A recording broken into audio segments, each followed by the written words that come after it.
right, Maz, glad you could join us. We are continuing some post A Realm Reborn patch quests, as well as, or I guess as part of that, we're unlocking more dungeons and primals and stuff. So yay. But first, I wanted to give you a little see at some new stuff I've got going on, like this little hair clip I like a lot. And also, we're just wandering around in the woods.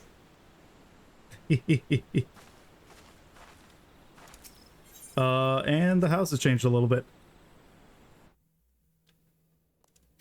Just a bit. Just a tad. We're still trying to figure out exactly how I want this laid out, but I like having the table over here kind of tucked away in its own little world. And these chairs. Oh, also, yeah, right. Yeah, also I did Fantasia, if you couldn't tell. Right. I forgot. It's been a week. But yeah.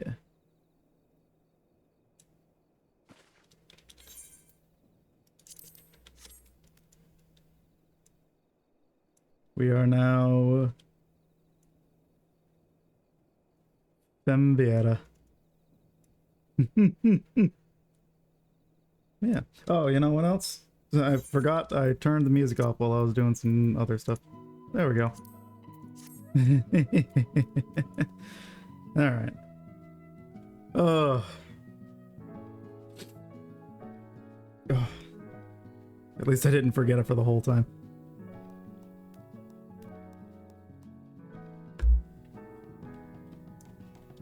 But yeah. And I'm gonna be doing some other... I gotta collect some other stuff so I can craft some stuff, but the bed won't forever be under the stairs. It's gonna be not in the bathroom, but above it. And that's the plan, is I'm gonna get, for now, the best I can do is just normal loft thing. But eventually I want to get the luminous wooden loft. And just something like that. And then I'll have stairs on this wall, goes up to the loft where the bed will be. Yeah. A little kind of like having a studio apartment tucked away in the bottom portion of my house, because this is going to be the workshop and then hangout space up here. Kitchen there. But yeah. The other thing I did quite a bit of was getting all of the level 50 high-end gear for all the crafters and gatherers.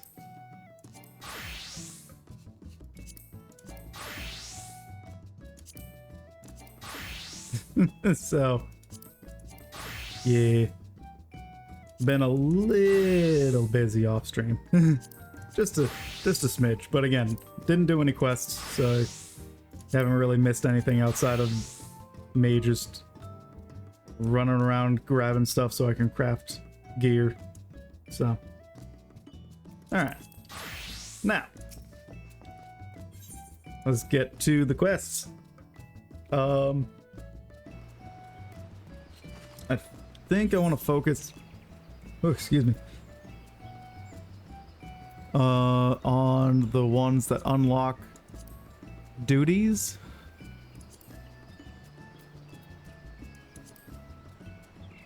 That I don't...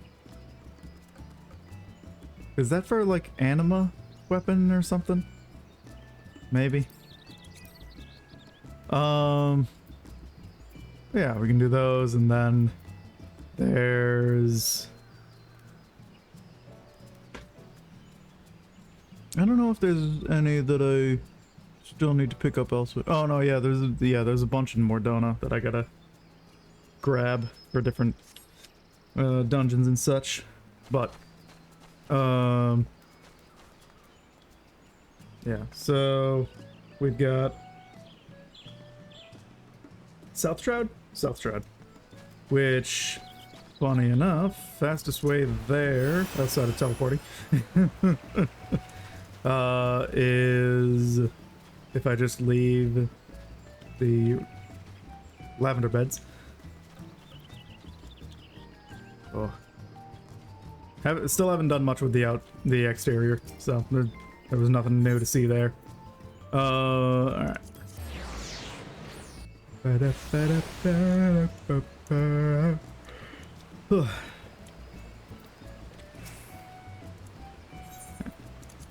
Yeah, if we just leave, then we're already in the southern portion of the Central Shroud.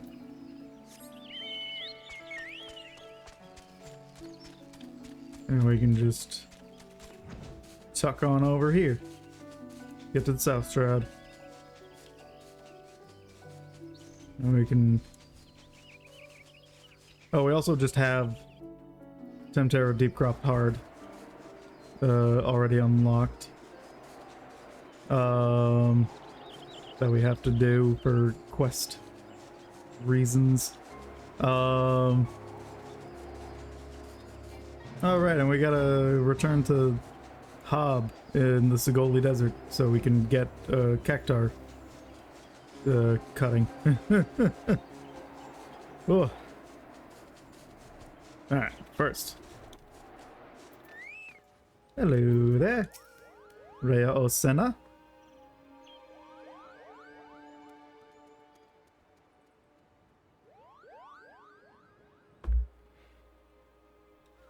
Ah.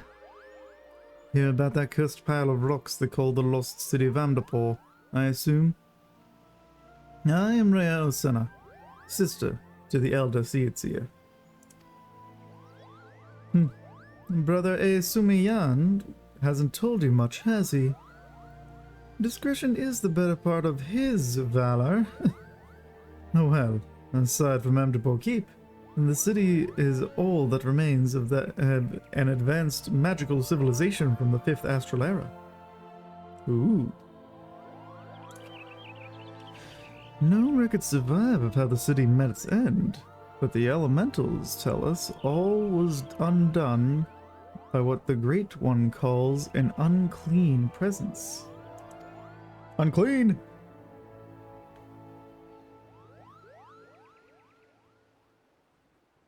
That's a song, right? I don't know. Anyway. I fear that what my brother senses is this very thing. Its steadiness drained away after so many centuries. If it hungers for another city to slake its thirst on... I'll take it from here, sister.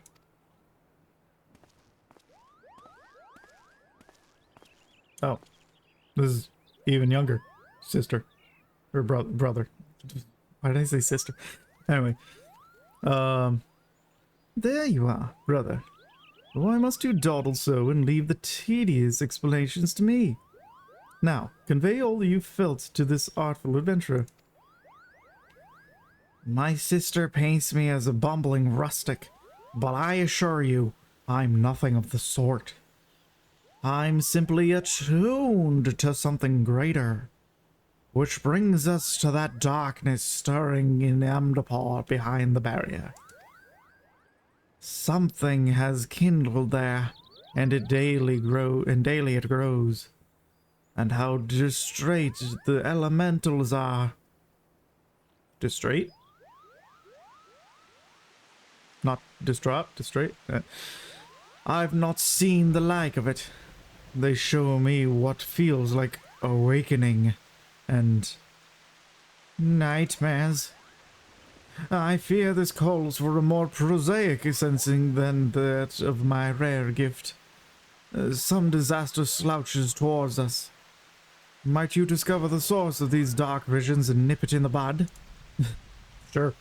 I like your log wand thing. It's cool. It's got the little clover on top. Anyway. You are our best hope, Gaulanis. Surely you can find the will to journey to Amdapor. You shall find a woodweller by the name of Alphine keeping vigil at the barrier. Sure. And don't worry about returning here to tell us of your findings. The elementals will doubtless keep us apprised. But enough talk. Good luck, Garlanus. Okay.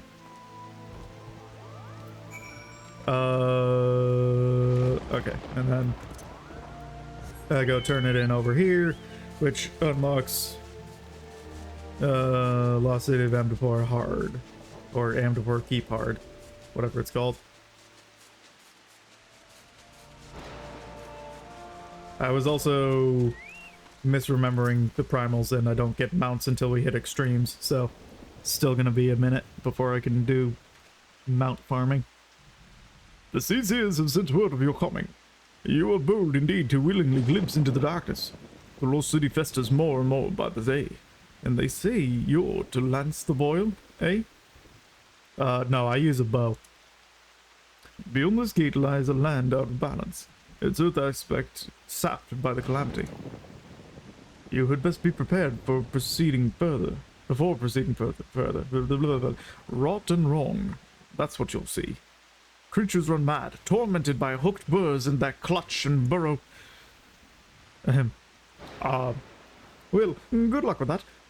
No doubt you'll prevail, being favored by the Seers and all. Fight well. Thanks.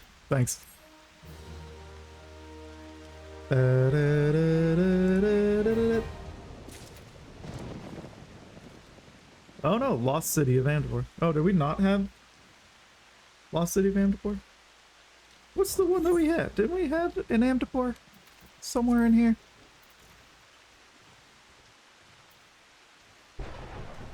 Amdapor Keep. And then now we have Lost City of Amdapor. Wait, what? Wait, have we done... We've done neither version of this?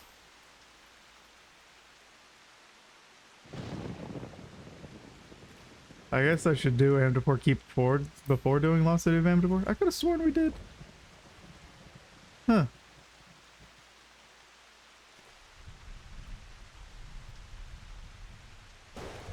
Weird. I guess maybe the only thing I remember doing over here was hunting the revenants for the archer's hunting log, right?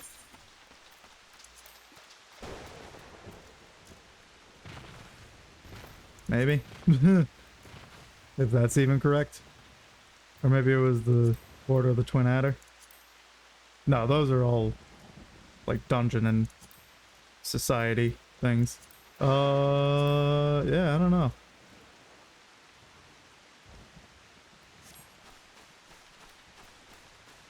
Must be a memory from another time. Alright. Over to Earth's Fount. With Oa Pepsi.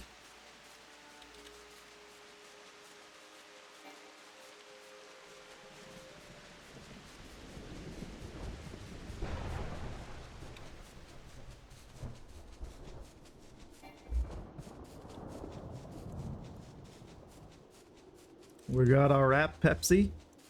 A ray of sunshine. Can't see sunshine.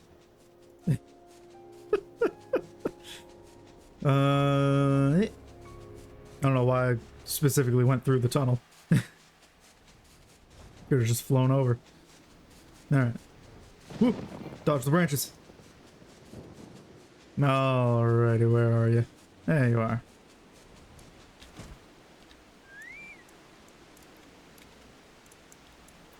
Hello, young one. Adventurer, thank you for coming. We seek the Dark Divinity, and you must be made privy to the plan before the game is afoot. Sure. As you know, Odin hunts in this forest. We would banish him from the Shroud, yet, in actual fact, he has fallen before countless adventurers already. By all rights, the primal should plague us no more. Yet, though again and again he is vanquished, he rises always to charge through the Twelveswood. His constant reappearance is perplexing to say the least, and raises two questions. Who summons him? And how does he change his visage upon manifesting? Odin is alone amongst the primals in these aspects.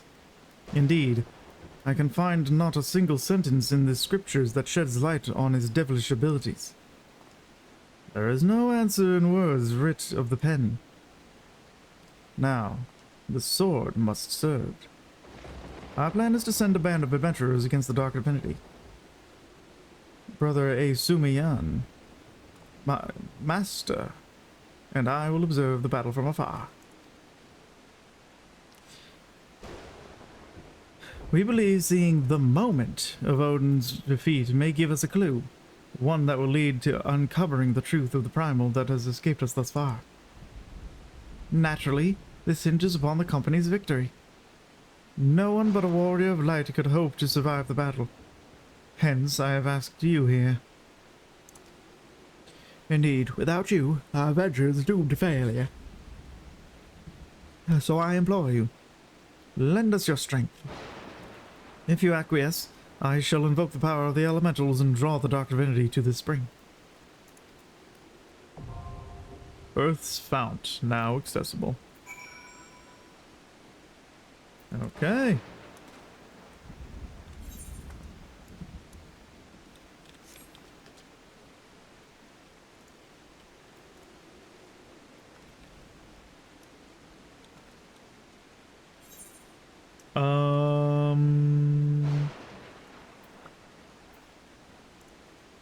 Central Shroud is just Temterra Deep Cropped Hard.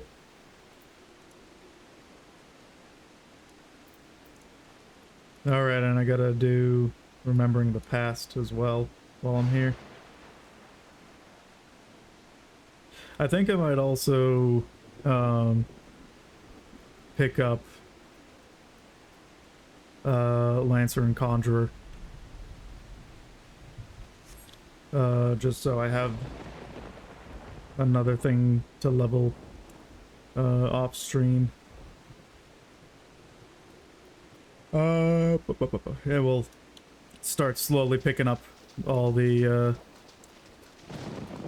other classes and stuff and start working away at those quest lines. Alright, let's... Yeah, I guess we just have a bunch of duties now, huh?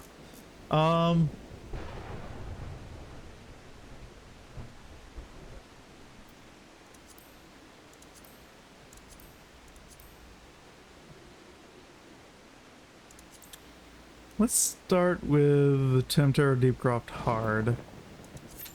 We'll do the ones that are related to quests that we have. I think Amdapor Keep and the Lost City of Amdapor are both just dungeons that you unlock, whereas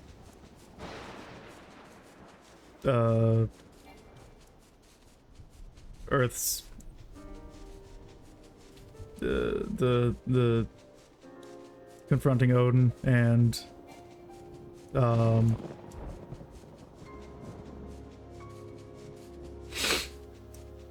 confronting Odin and the Temterra Deepcroft are actual quest related things.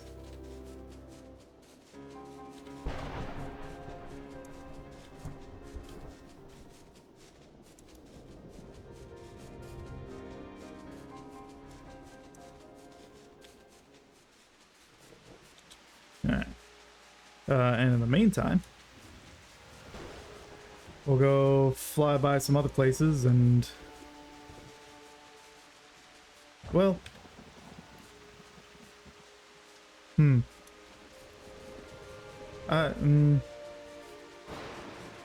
No, I don't know. I guess I'll head back to... Oh! Oh yeah, I forgot. There's this triple triad person here that I didn't confront yet. Sure, we'll start with that. That'll do something. Titan and something else. Oh, I don't think I have Titan, do I? Oh no, I do have Titan. Oh, they just have another card that I don't have. I didn't pay attention to what the... Fallen Ace and Chaos. Okay.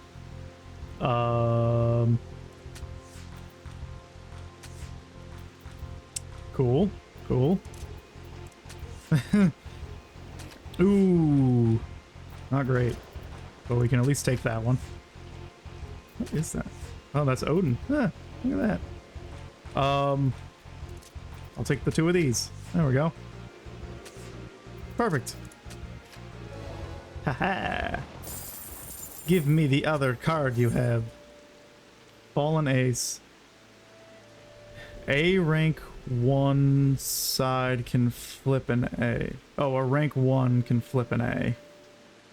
When reverse is in play, a rank A side will flip a 1. Well, of course an A would flip a 1. What? Anyway. And then random order. Tell me, what? I just clicked it. Alright. Try and get this other card while we wait for the dungeon to proc. Okay. Sure, I'll steal that way. Oh. Oh. Well, huh. I guess I'll go there, just so it's harder for them to take it. Yeah. I really need one of these cards so I can get Odin back. Great. I'll just play it safe and go there. Okay. That works. Should be enough? Yeah.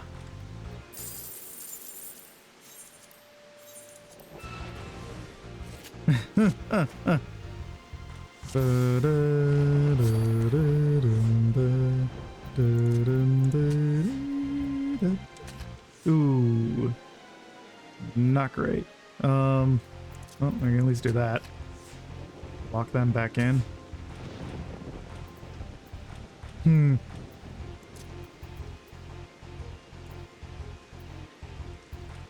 Guess it doesn't really matter which of these 2 spots I go into. Unless I can get you. Yeah. But I'd rather get this one with that. Mm-hmm. Oh, come on. Give me the other card. I should be running around and getting all the other quests. I should... yeah. Once I get this card, I'm going straight for Mordona. So I can go pick up more dungeon quests. Never mind. Goodbye. Oh. My MGP! Alright.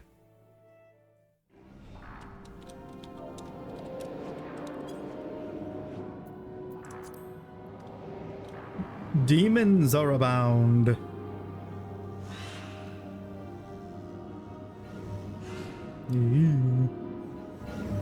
Right, yeah, this was the Mind Flayer thing. Or whatever. Okay.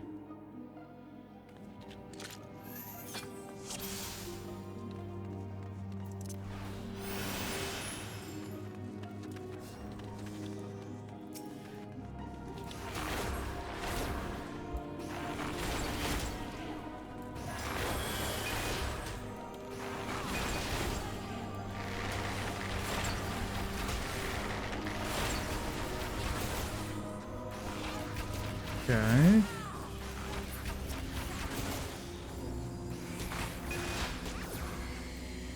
Beautiful. Ooh. A torn folio. Oh, that's just text. Well, anyway. Ah.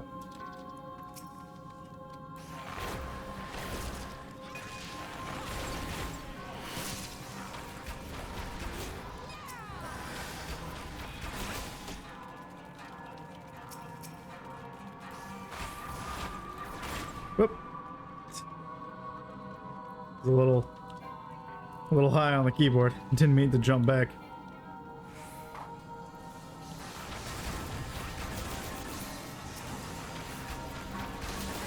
There we go.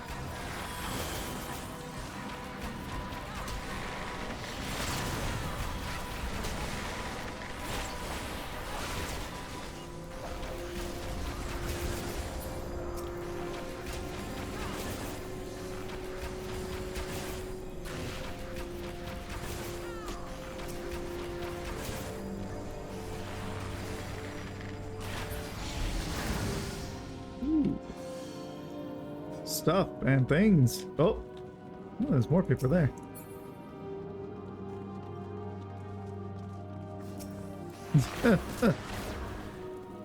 Might have to come through this one sometime with the whatchamacallit, the NPCs, so I can read those. Certainly not going to do it now with people here.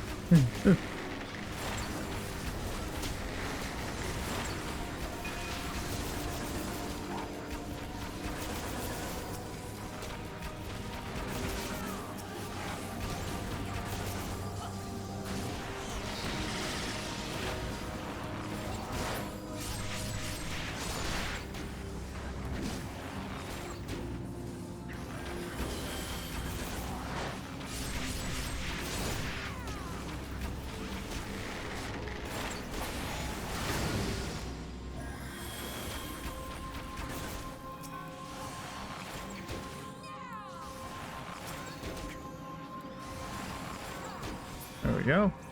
More corn pages. Ooh, for copper. Bring a divine harvest. Ooh. Leavine!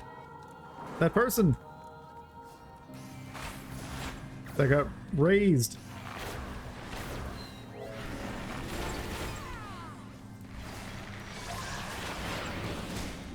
Ow.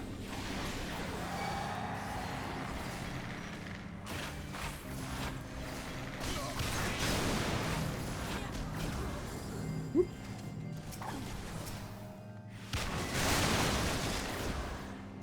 Panicking.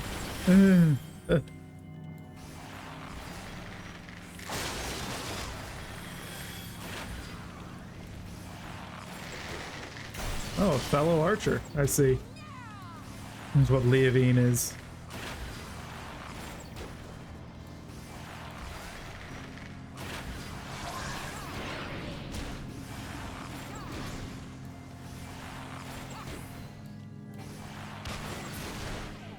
There we go.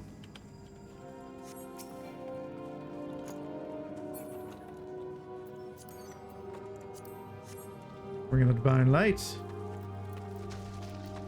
Ooh.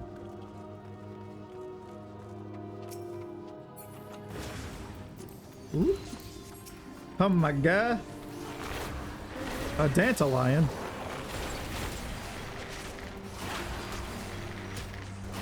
No, not Paralyzed 3.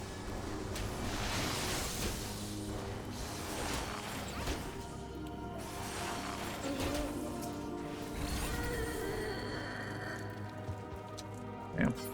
The one time I was gonna be able to use the Warden's Payon. Healer's already got it covered.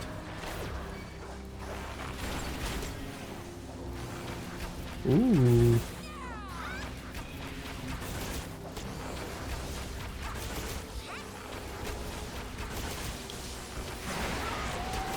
Anyone else notice the armor coming this way? Just me?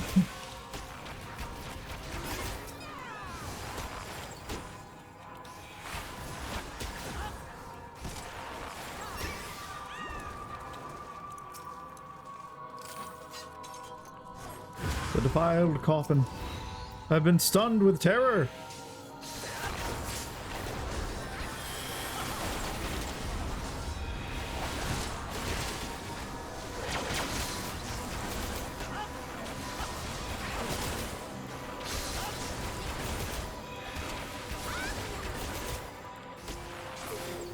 There we go. Ugh. Such flashy. Oh, wait, so we don't go... Yeah, okay, I was gonna say. Discarded body. Whoa. This place sure is spooky.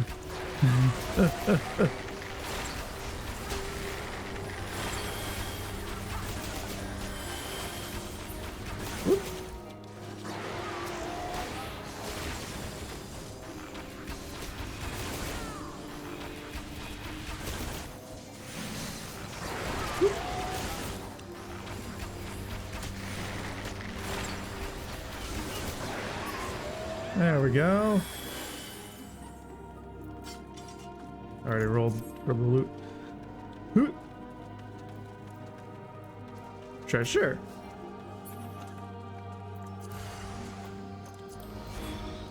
Ooh, that's a lot.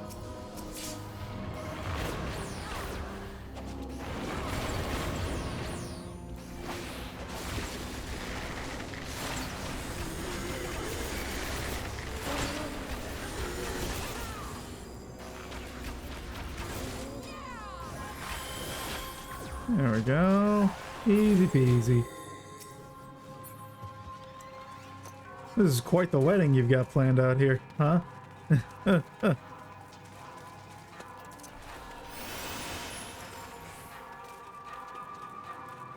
Oh.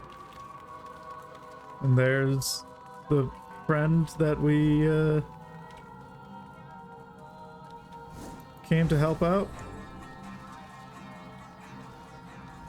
Can't move.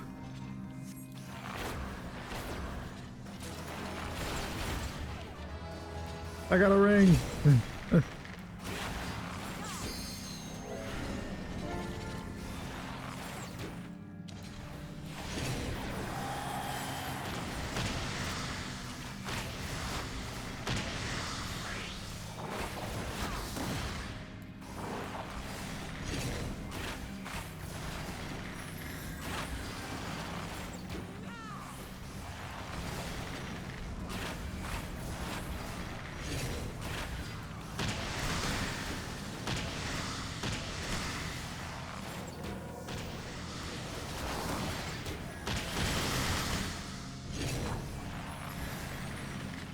There we go. Okay. Seeing it.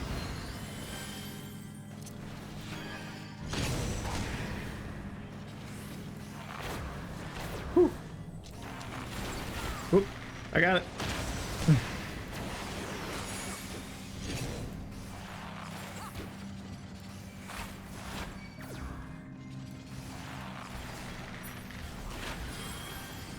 There we go. Whew.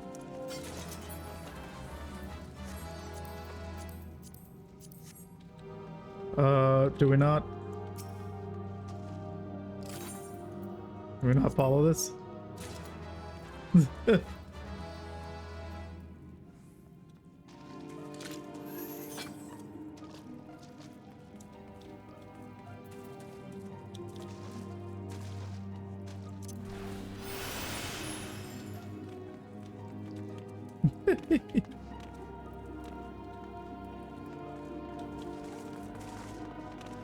There we go. Whoa! Gross. Although that's probably what that's probably what Omen looks like a little bit. Discarded eye.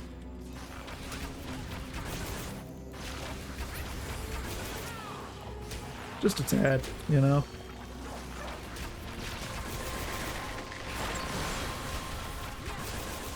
What's that say? Fly blown failure? Jeez. Spare lung? Ugh.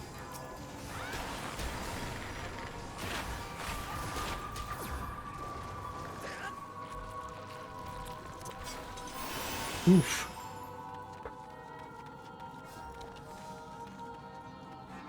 Okay. What's with the lights? Oh, I see.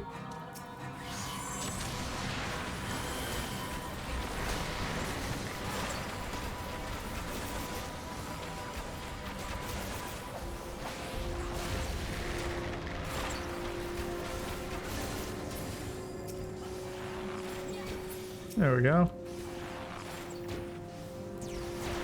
Why it give me disease?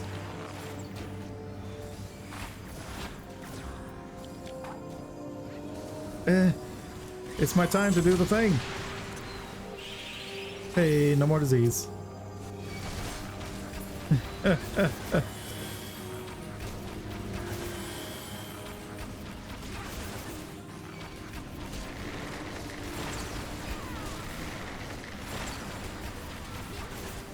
There we go.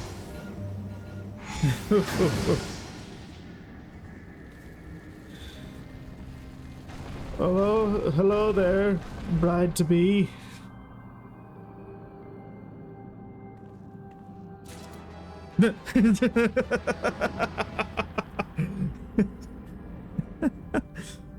And bride to be.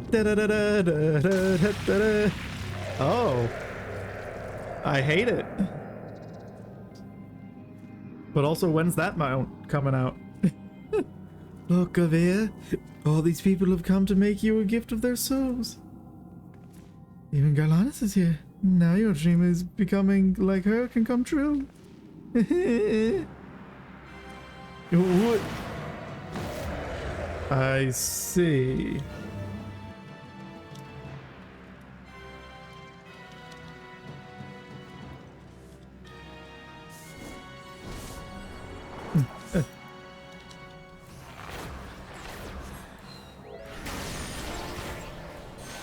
Whoa.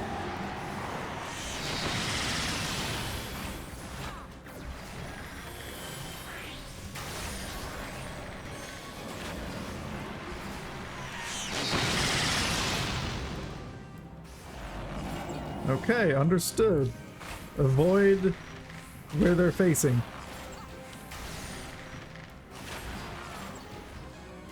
Oh.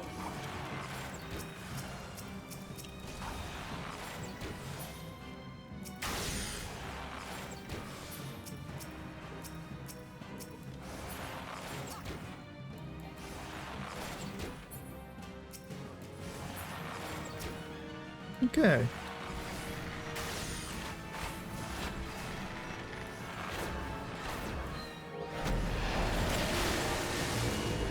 Red Wedding? That's a different fantasy genre. Uh-oh.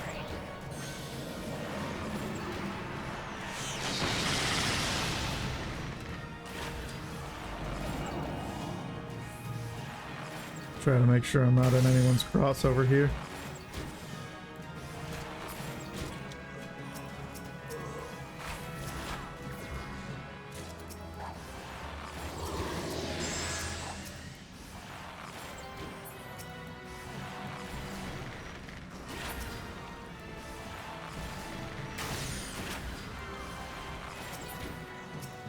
There we go. Oh, okay. Someone picked it up.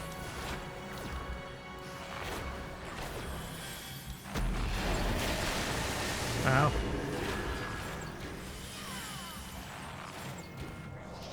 Uh-oh. I opened emotes. That's not what I want. Uh-oh. Ah! Well, you got hit by that one. Oh no, I didn't. Oh. That was lucky. Ooh. Ooh. Only one targeted me.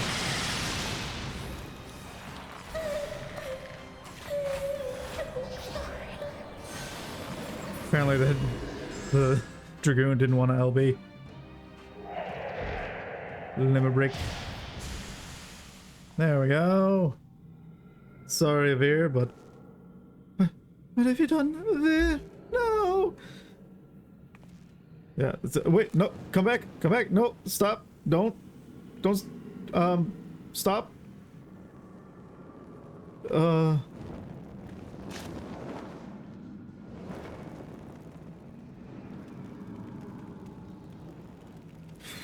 What?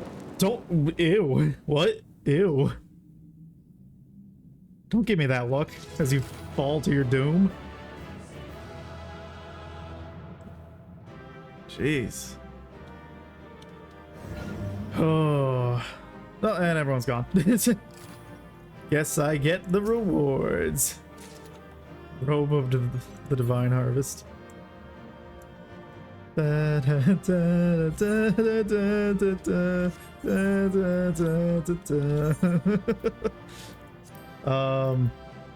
does this look like? Ooh.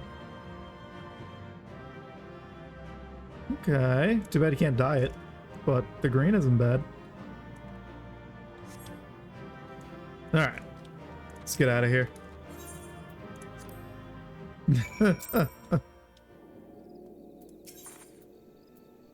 Oh wait, you have a wait, did I get the... What? No, I didn't get the card. Yeah. Give me card. I should have queued up for Odin. Whoops. I'll do that after this one. Oh, perfect. Ah, boo. Well, there's still a chance I could get that. So I guess we'll go here. Yeah. Yep. Perfect.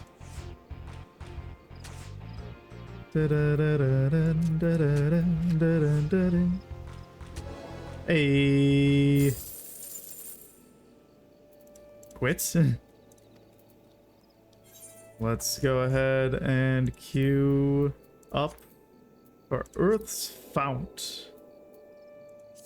There we go. Now we'll go back to cards.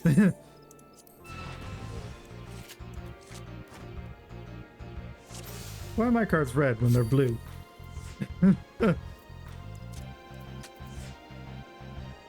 Ooh. Okay. That's fine. Yeah.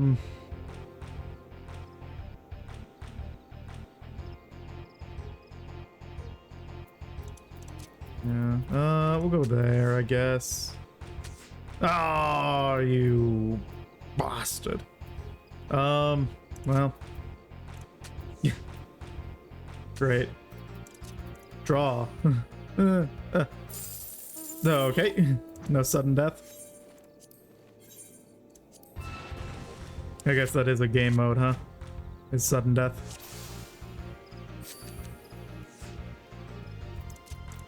It always starts me with Titan. Weird.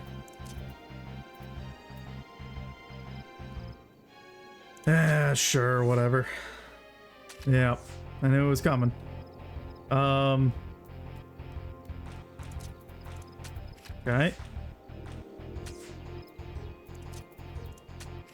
Okay. Oh, wow. There we go. We keep going till we get a new card. I'm hoping it's Odin. I feel like that's the only one that makes sense for you to give, considering I got Titan from you.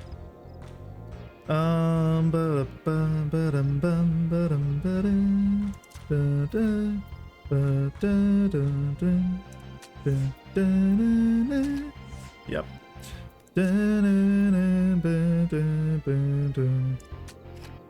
There we go. Great. There's gonna be a whole lot of nothing happening here. Yeah. Do I win? Nope. Draw. All right.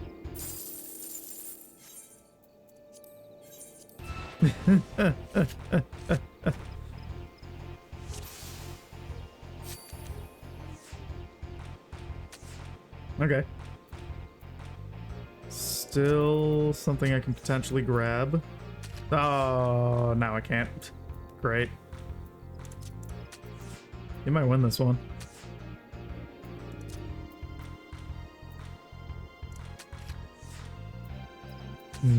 Oh yeah, you won. Unless. Hey.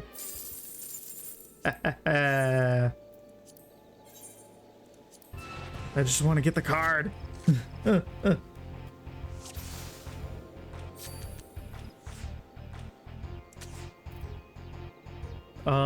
Oh, perfect. It's just immediate grab.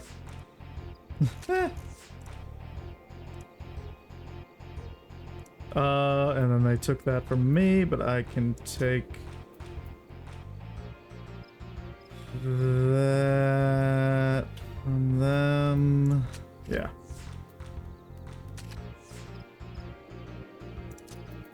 Yeah, there we go.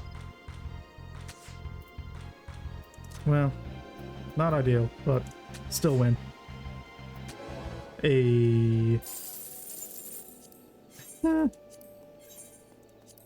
Just from facing off against this one random wood whaler. Ah, wrong side. Yeah, I knew it was coming. Alright. Okay. Da-da, ba-ba-da-bum-bum. Yeah. Ah, of course. I think you win. Oh no, draw. Okay. Take a draw over a loss.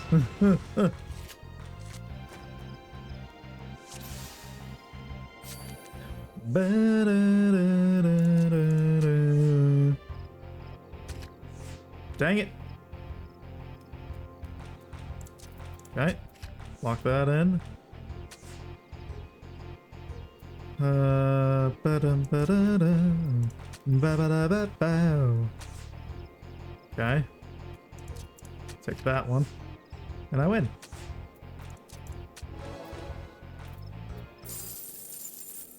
Just give me the card.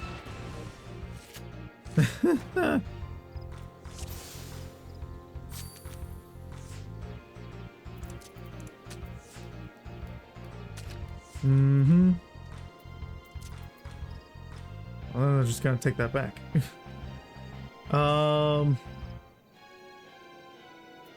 Yeah, I guess I might as well do that. Yeah, yeah.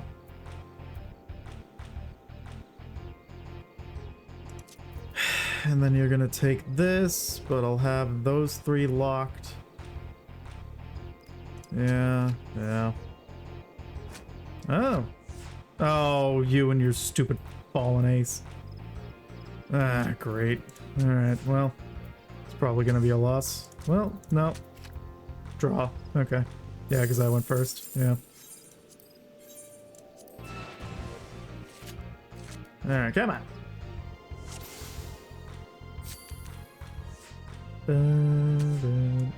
Ooh, Odin is full party. And then you're gonna play... Actually, yeah, you know what? You're gonna be playing Odin. Let me put you somewhere where I can get Odin out. Yeah, yep. Oh, perfect. Yes. Okay. There we go.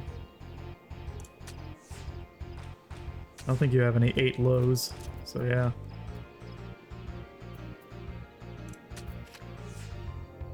There we go.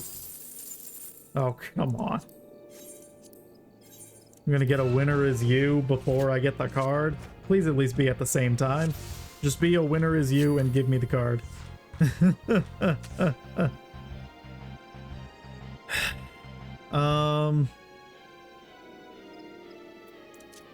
Yeah, right in the middle. Because you're gonna take it anyway. Oh, I should have expected the Odin to be next. It's usually how it goes. Yeah. Interesting. Well, kind of screwed no matter what with this. Or yeah, because I can't take these unless I sacrifice this. So at least I'll put it on the strong side of Titan. Huh. Interesting. Well, let's just not give that up. There we go. Oh!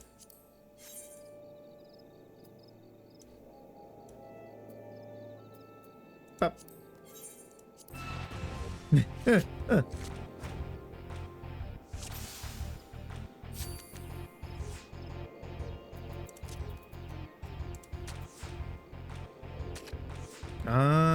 Ding dang chocobo.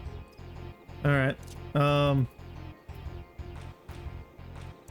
Yeah, sure. Okay. Not playing very smart right now.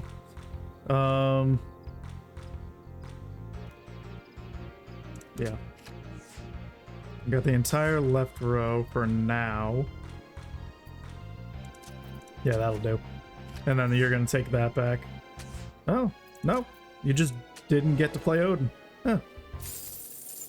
There it is. Finally, I can leave you alone. And I get Odin to add to the Primal's deck. I think, maybe. Control H? Yeah. Card deck, Primal. Can I add that, or... No, I can only put 2 in. Well, let's see. What... Because those are flips of each other.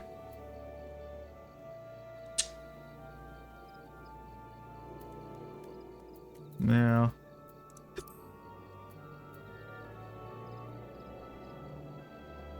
Where even is Odin on the list? Is that it? There you are.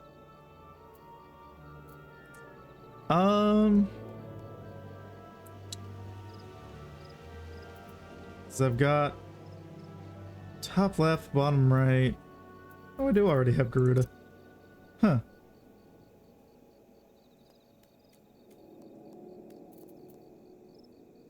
King Mugamog.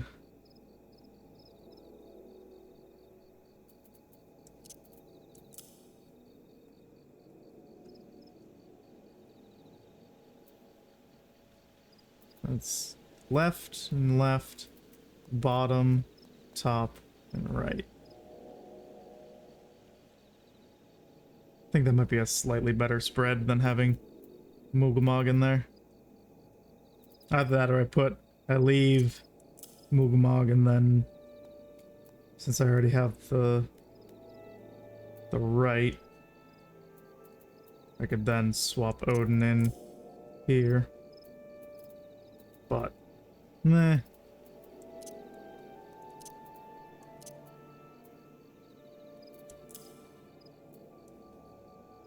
I also don't know why I don't put Bahamut in.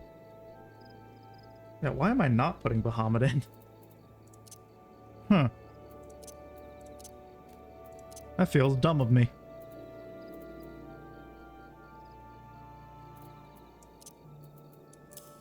Yeah, then that's a way better deck. Why don't I do that? Weird. Alright.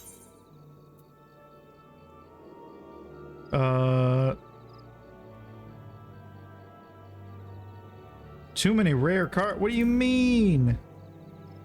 You got 1 5-star, 2 4-stars, and a bunch of 3s. What are you talking about?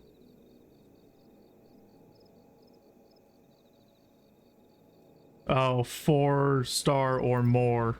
Okay. Alright. Sure. We'll do that. Sure. Although, yeah, then we don't have as much strong on the right side. That's why I left Bahamut out. Yeah. We'll do it that way. Alright.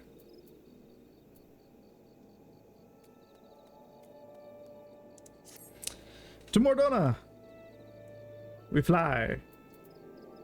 We fly? We'll warp back to Gridania and then fly from North Shroud.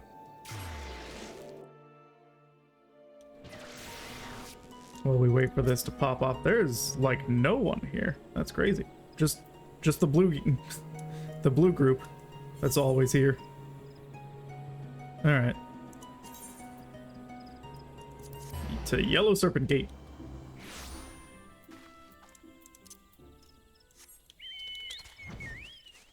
Okay. Whoop. That away.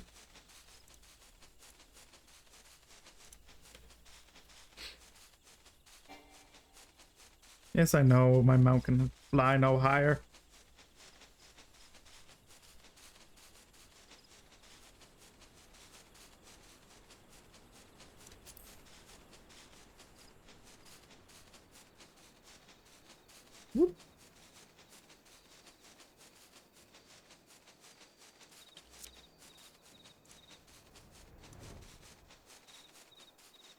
There we go. And sense of... Oh! Oh! Oh! Oh! Wait! Withdraw! I sense powerful presence. Oh! Where's the... Where's... There. Is there parties happening? Is anyone even doing this? I don't see people shouting about it.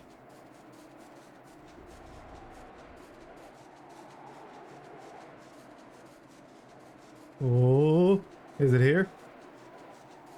Am I right about the message I just saw about powerful presence?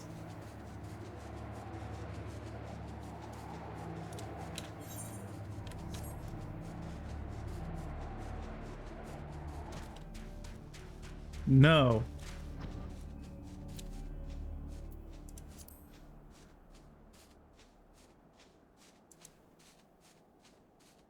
Sense the presence of a powerful mark. Huh.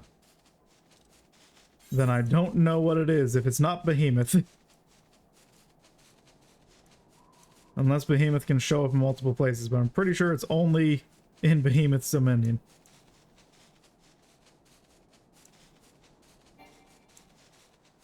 Huh. I don't know. Whoop, that's the ceiling. Alright, well. Queue back up for Earth's Fount. I was so excited, I thought I was gonna... Thought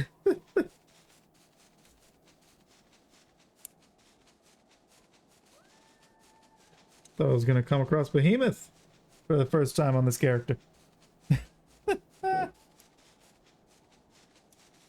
That would have been so cool.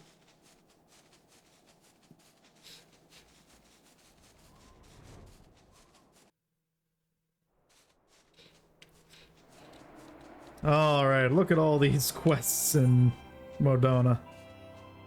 Oh, also this is where we need to come for Weaponsmith of Legend. But yeah, we've got... side thing. Legacy of Alag, Blood for Stone, The Ultimate Ballad, The Wrath of Karn. It's definitely pirates and Maniac Manor. Oh, and of Errant Epistles. Alright. Start picking some of these up. Outlandish Man. Legacy of Alag. Ooh, some grade 5 dark matter.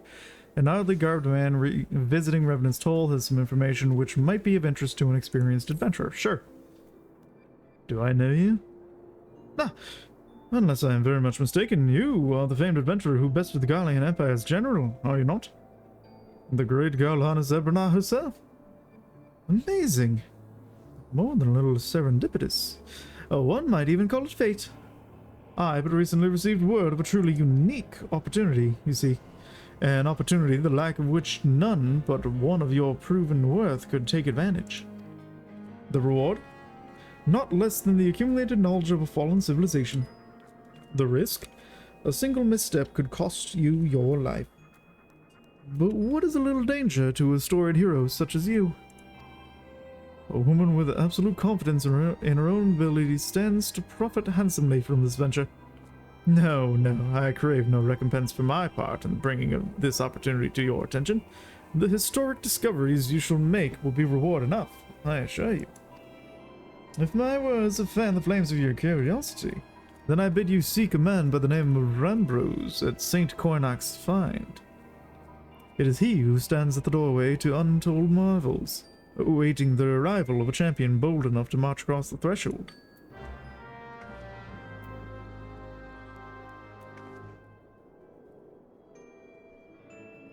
Is that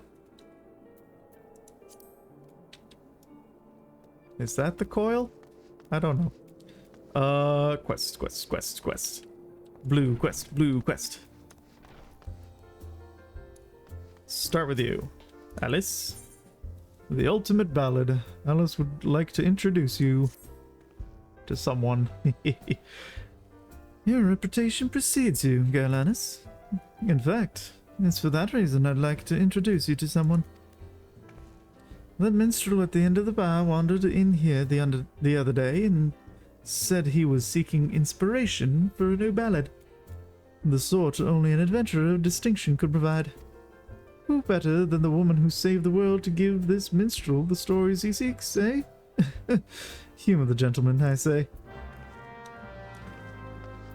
Hey, you gonna write a song about me, maybe?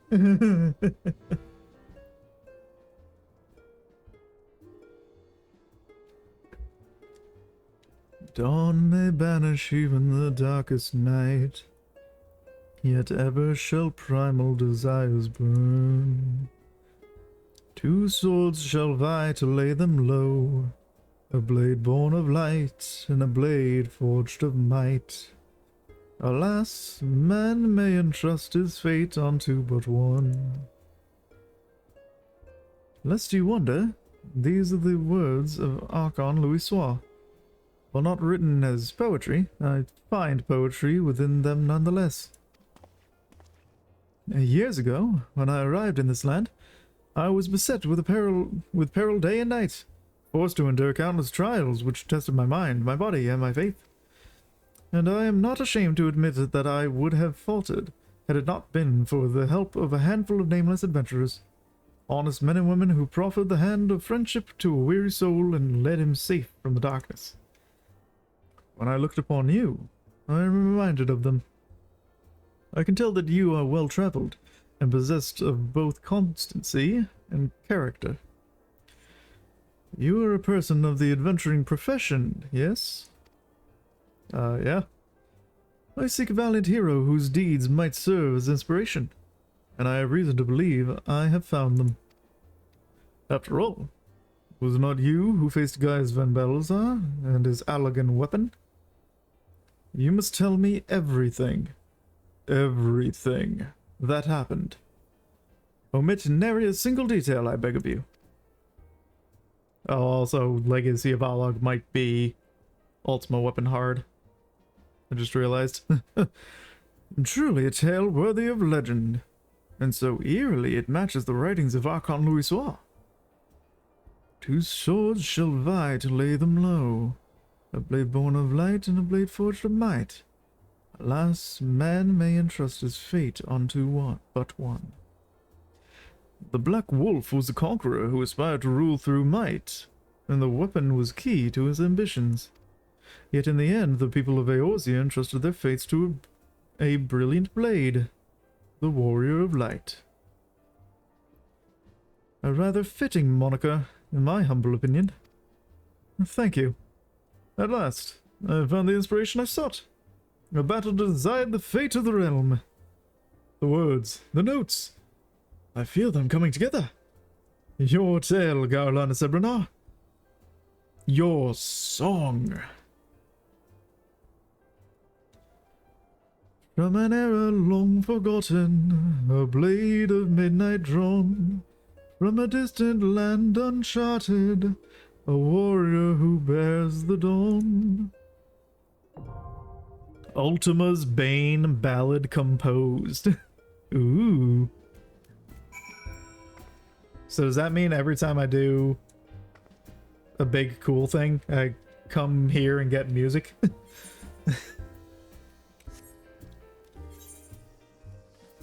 Oh, Iron Trials, the Minstrel's Ballad, Ultima's Bane. Ooh. Is it like, oh yeah.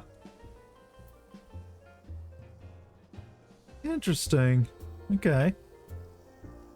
A different version of a hard trial or something. Inspired by the tales of your victory over the ultimate weapon, the wandering minstrel come to Revenant's Toll has composed an epic ballad in your honor. However, as minstrels are wont to do, he has embellished certain details for dramatic effect. Of course. Although it can hardly be considered an accurate retelling, you cannot deny his skill with words. For as you listen to his melodious voice, you find yourself reliving the events of that fateful day in the Praetorium. Cool. I like it. Lorien. Maniac Manor. She looks as if she's seen a ghost. Forgive me, friend. The most chilling encounter has my nerves on edge. I was traveling through the shroud when a man accosted me out of nowhere. His eyes darting wildly in fear, he spoke of a haunted mansion from which the tortured screams of young maidens can be heard day and night. Hawket Manor, was it? Hawk Manor? Hawk Manor, yes. What's that? You purged the selfsame manse of its unholy inhabitants some time ago? That is curious indeed. The man recounted the events as if they had happened not days ago. Oh, well, it would put my heart at ease to know his tale was but a fancy born of a few too many flagons of mead. The poor soul had not the air of a drunk or a liar. Perhaps you know someone who could shed light on the matter? Whoa, what? What is this? For keep's sake? Oh. I have to do Am to Poor Keep to unlock Am to Poor Keep hard, I'm assuming. That's what that looks like. Okay.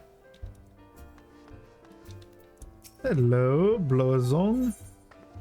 Zong? Blozong. Wow, you have a lot, huh? Curds and Slay. As Blozong eyes you from his corner, you get the impression that he has a dangerous task in mind. Yorgalan is Ebrina, by the Onion. The very person I seek at Drisva's behest. How do I know the potbanger? Why, we trained together in the Culinarians Guild. He has a place in Costa del Sol now, the Flying Shark. Not the sharpest knife in the block is Durst the Daft, but he's loyal.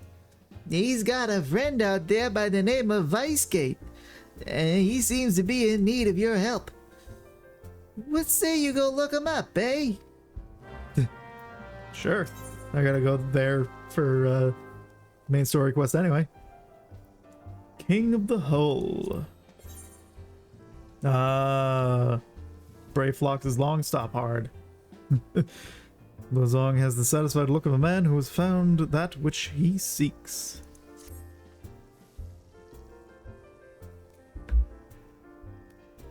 Yorgalan is Ebrina by the Onion. I was hoping that you'd come by. It's almost as if I was just talking to you. I got a message from an old friend of mine. Needs your help for an important task, he says. It's highly confidential business, so I can't give you his name. Let's just say he's well known in Limsa. Odds are you'll recognize him. Any road, I'm not at liberty to divulge anymore. If you've a mind to take on the task, head over to Limsa and seek out a bloke named Denston. That's not my friend, mind you, but one of his men. Okay. It's definitely pirates, though. You're talking about Limsa? It's definitely pirates. And this is Stasha Hard, I believe. It's a favor to ask of you on behalf of an old friend. By the Onion, you're a godliness. It's almost as if I've been talking. You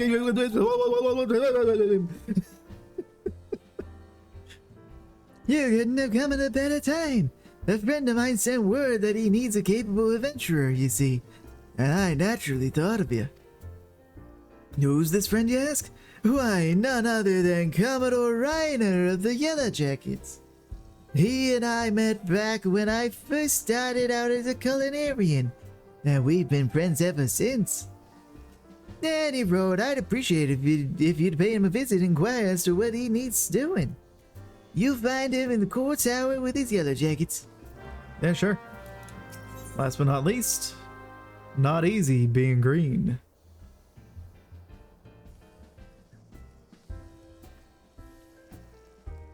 Is that Wanderer's Palisade? Good day to you, my wayfaring friend. Say, you wouldn't happen to be the person who slew the Tomberry King, would you? Wanderer's Palisade. It sure did. A good handful of times, too, because I'm trying to get some Uraeus skin, and it's only in that dungeon. I still haven't gotten any drops. I knew it, Bud Onion. I've a fine gent for you. Looking for you, that is. He has an appetizing proposal on the table, and I think you should pay him a visit. He is one of the treasure hunters at Camp Bronzelake. He will of course be with his partner. The two are inseparable. But I'll let them tell you more themselves. Well, off to Lenosi with you. But first, Hugobert. Oh, you also have several. Oh, jeez. Out of sight, out of mind. The Copperbell mine's hard. Hugobert of Revenant's Toll has news he would share in the strictest of confidence. Oh, is this going to be like an actual quest to do the dungeon instead of just unlocking the dungeon? I've seen more and more visitors to this god's-forsaken place lately. Most of them battle-hardened types seeking a worthy test of their mettle. I trust that I might count you among them. Look, you didn't hear this from me, but word has it that Copperville mines are looking not unlike the 8th Hill in recent days. Copperville mines. The Stone Torches would have us believe that they are matters under control. They have matters under control, but a minor acquaintance of mine would beg to differ. He says the Torches have proven far more adept at quelling rumors than Hecaton chairs. Hecaton chairs. If you catch my drift. Why do I betray this knowledge to you? I fear for my friend's life, and mine own as well, should those hulking monstrosities break free to the surface. If it is the challenge you seek, we'll say you accidentally find your way to Copperbell and proffer your services. Sure. This time's for fun. Hugobert has heard word of great deeds being done at Halatali. And will share with you the tales of triumph. An adventurer who could hold their own in battle. It just so happens I've gotten word of a new challenge for one of your talents. Requires a bit of travel and a dash of heroics, but it'll be worth your while. Eastern Tanalan is lovely this time of year. You've heard of training grounds at Halatali, I'll wager. The place fell into disuse after the calamity, but some adventurer or another put it to rights. Its owners aim to train gladiators and adventurers once more, just as in the old days. A little paint, a little mass burial, and now the place is ready to take on challenges. If you're at all keen on the notion, go and talk with my friend Earl down there. He'll get you in the door. Sure. And the Wrath of Karn. Few things can match the ire of a brother riled, and how much greater the anger when there are two of them.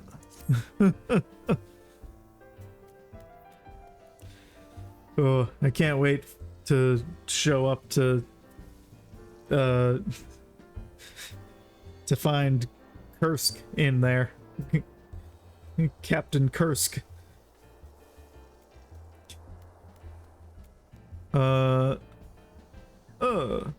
There's an industrious ant.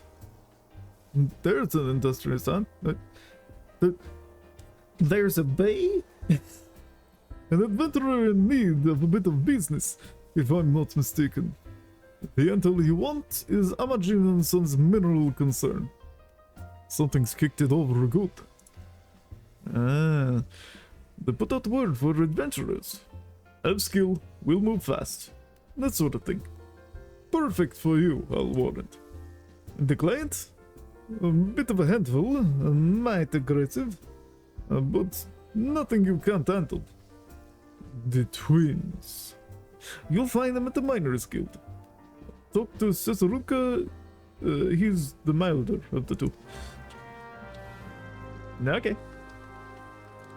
New quest. Blood for Stone. The daughters of Ishgard have a wintry gaze, but Felici looks upon you with something very like favor, alloyed with a certain urgency. I assume this is Stone Vigil Hard? I seek a certain adventurer for a cause most just. Are you not Garlanus? Nah, I thought you had the right aspect. And 'twas you who played the thief in the night of the Stone Vigil. The dragons guard there to keep jealously, it said, and yet you slipped unseen into the cloudy fortress. It will not be their keep for much longer, however. The fortresses of Ishgard remains by the sea of clouds. Now this is for your ears only, but the blockade is but a prelude to an attack. Lord Dorilamont commands the siege, and he would have your counsel. I am but one of many who seek you at his behest. You must be a person of rare quality, and the proud knights of the Air are not accustomed to talking, let alone seeking outside help. Ishgard is the cradle air I breathed, and I yearn to see the Stone Vigil acclaimed for the Ravanian horde. Will you not go to Atbrimfront and aid Lord Lamont? Sure. Okay. And then there's more quests to do. Oh, that's annoying that it doesn't show it because it's not on the duty list here. It's too buried. Slaftborn. Magic technical difficulties. Slaftborn has a seemingly urgent message for you. Greetings, Garlanus. You come at just the right time. A visitor is waiting for you in the workshop. A friend of Sid, it seems. Realizing your preoccupation with the other matters of import, I suggested she wait at the seventh heaven until your arrival, but she refuses to leave. I fear you have a very brash client on your hands, friend. Alright.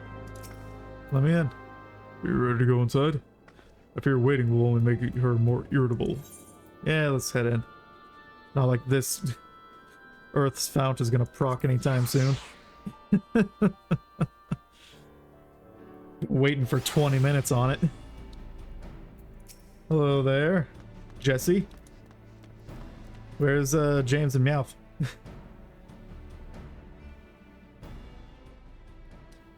So you're Miss Ebrana, eh? Took you long enough. The name's Jesse, Deputy President of Garland Ironworks. Who? What? Since when? Don't look too impressed now. In truth, I'm nothing more than an engineer, but thanks to you filling Master Garland's head with them damn fool ideas of heroism and saving the realm, there's no one else around to fill his golden breeches. What? We've been busting our collective arses on those orders from Highwind Skyways and are still only scraping by. The real problem is, with Master Garland gone, productivity's dropped like the knickers on a stone shrew strumpet. Stone's throw strumpet. The company'll be in deep if something ain't done. And that's why I'm here. Sure, our machinists have made their fair share of chronometers and plasma lamps, but we need something grand. Something that'll have clients on their knees literally begging us to take all their sparkling gil. I want you to show me the Magitech armor you borrowed from our friends, the Guardians. Yes, I know about your little foray in the Praetorium. You can thank Biggs and Wedge for that. I reckon there's a lot we can learn from that Reaper, and after all you've done to distract Master Garland, I'd say you owe us that much and more. Sure.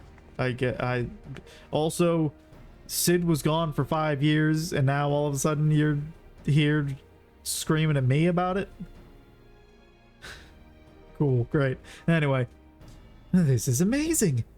Do you even know what you have here? Listen to that cerulean engine. Oh, I've never heard anything so sweet. And the servo mechanism should be... Wait, a mammoth core? Why didn't I think of that? They're so easy to come by. Mass production would be as easy as stealing candy from a baby. Or, of course, from a mammoth. But what the seven bloody hells have you done to the cannon's poor convergence modulator? Burnt it out, firing victory rounds after slaying some family of rabid squirrels, no doubt. It's a wonder the whole suit isn't a steaming pile of molten slag. Such a waste. excuse you. What in the builder's name are you looking at me? What in the builder's name are you looking at? You need something to fix your prying eyes on? Try the wall. Any road. I can't bear to see such a fine piece of work in such a sorry state. I'll patch her up I'll patch her up as best I can, but you'll need to gather the parts needed for the job. Think of it as one of them adventures you seem so keen on. A make number 49 Magitech converter and a make number 50 Magitech oscillator should do the trick. Oh, and a Magitech cannon barrel, make number 51. I can't guarantee she'll be good as new, but at the very least she'll be in better shape than she's in now. Which still ain't saying much. Eyes on me, Garlanus. I ain't done with you yet. That is, unless you know whereabouts one might stumble across a spare converter, oscillator, and cannon barrel. No, didn't think so. So, here's a hint. It rhymes with Castrum Sentry. That's not how rhymes work. You just told me where to go. You see, Garlean-made technology is what we're after, and I can't think of a better place to find some. Off with you now. Great.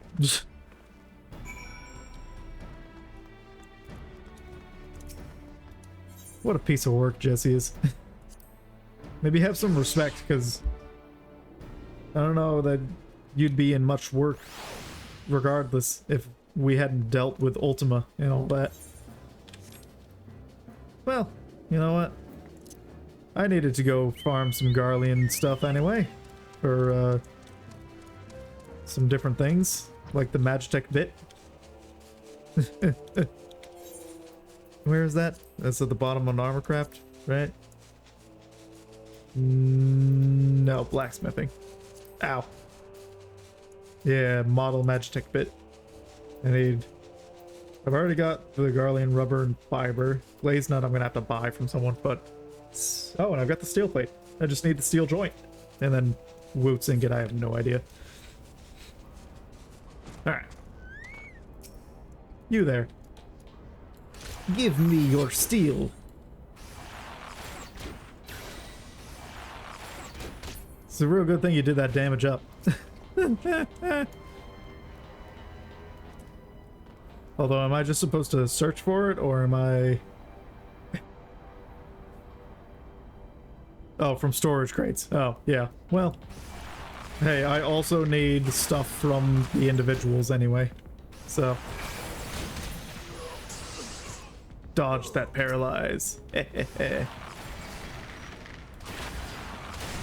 Oh, someone to actually take a swing. Let's see what we got here. Someone gonna pop out behind me, being like, hey, what are you doing? Nope. Especially not this one.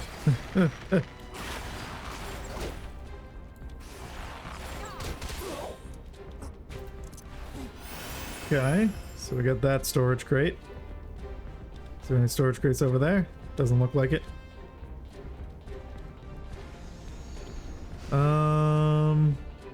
Oh, here we go.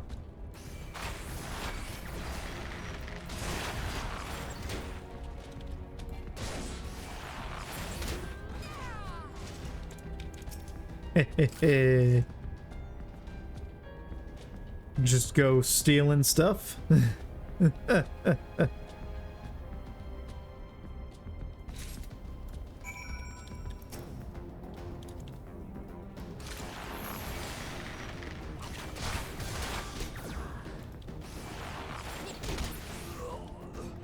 These storage crates or probably further, right?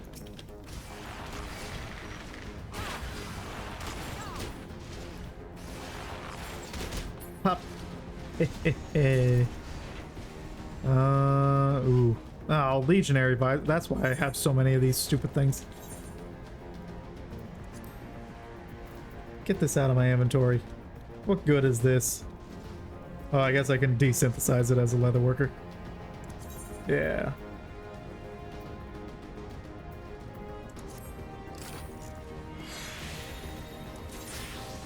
Earth shards and raptor leather. Ooh, good to know. I can get raptor leather from these. Definitely only need one of them if I even want it. Which honestly, I don't think I even want one of these. Yeah. There we go. That works. Get some free raptor leather out of that? Heck yeah. Not me having spent the last couple of days hunting down raptors to get some raptor leather. Alright. Oh, you know what? I also gotta desynthesize some of these other things I've got in my inventory. That's what I should do. Instead of selling them or discarding them, I should desynthesize them. I still don't remember what good desynthesis does, but it's something I can level up, so it's got to be good for something. Alright. Get back to Revenant's Toll. And then we'll head over to St. Cornac's Find. Mordona. Ooh. Hey, these aren't all in Mordona, they're just from Mordona. That's not helpful. Great. Oh yeah. Here.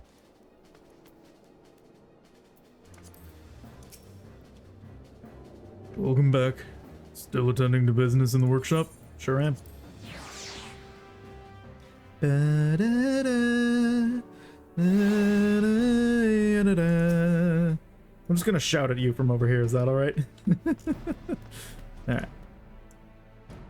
Let me guess. You've lost... no. Broken. No. Traded for magical beans the parts we needed. Jesse really wants an arrow between the eyes. Oh. No, here's your converter, oscillator, and barrel. Thank you very much. Well, color me mildly impressed. I was half expecting the worst, and got, well, less than the worst. Don't get all giddy on me now. You're still not off the hook for stealing away Master Garland. But I'll admit I'm beginning to see why he might feel the need to latch himself onto an adventurer like he might a stray pup. Alright, let's see if I can't salvage the mess of a masterpiece. I'm gonna make Sid give you more work to do. If this is how this is gonna go, I'm gonna be like, hey, Jessie doesn't have enough work on her plate.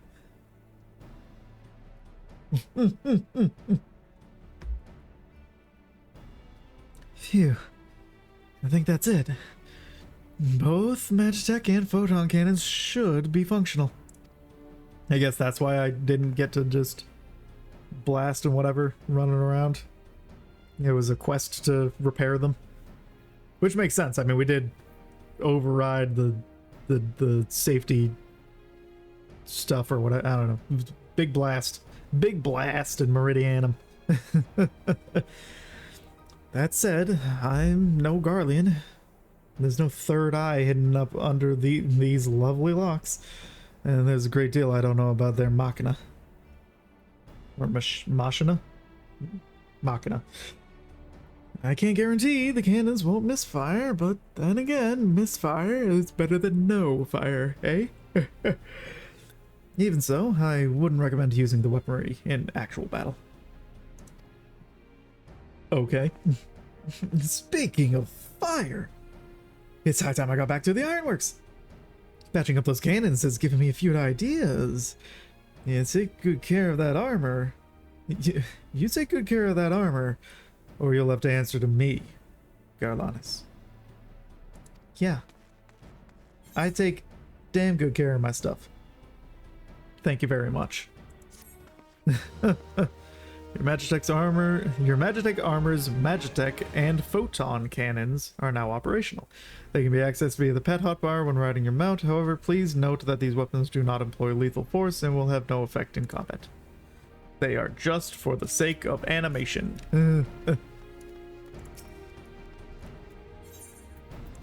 Woohoo! But what an animation indeed.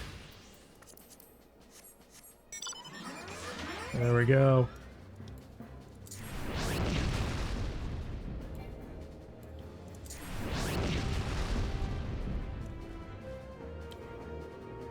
Get blasted.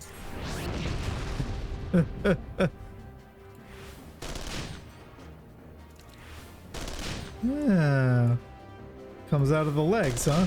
Yeah, look at that.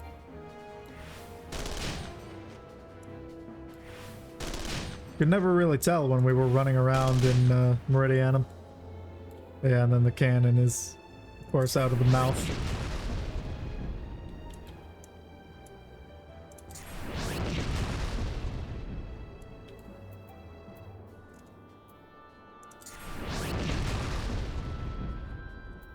There we go. And then you can't guns while you're flying. No gunning while flying.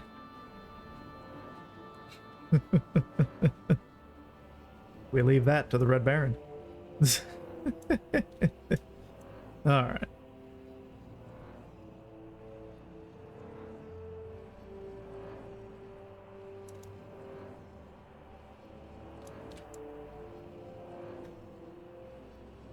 Wish I knew what was going on with that.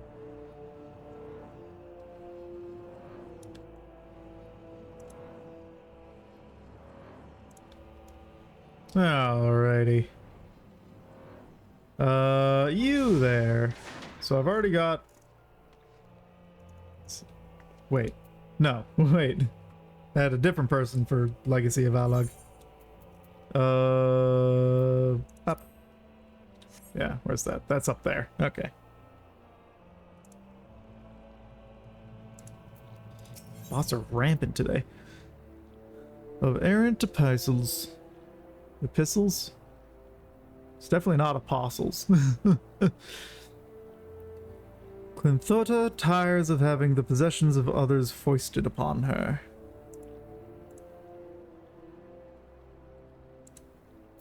Yeah, I mean, yeah, fair. 7 hills? Are those bloody furballs blind? Skarnfrusk sin? Not Skarnfrusk win? It's writ clear as day. Pardon me. The Moogle meant no harm, I'm sure. But this marks the 3rd time this past fortnight I found myself in possession of a delivery intended for another. I do not expect all Moogles to be well versed in rogue and naming conventions. But when they are unsure of the intended recipient, could they at least have the courtesy to ask before dumping it off and flitting away unseen? Look closely here. This missive is clearly marked for my brother, Risflos Gardensfrusk Sin. He makes his home in Limsa, serves on guard duty at the Octant more often than not. I've a mind to send this letter right back where it came from. Or so help me, so help... Put that thing back where it came from, or so help me.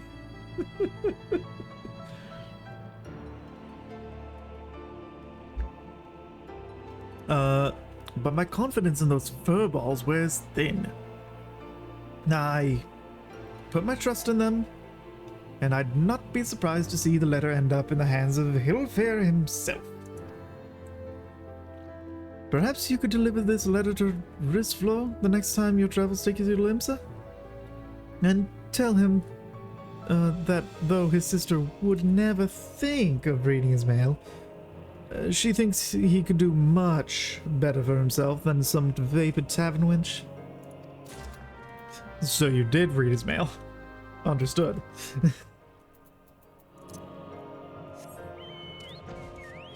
And I said vapid, but it's vapid. Pretty sure is the proper pronunciation. Hello, Rambros.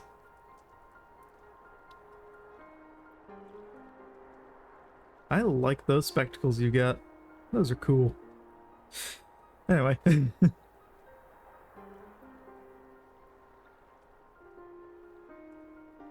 Why, if it isn't Carlinus and Bernard themselves. I was not expecting such a celebrated guest. To what do I owe the honor of this visit? The legacy of Alec. You were directed here, you say? By a man clad in foreign garb? Well, the opportunity he spoke of must surely refer to our latest anthropogeographical endeavor. Big words. Quite how he came to know of it is another matter. All knowledge of this project was supposed to be restricted to my organization. Anyway, but that is something for me to ponder in private. You are here now, and your services will, I am certain, prove invaluable. I must warn you, however, that the venture we have in mind is no simple excavation. An unprepared or incautious adventurer could very well find themselves on an unplanned and unpleasant journey to those solemn halls. Knowing this, do you still wish to lend us your cooperation? Yeah?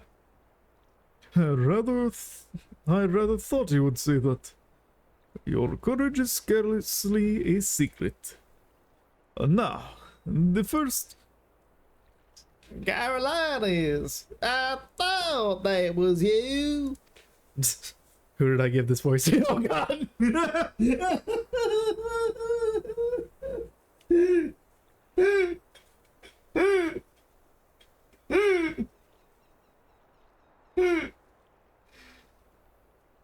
This is what happens when you give mystery tags to dialogue. Oh no, Sid, what happened to your voice?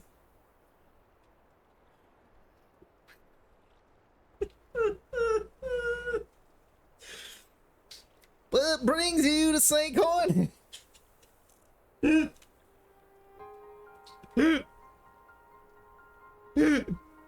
Oh, poor Sid. Oh, if I had only known. What brings you to St. Coinex? Don't tell me. The Alliance has sent you on another realm-shaking, history-making mission to lay low and apparently insuperable supper. I could go for some roast beef right now. An insuperable foe, yes? No?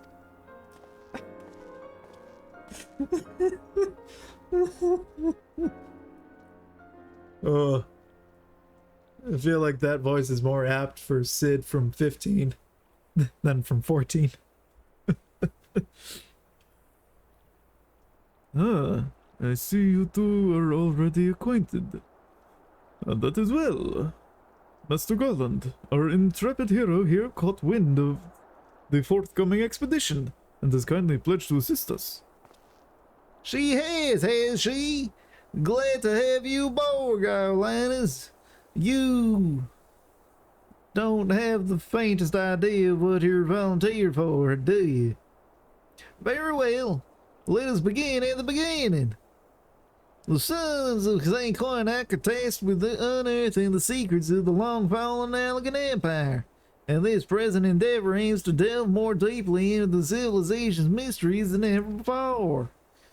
But I know that, look, in the event that you feel ill-equipped to contribute much on the subject of Allegan archaeology, I invite you to recall your encounter with the ultimate weapon.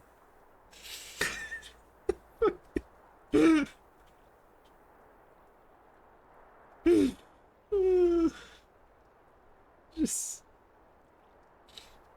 I'm so sorry, Sid. I'm so sorry I've done this to you. That mechanical monstrosity represented a feat of engineering far beyond all carbon molds can presently achieve. Never till Scava simply awoke it. I mention this by way of a reminder that you have had what one might term extensive first-hand experience with the notable Allegan relic. In short, you're practically an archaeologist. Now, to the core of the matter. Here in Mardona, there stands an entire Allegan structure which we have yet to investigate. I speak, of course, of the Crystal Tower. After witnessing the destructive capabilities of the ultimate weapon and the lesser mooned element before it, it seems wise to treat any remnants from that era with the utmost caution, excuse me. They must be analyzed, monitored, and above all, kept from falling into the wrong hands. To put it oh my god, it's activated. The doomsday is upon us. Please send help. Garlandus, you're our only hope. To put it plain, I have no wish to see another megalomaniac megalodon VT Legatus wield one of those weapons. It was this thought which first moved me to contact the Sons and propose that the tower be explored. Oh, so this is for the binding coil, right? Crystal Tower is binding coil? I don't remember. Never got to do it. Either way. For several millennia, the Crystal Tower remained hidden, buried deep underground. But like so many other things that were better left undisturbed, the structure was freed from its stony prison by the great upheaval which accompanied the coming of the Seventh Umbrella. It now stands revealed in all its splendor, a gleaming spear of crystal pointed at the bosom of the heavens. The bosom of the heavens. Red sword. Other red sword. Swords drenched in blood.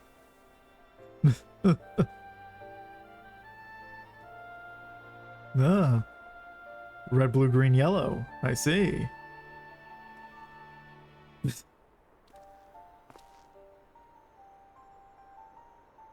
A rock. Are you gonna chuck the rock? Yep. Ooh. Okay, so we got several force fields, it looks like. We believe the tower to be the repository of much of the ancients' wisdoms. Unfortunately, its entrance is guarded by formidable defenses, and we cannot so much as peep through the keyhole, and much less set foot inside. These defenses take the form of statues, carved into the likeness of giant swordsmen. The 8 sentinels, as the Sons are wont to call them, is the first barrier we must overcome. Okay. What if I shoot it with a bunch of with a bunch of bows? Yeah, with a bunch of bows. I'll use my arrow to shoot a bunch of bows at it. Why not simplify over them in an airship, you ask? It has been tried before. Any vessel that ventures too close to the tower is blasted out of the air. We either destroy those statues, or the front door is forever beyond our reach. Okay.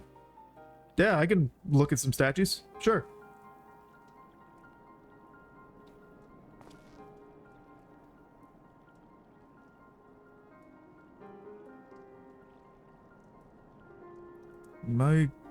My colleagues and I are ill-suited to negotiating such deadly hazards.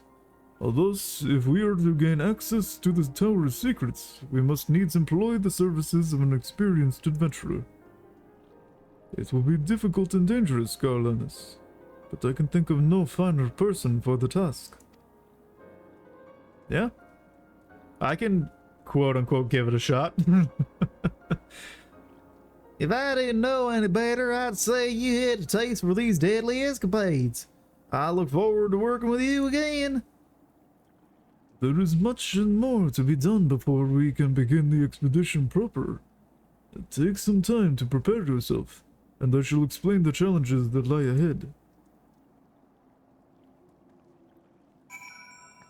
There we go. Oh my god, we got a second DPS in the formation of the party. While I was doing that whole dialogue. Okay. Our first objective is to reach the entrance to the Crystal Tower.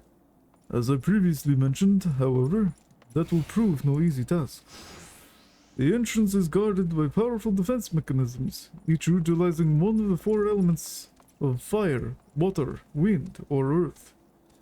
Anyone attempting to simply stroll past these sleeping sentinels invites swift obliteration.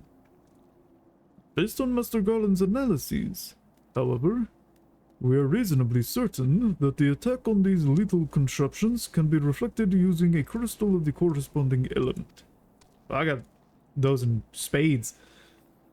Naturally, these crystals must be of surpassing clarity, free of the slightest impurities. Oh, well. Much like the flawless specimens used by the beastmen in their primal summoning rituals. Mayhap I should have said exactly like the specimens they use. Were there any other way? We would not ask this of you. But we need someone to enter the Allied Society strongholds and liberate their perfect crystals. Or, yeah, I guess those ones aren't Allied Society. That's the cult ones, anyway. For the moment, I would have you focus on obtaining 2 of the 4 crystals we require. Remek for Lenosi, where both the Sapsa spawning grounds and the Ugamoro mines are located. Yes. Titan and the yet-to-be-faced Leviathan. You may be certain that the materials used in the beastmen's rituals will be well defended. Whether you choose to venture there alone or with companions, I shall leave you to your discretion. But whatever you do, please be careful. Alright, another reason to go to Lenosi. Alright. Stop tracking that. Limsa. Speak with Drillamont, which is just next door. That's Limsa. Halatali is in Thanalan. Ultimate Ballad is doing Ultima's Bane. Copperbell Mines is Thanalan. And then we got... Oh, Ursundel in Gridania. Huh. Camp Lake is Lenosi. Miners Guild is Thanalan. Limsa. Thanalan again. Here in Revenantstall. Might as well do that while we're here. Greatest story never told. I have to go back and remind myself what that is. Is there a notepad in game? I don't remember. I don't think there is. Um.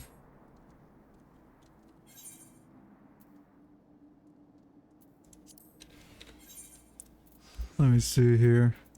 Extras. Alarm. System. Character duty. Logs. Social party. Logs. Challenge. No. Duty. Timers. New game plus. Follow the nose. Trust. No. Character. Goes on achievements. Fashions. Okay. Tours. No, I don't see that. Oh. I did make my adventure plate. Look at that. Adventure plate cannot be viewed by other players because your portraits were reset after using Fantasia. Make your plate public by updating its appearance or settings.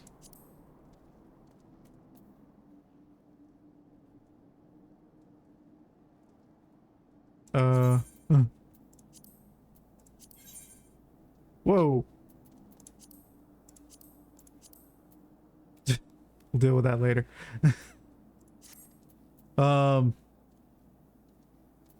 Face for fashion accessories. Oh, right, fashion accessories. Hey, there's that thing.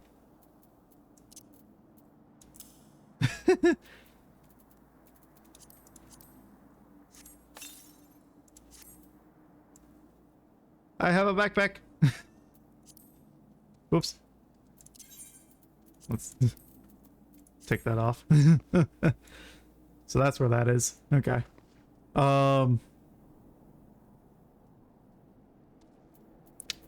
Travel isn't gonna help me. Register strategy board?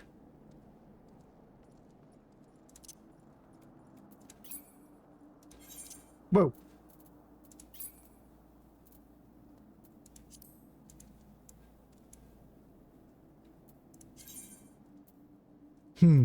Interesting. That's a cool thing that they have in there. What they don't have is what I was looking for, which is a like a journal that I could take notes in.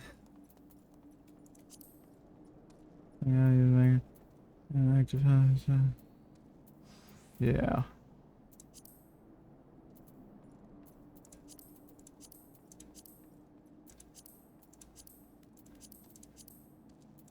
Anyway. Away with us to the story never told, or whatever. The what am I? No, not greatest story never told. The weaponsmith of legend. That's the one. Still waiting on this Odin part. It's been an hour and it still hasn't came up. That's also, again, because I've probably been dealing with a lot of cutscenes. I feel like at this point I should probably withdraw from that. Hey, Rowena. Yeah, let's withdraw from it, and then we can add a couple things into the list. Oh, you can't queue for a trial. And interesting. But like I could queue for both of these at the same time. I guess because it's looking for a certain size of party. Yeah. Okay. Alright, anyway, Rowena. A friend Nedrix, are you? Then you must be an adventurer of some skill. My business relies on capable people such as you. Is there a gesture of goodwill? I'm going to share with you a morsel of information, excuse me. Oh hey, you got a pretty thing in your hair. I like it. There's this bloke named Geralt. Geralt? Geralt of Rivia?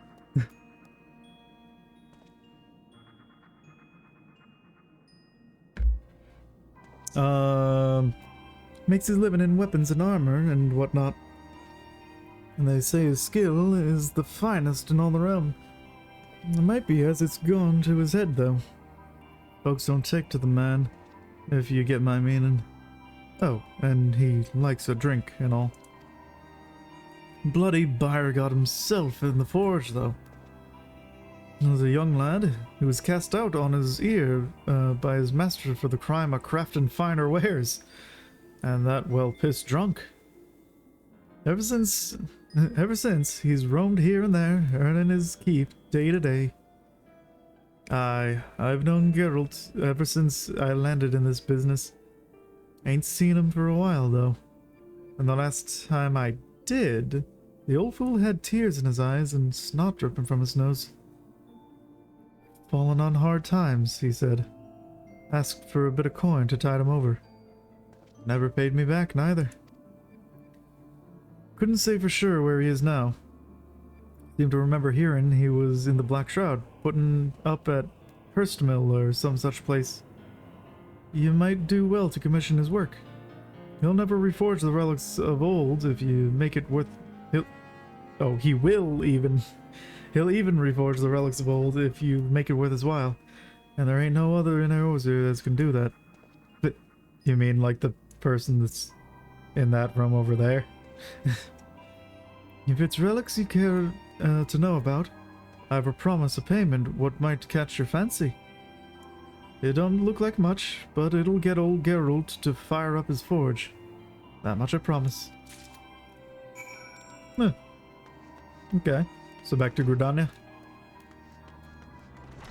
Yeah, also, what was forge sales? Artifact equipment is... Yeah, this is the job gear.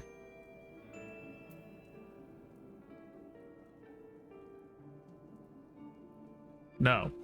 Wait. Are they all level 45? Okay, oh, these are the level 45 ones.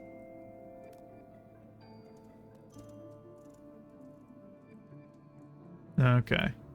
And then the vintage is the level 50, yeah. And that's where you need the antique stuff. Okay. Oh, but that's also just to get them back. That's not even like a dyeable version. Huh. Interesting.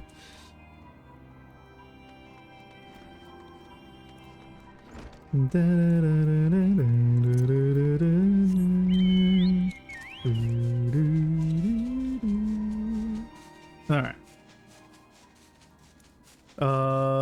Let's go talk to Jurdabear over here at the Stone Vigil.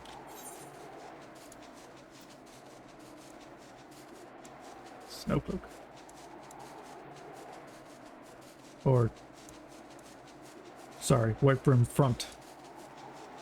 And then we can go to the North Shroud to turn in the Weaponsmith of Legend. Oh. And then back to Gridania. And Central Shroud and all that. Ooh. Bridge. Or is that just... Is that literally just Ishgard right there? That can't be right.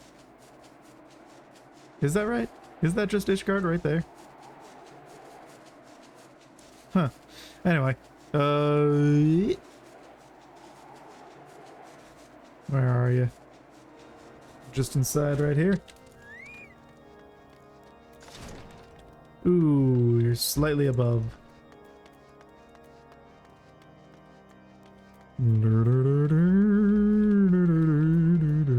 Oh, well. Now I wish I landed on the roof of it. Alright. Hello! Ah, yes, Drillamont. Gillen is Ibrinar. You're not an Ellison anymore. You're the only one to... You have come to lend us your strength? House Durandare is in your debt. You will rejoice with us to know that the battle for the Stone Vigil has finally begun. The first wave has already breached the outer defenses and entered the keep. As depraved a foe as the Dravanians are, they have a certain cunning. The place teems with unbelievers who gladly embrace death merely to deny us a film of advance. We came to slay dogs and are bled by nits.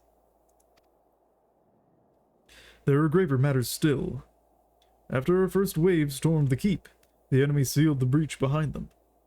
The vigil headgate is now a welter of molten iron and stones sharp as a headsman's axe. We can no longer send reinforcements by sand. The danger is great, but we must go by air. I shall lead the second wave, and would have you join your strength to ours.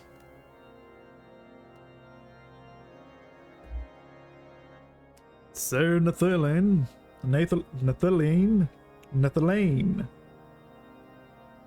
awaits you near the Stone Vigil itself.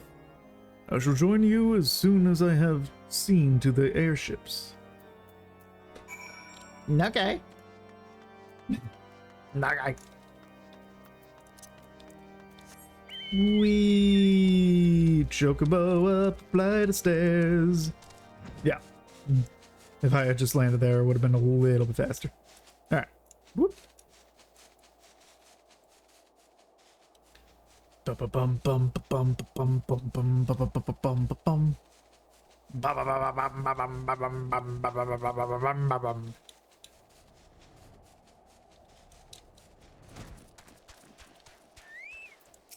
Hello, Nathalane. Helgar Lannis, Lord Rillimon sent word, and the airship will not be long in coming. And then we charge! All White Brim Front knows your name, Garland Sibrina, who penetrated the Stone Vigil's defenses. Why, to this very day, I remember the cheer that rang out when we'd heard your lane is gained low. Your presence here is tonic, pure tonic for the troops. Too long had the damned dragons desecrated our keep. Alone willing, the Stone Vigil shall return to Ishgard before this day is out. The Stone Vigil Hard, now accessible. There we go.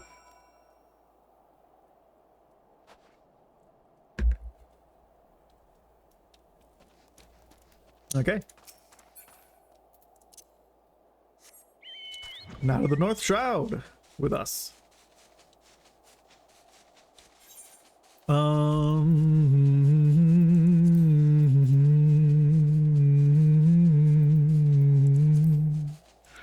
Ba-da-ba-ba-ba-ba-da-ba. There we go, that's in Limsa. Smith the Legend. Yeah, okay.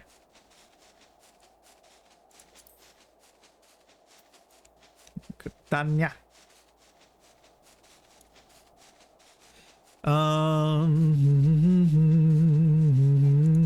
That's in Limsa. Where? Okay, that one.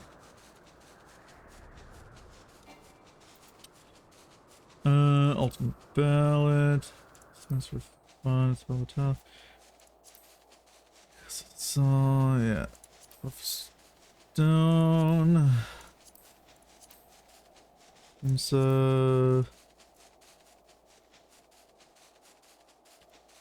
Limsa, yeah, okay.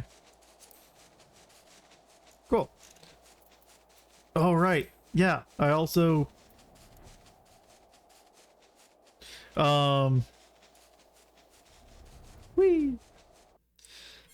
because I got a bunch of fishing gear and everything, I was thinking of going to hopefully finish up the Beast of Brewer's Beacon.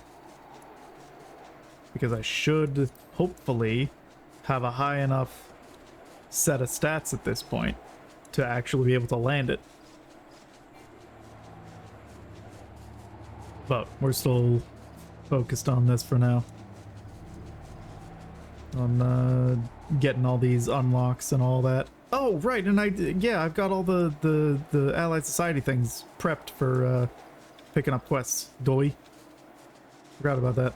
I'm gonna have to do that as well.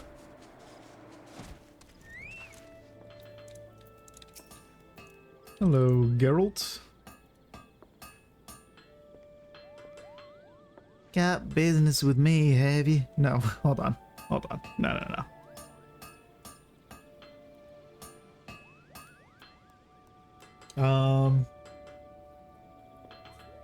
Got business with me, have you, adventurer?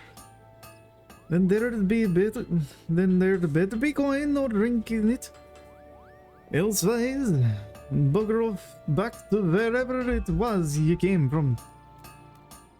Restoration work on an old weapon, you say? Ha! What makes you think I'd fire up the forge for a grimy old... Promise of payment. A slip of parchment signed by the weaponsmith Geralt documenting monies borrowed from Rowena. The gods. But where in the Seven Hills did you get that promise of payment? I ain't got no coin, I tell ya. Nay, not a single bloody gil. Gods, just look at me. At how far I've fallen. Me, the greatest weaponsmith of our age, hammering out dints in kettles to pay off a tavern debt. Ugh. Can you even begin to grasp me humiliation? Can you? Bah, of course you can't.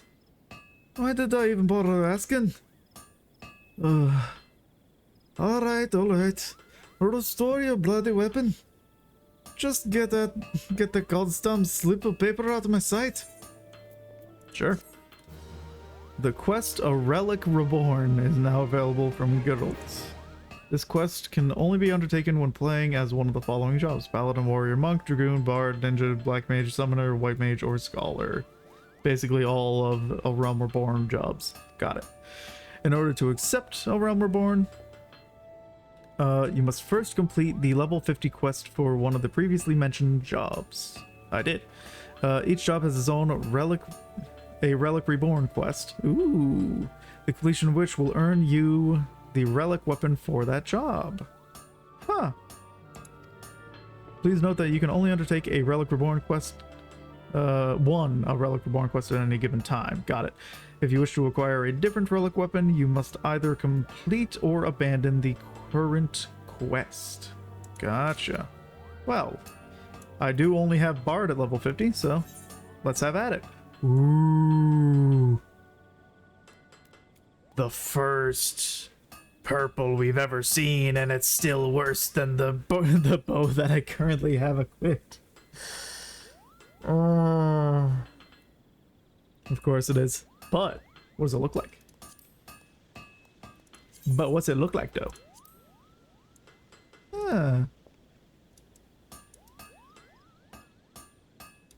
That's okay.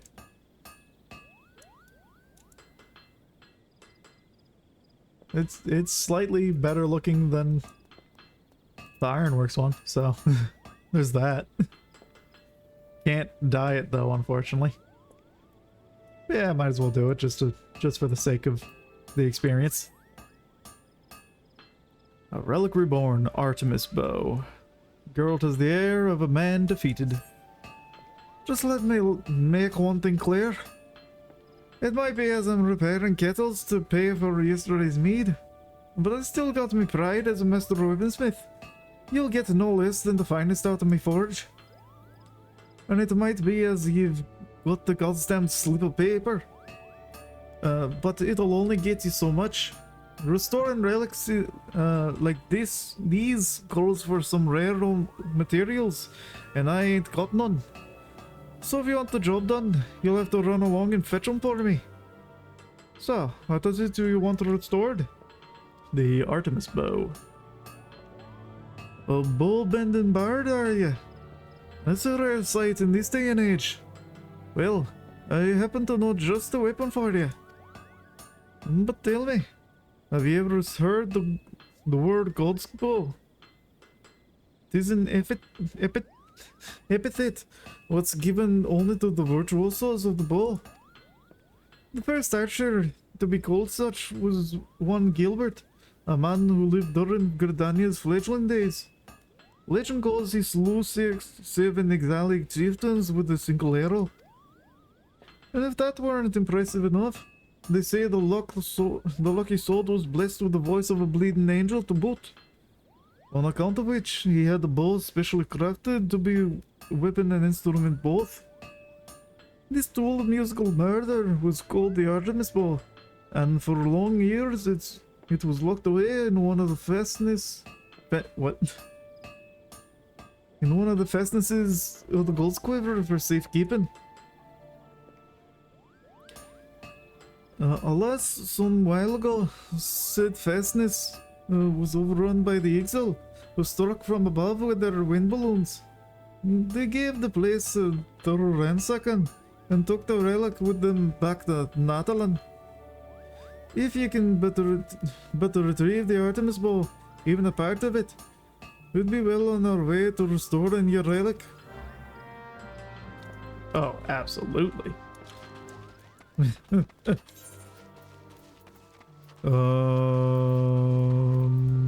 There it is. Do that. And then also, let's go advance the Exali Allied Society, shall we?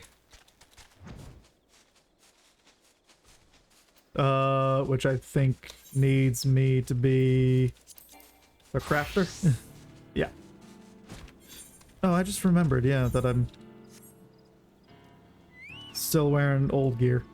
Let me fix that. Let's go ahead and equip those, but then also re-equip that. There we go.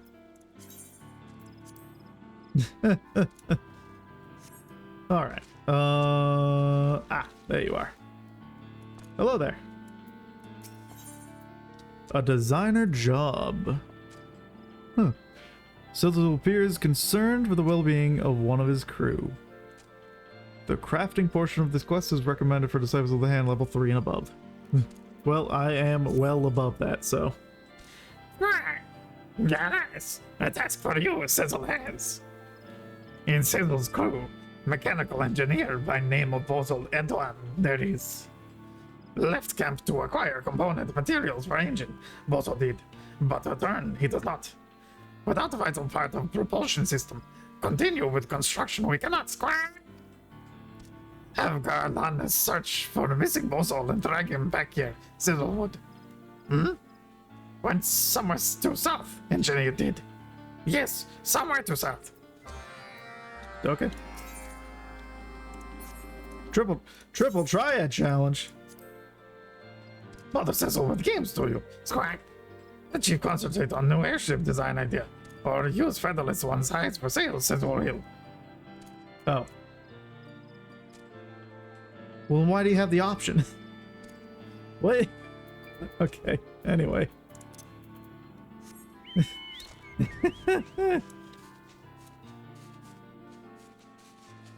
Well, anyway. Hey, where are you?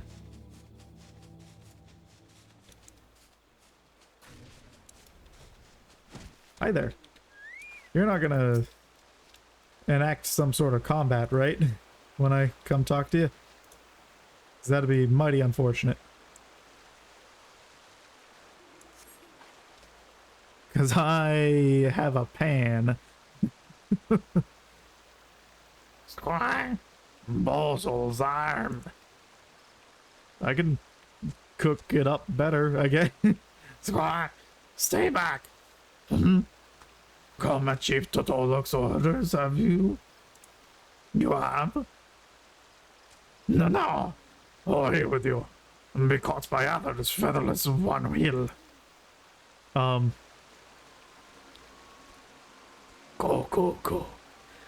Yet try to flutter free, do you? How to fly on broken wing, yes? Finished your game with you, we have not. Enough fun you have had. Miss your fawning presence, your goddess will. Skog, such insolent screeching. Mix a target for tournament you do. Enough pointless resistance. Time to rejoin Flock and devote yourself to divine Garuda, it is. Hey, I'm not equipped to fight. Skog, where did you come from, no feathers? It's one's pets you are you? Cease your glaring, or snap your arm too, Chieftain Will.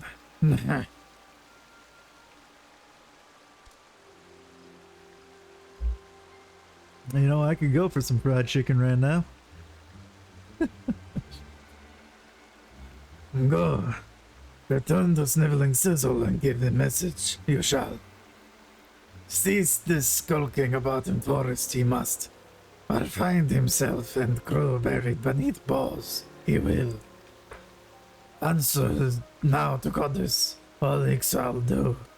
Divine Garuda, terrible and beautiful Garuda.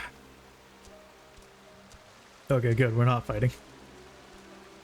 Yeah, lucky for you. That's right. Turn away. Get out of here, you dumb bird. Anyway. I'm glad they tired of their sport, I am. Based at the logging grounds, that chieftain is taking actions of a cattle nine as personal insult he has. Bozzel's arm. Useless it is. Ruined Bozzle for his craft they have. Wish to rely on Featherless One. Bozzle does not. But take these materials. You must. Necessary for crafting high quality engine component they are. Without component, cerulean propulsion engine remains incomplete. Uncut parts with rust-resistant agent we must. Partisan you are, yes? Leave this task in your hands, Bozzle shall. That place your people call Treespeak Stables. Find well-equipped workshop. You will. Unlike Bozzle, need for sneaking in and using at night. You have not. Square. Burn like fire. Bozzle's arm does. Oh, Featherless One must do what Bozzle cannot.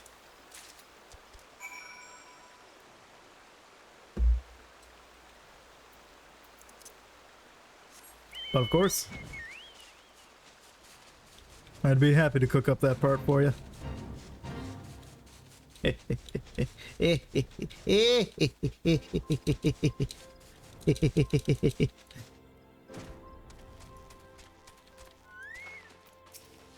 Nilmund. Greetings. The crafting facility here at Treespeak Stables is primarily for the purpose of forging tools for the stable hands. But our doors, Assuming we had any. are open to all.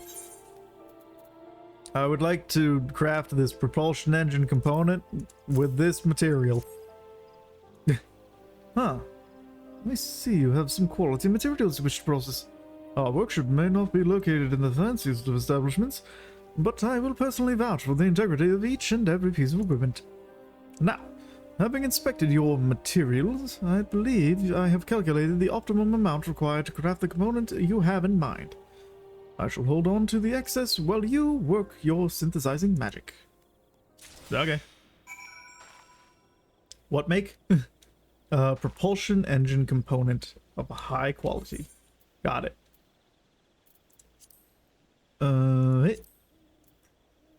Propulsion engine component. Here we go. All right. Synthesize. Oh, yeah. I don't even need to do this, but I'm going to anyway. Just out of habit.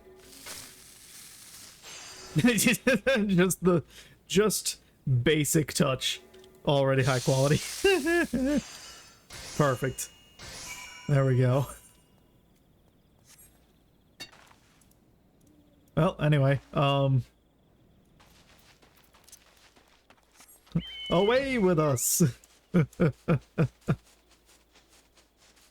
Alright, let's see how this ship is coming along. Now that they'll have this propulsion engine component.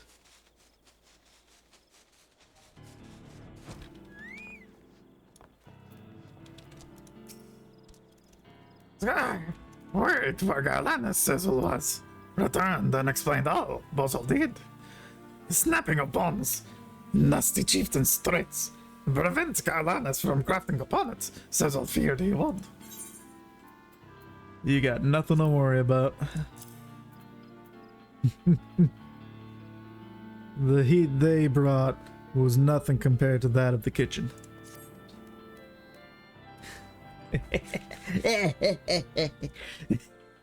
Very good, very good.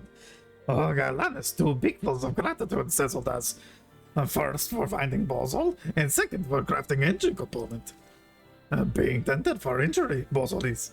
Short-sighted dogs. They can pray all day to goddess, but grow back flying feathers, it will not. Yet air in abundance they have. Right there, between their own ears. Squawk! Ah. This goddess. You speak of worshipping the primal Garuda, yes? Worship, yes. No means of mechanical propulsion, have balloons. A slave to whims of wind they are. To control direction of their vessels, make use of enchanted air stones they do. Infused with blessings of Garuda, these artifacts are. Stones create wind. Wind moves balloon. Simple concept, but efficient and effective it is not. And always costly the gifts of goddesses are. Feather demon. Brahma seeks all match, goddess does. But work only to satisfy Garuda's cruel desires, Cecil's people do. Answer their fervent prayers, goddess will never. And that is why a Cattle 9 broke ties with Garuda. Rely on own skill and perseverance we shall. Prefer to adopt Penalist One's technology we do. That explains the hostile attitude of the lying grounds chieftain. He sees the Akata 9 as heretics and betrayers of his own kind. Yes. I think as worse kind of exile they do. But also intend to lie at feet of Tataramo's chieftains. We do not. Fly we shall. Fly beyond the clouds. Yet take much more time now, it will. Wait until Bozal's arm is healed. We must. Draft technical designs for Dezul Kalan. No one else can. Cecil! If you need someone to draft airship designs, then I am your Lalavel. Training, you say you have. But what of patience? Hmm? Of dedication? Regret making offer lightly, you will. I am serious as I have ever been. In fact, I have already started drafting improvements to your engine assembly. And by incorporating my ideas, I believe you can reduce the weight of the propulsion system by 20% while still retaining its current power output. Toy with our dream, you must not. Should Tataramu's design be flawed, use skin for covering vessel's wings, says a wheel.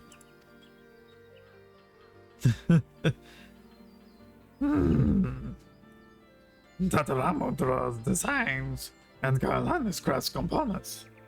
Very odd indeed. Cecil's crew has become. Correct? So be it.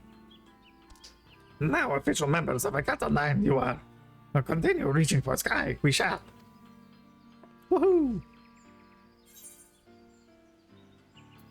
Designer job.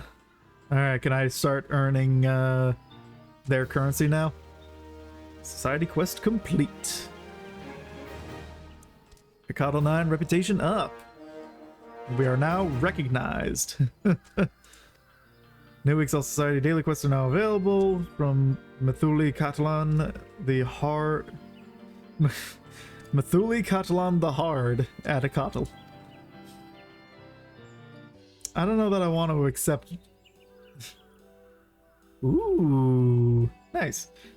I don't know if I want to accept missions from someone known as the Hard. Thanks to your diligent efforts, construction of the Dezul Kualan's tail assembly has begun. Continue assisting the Akatl 9 to see the airship hybrid reach completion. Heck yeah. Crafting! Okay. Hey, that did not mention that I can start earning, but maybe if I go look at the quests real quick.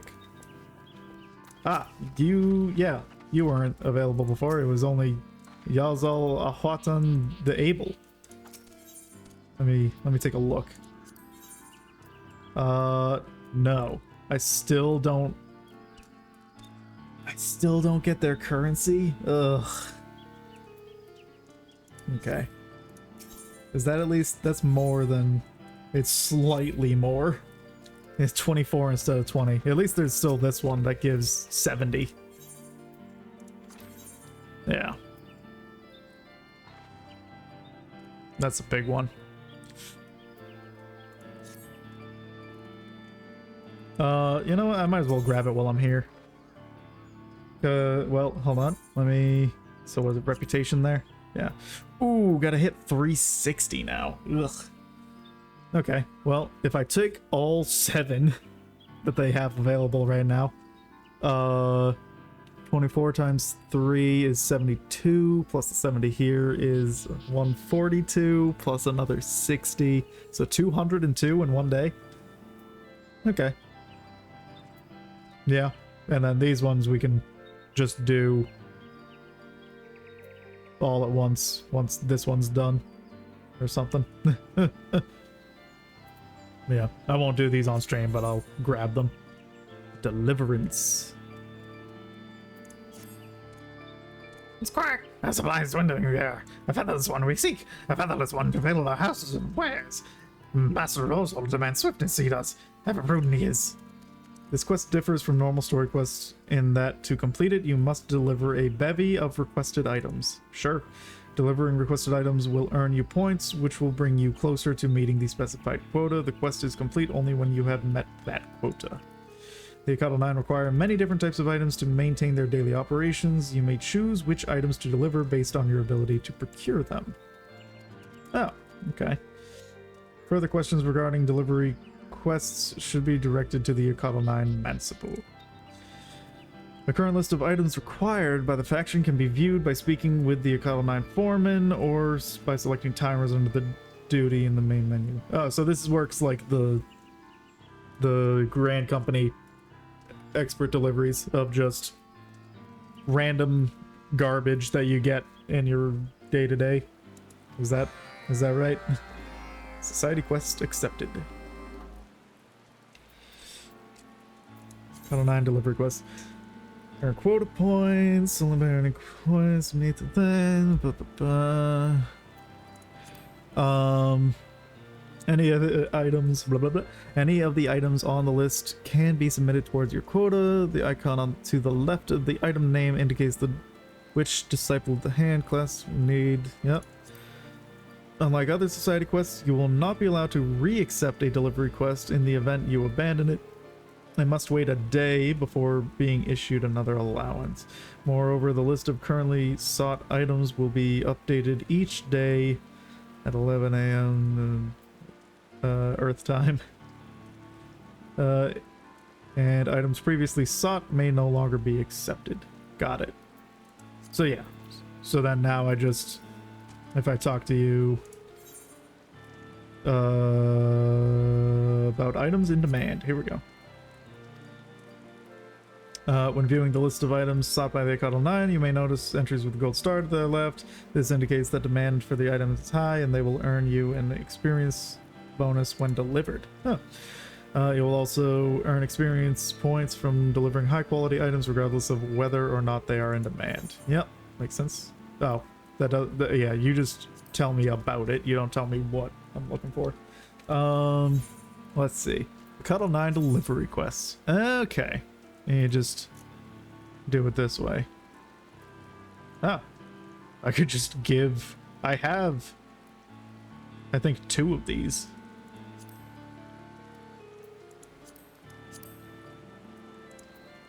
How do I... Wait, how do I turn... How do I turn it in, though?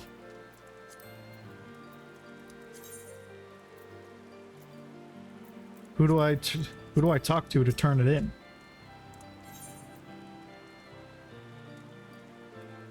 About quests. Call on a delivery requests are all type of allies. Alright, type of ally available once a day and are these all are private. Delivery requests consists of delivering them to the Akadal 9 foreman. That's who I'm looking for. Okay. Akadal 9 foreman? There you are. Okay. Long is my list, deep is our need. Each item delivered will earn you points for the quota. Moreover, each individual delivery will earn you experience points for the quota. Did you say something different for the... each individual delivery points for the quota. Only when the quota is... Yeah.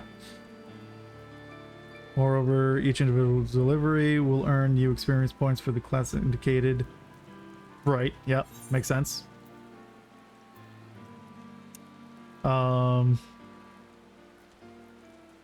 Yeah, I've got 2 high quality ones of these. So, yeah, might as well. I don't need them anymore. And over. Alright, and I can only do 1 of them anyway. So yeah, there we go. Or can I do more? Cottage cheese! Elm longbow. Yeah, that's fine. Oh, those are some big ones. Quota, I'm currently at 10 of 120. Okay. Quota here, and then that's the experience. Okay. Yeah, I'll still hand that over.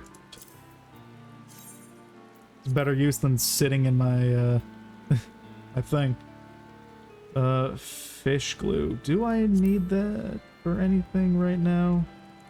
And also, core butterflies to make that. Oh, I don't think so, right? If I pick up Lancer, I'll need it for level 37. How much does that need? 1? Alright, so I'll give all but 1. Got it.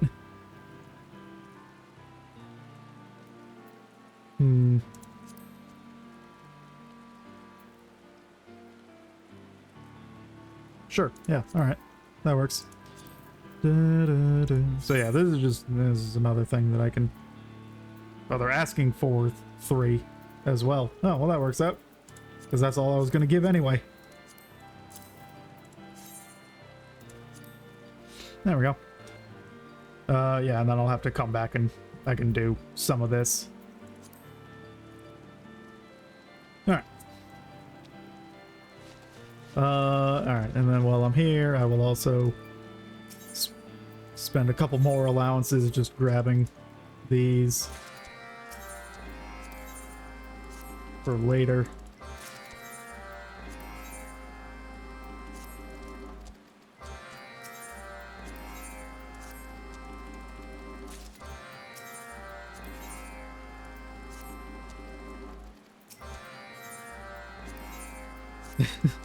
And there we go. All right.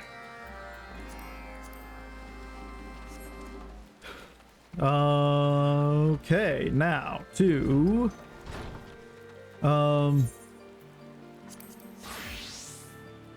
let's see. Let's go. We'll go Central Shroud to finish up the Tamtara Deepcroft Hard quest, and then we'll loop up to Gridania to do some stuff there, and then go to East.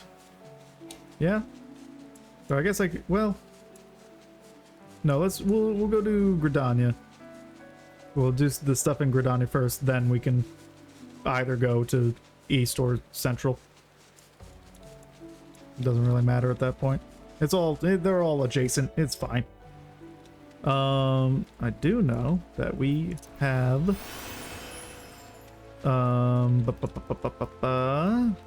side quest just over here to continue interviewing people about Louis Soir. I remember that much. Yeah, remembering the past. Whoop. Dip, dip, dip. Where you at? Over here somewhere. Yeah, let's keep talking to Nananji here. I don't remember your voice.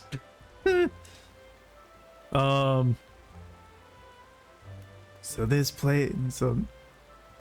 is Upkalu Falls. The conspicuous lack of the creatures aside, it's quite a beautiful place now. Now then, the person we're to meet should be along shortly.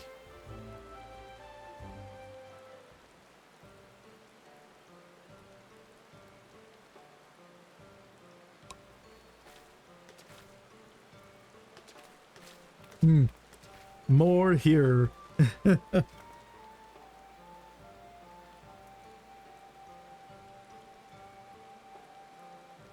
I was told there were those who wished to learn about Louis Soir. And who should one of them be but Lieutenant Ebrenar? Well met. I'm Lieutenant Cyril Fulk of the Order of the Twin Adder. Oh yeah, that's another thing I want to start, was the squadron stuff, and then I could just do that off stream, because that's all just like micromanaging minigame stuff, leveling up NPCs. Nananji, at your service. Thank you for sparing the time to speak with us. Think nothing of it. I must say, though, that Lieutenant Aubrey chose the perfect spot for the subject matter.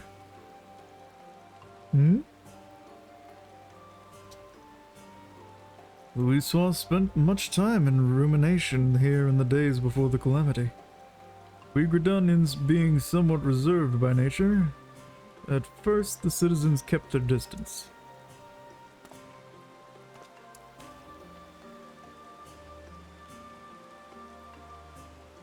But in time, people warmed to him. He patiently lent an ear to their troubles, healing hurts and offering counsel, and gradually earned their trust. To ignore the plight of those one might conceivably save is not wisdom, it is indolence.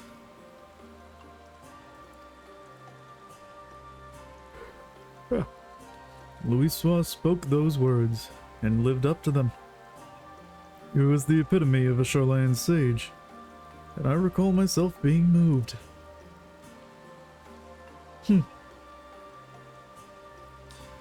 Now, shortly after we had become aware of the Meteor Project, the hamlet of Quarry Mill was attacked by the primal Garuda. Both soldiers and civilians were among the casualties. The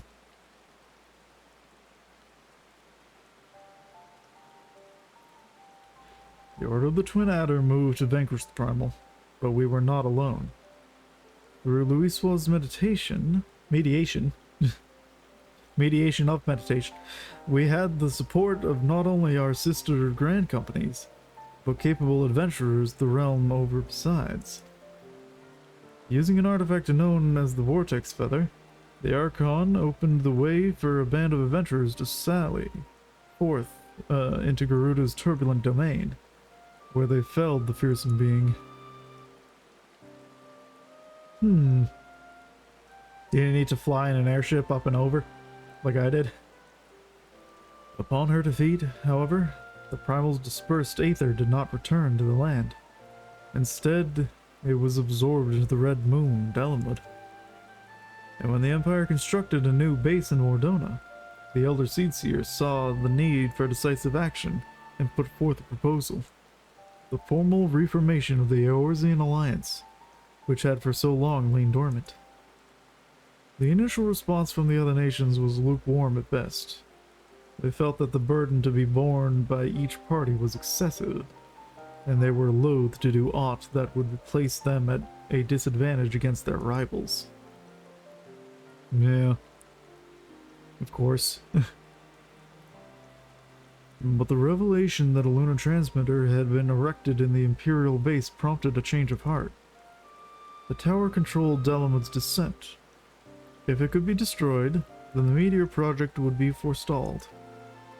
After having constantly been on the back foot, our nations were motivated to join hands that we might strike a decisive blow against the enemy.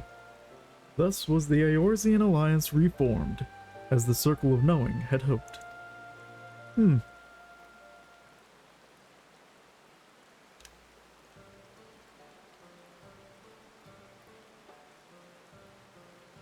At the same juncture, Louisoix was asked to join the Alliance as a tactician, and in that capacity, he proved sage counsel to our heads of state.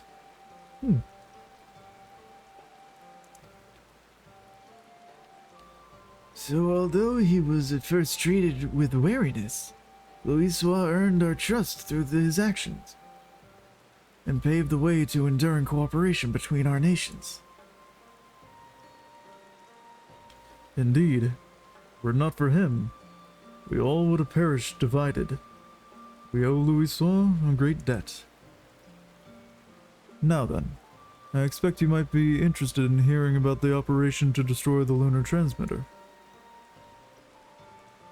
But for that tale, I would recommend you seek out another, a decorated soldier who actually took part in the operation. Although a hardened warrior, she is quite friendly and should be glad to regale you with her experiences. Shall I send her word on your behalf? We'd be duly grateful. Very well. If you could take yourselves to Maelstrom Command in Limson Laminsa. I shall see to it that she knows to expect you. With that, I shall take my leave. I pray that the biography is a success.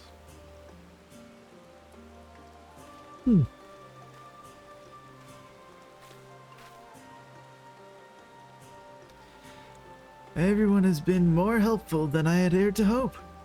It seems Louisoix has had quite an influence on others. I mean, yeah, he seems to have been a great individual. That interview gave us some valuable insights into his character, and I'm eager to see what we learn in the next. Come, let's head to Limsa Laminsa.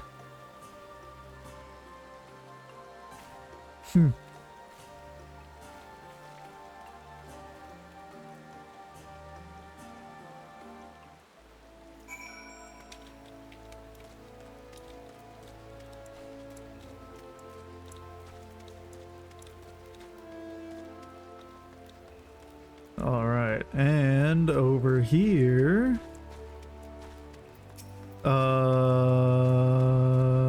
Ursundel talks about Hawk Manor? I think, maybe? I forget. Friend, it is good to see you again. I wish I could greet you with more joyful tidings. I trust you have heard the rumors, yes? I fear they are true, and then some. Oh, wherever shall I begin? After you released my lady from her torment, a deed of bravery and kindness that I will remember until the last of my days, I paid a visit to the Woodwellers and told the tale in all its tragedy, that the Gridanians of the 12's Wood might know the truth.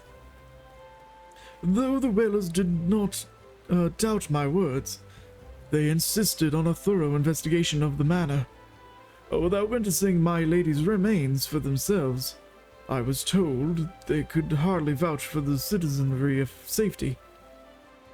A prudent judgment, though, I thought, and I did not argue. It is what happened next that confounded everyone. myself most of all. A contingent of wood dwellers was dispatched to the manor, and I personally escorted them. This would be the last I saw of them, for nary a one returned. Minutes turned to hours, and before long, night surrounded the silent manor.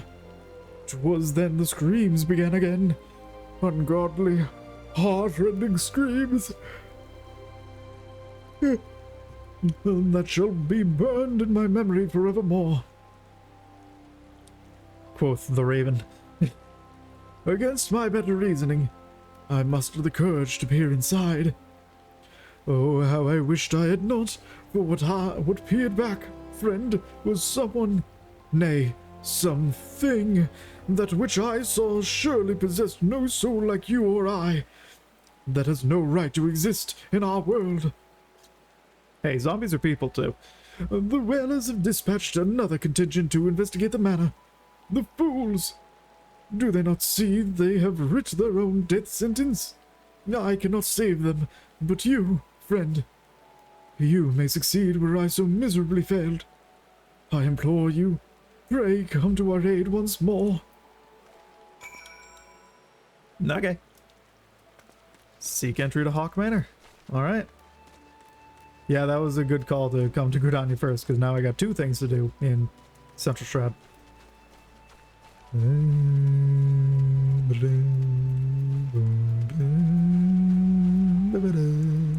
Obtain the time-worn Artemis bow from a treasure coffer in Natalan.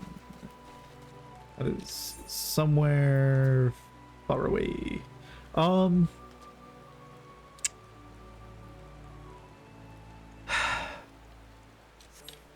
Yeah, you know what? While we're here, let's head into the Whaling Barracks and apprise ourselves of the Lancers Guild, shall we? Welcome to the Lancers Guild, adventurer. If you seek to refine your skills with polearm, then you have come to the right place. Here at the Lancers Guild, spear wielders gather to train with one another, and further hone their abilities under the tutelage of our fine instructors. Do you seek membership with us? That I do. Very well. I shall provide you with an insight into the history of our guild. More than just an instrument of war, the spear is also a tool for hunting, and with game ever plentiful in the Twelveswood, the weapon has been the mainstay of the locals here since before the founding of Gridania. With the passing of time, our nation became a gathering place for spearmasters from across the realm, many eager to test their mettle against the famed might of the Wood Whalers. And it was here in Gridania that myriad fighting styles came into contact, eventually giving rise to the art taught here today. That spear technique could be formalized at all owed much to the founding of the Lancers Guild by Wood Whaler Captain Mistal nigh on a century past. The tradition of accepting students from without as well as within Gridania's borders persists to this day, ensuring that the art of the polearm may not only survive but also continue to evolve. Well, there you have it. I hope this brief history of the guild has helped settle any doubts in your mind. The Lancers Guild is always eager to welcome new initiates. If you will to enlist, speak with me again and we can begin the enrollment procedures. Absolutely. Well then, have you made up your mind to enlist in the Lancers Guild? Way of the Lancer. Jillian wishes to reaffirm your desire to join the Lancers Guild. I accept. Excellent. I shall let Guildmaster Ewain know to expect you. All who seek admittance to our ranks must present themselves before him. He will judge if you are fit to become one of us. And pray, make your way to the training area within. Our Guildmaster awaits you there. Oh, please. Please. As if I'm not worthy. Come on now. Do you know who I am? Oh. Well met, adventurer. I understand you wish to learn the Lancer's art under our roof. I see you have some combat experience. Yet it remains to be seen if such skills as you have acquired will avail you here. But no matter. In my capacity as Guildmaster, I shall guide your training, beginning with the very basics, the principles of our art. There exist myriad fighting styles, each of which has its own unique qualities. None, however, can claim to be as offensively minded as ours. Our approach is ever one of attack, no matter who or what we face. An experienced lancer is able to wield a polearm as if it were an extension of their body. They transform into a raging storm before their foes, delivering a barrage of devastating thrusts and slashes. To facilitate such a relentless assault, we lancers forego plate, favoring armor of leather and chain. Such materials as provide adequate protection without unduly hindering movement. A lancer's worth may be measured quite simply in how swiftly and decisively they can pierce their enemy's defenses. By its nature, the polearm is a simple weapon to wield, for good or ill. Even in a farmer's hands, it is capable of wreaking considerable havoc, and thus has it been a mainstay of every great army since ancient times. Yet know that a lance alone does not a lancer make. Faced with unfavorable odds, an unseasoned spearman will break formation and flee without a moment's hesitation. A true lancer, however, flinches not before their enemies, for they know not the meaning of fear. Ever do they press forward, disdainful of the odds, that they might pierce the enemy line and open a path to victory.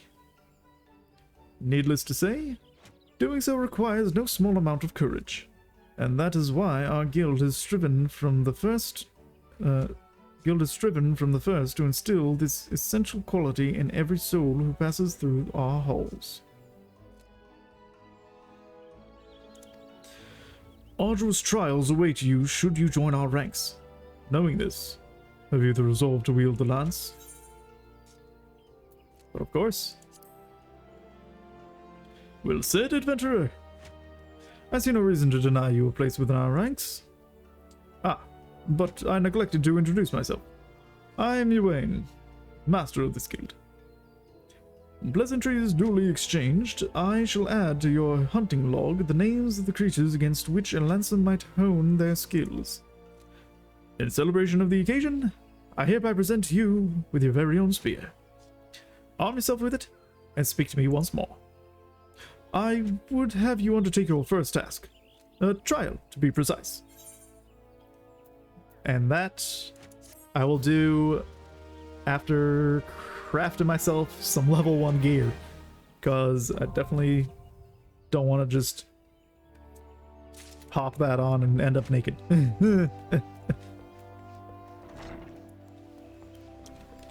But let's see, for now,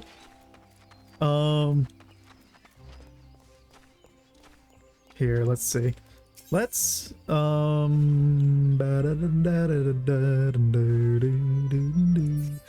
actually, yeah, let's wait here because there'll be music playing.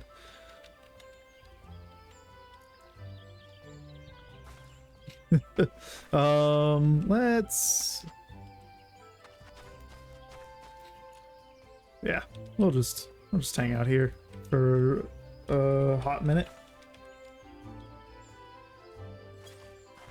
because I need a little bit of a break, but we are going to continue playing the game. All right. Does that work? Perfect. I am now considered AFK. All right. Let me see here. So we are going to do the thing I did yesterday, which is all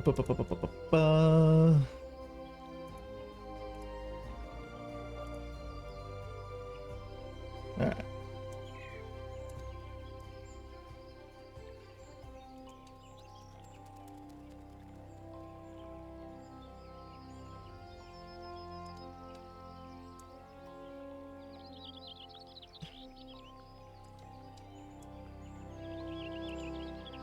Yeah, that'll do.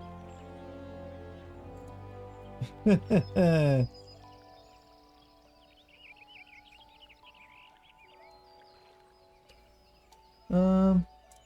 that quite right? Oh, yeah, there we go. All right.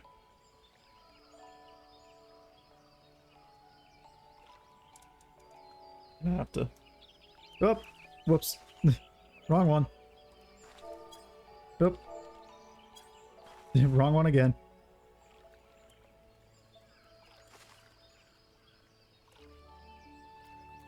There we go.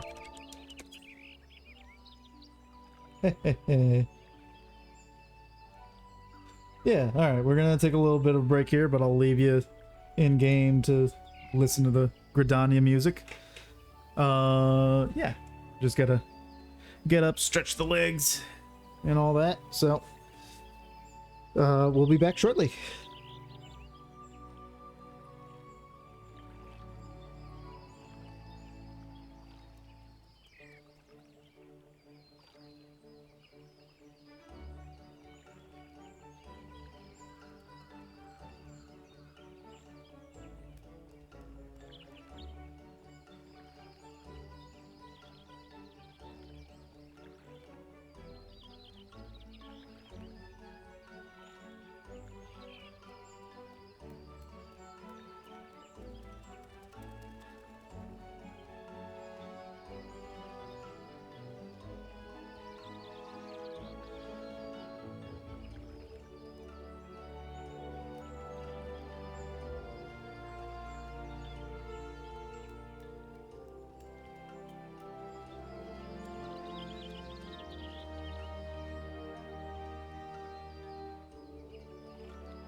Oh, I didn't even.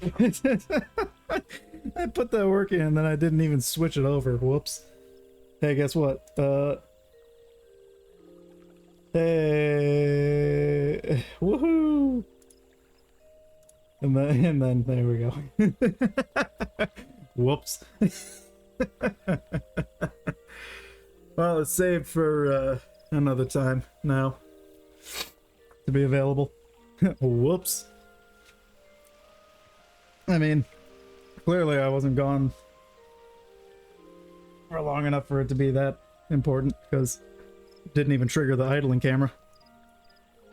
All right, let's excuse me. Let's get to Little Solace. That's the one. Oh, I guess the stuff in South Shore too. Oh my god. Oh no, that's for the Odin. Right. Oh, I got the hiccups. Help. Help, I'm hiccuping. Help. Alright.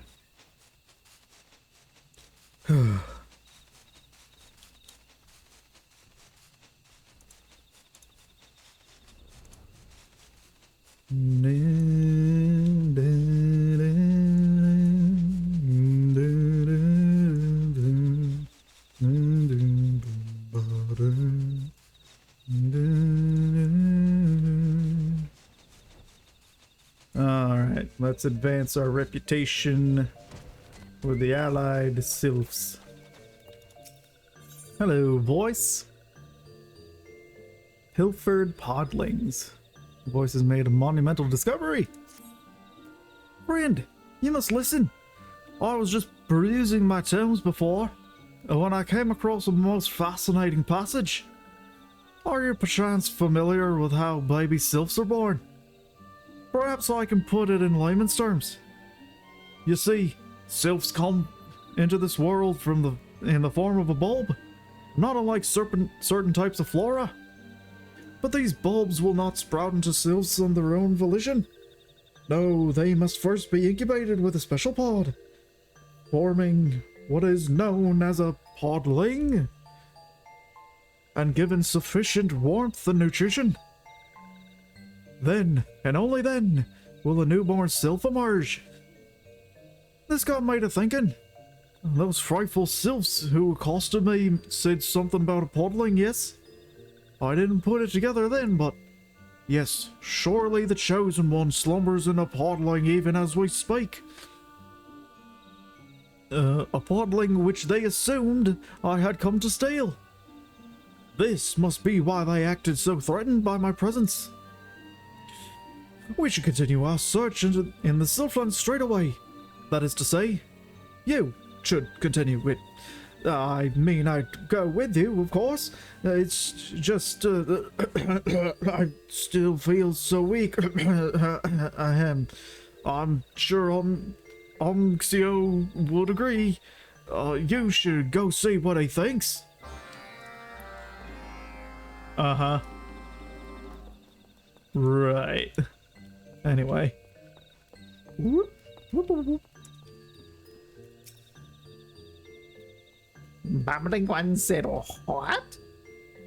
Chosen one yet exists as a podling? Why did bumbling one not tell us sooner? There is no time to lose. Walking one must become running one and retrieve chosen one's podling from the Sylphlands with all haste. This one can help. This one uses see-through magic, so that walking one becomes hidden one. But be careful, see-through magic will not last long. If touched ones see walking one is in trouble. Now hurry and find chosen one. The fragrant blooms you will encounter on the way will extend the duration of the incantation. Seek them out if the spell's power begins to wane. 50 seconds to complete it. I'm not even remotely over there. And I can't sprint. How do they expect me to get to the next fragrant thing in time? What?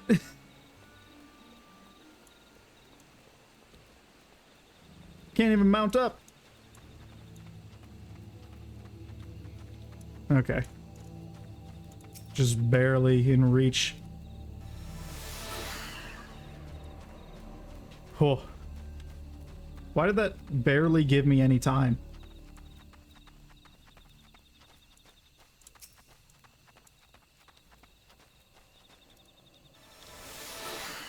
It only gives me like 15 seconds. There's another fragrant bloom over here, right? Okay, good. Also, why do I have to be hidden? I can hold my own. Oh, it just brings it back to 25 seconds even though you start with 50. Okay. Talk to the sluggish sylph. Phew, this one is exhausted. I don't know that a podling could be so heavy. The lazy one should feel honored to be trusted by Boss One with super secret mission. Yes, yes. This one is... Oh my... Oh, an adventurer! Run! But also tired. So this one hides podling in super secret place. Will carry to Boss One when arms and wings are strong again. But Boss One said not to let podling out of sight for even one eye blink. Yes, yes. This one was just hoping to go get it. Now... where did this one put it again? Was it near entrance to these one's home? Or... Ah, this one cannot remember. No, what has this one done? Boss One will pluck this one's wings out one by one. These ones must search. If these ones do not find Chosen One quickly, this one will not survive Boss's one's threats. Oh. Haha. I wonder where it could be. Carry the podling back to Little Solace. Well, your arms and legs still have strength. Be wary of attack from enemies. Should you find yourself tiring, seek out patches of moon grass, which will restore your strength. Okay. Well, it's a good thing I'm a high enough level to not have enemies become a problem for me.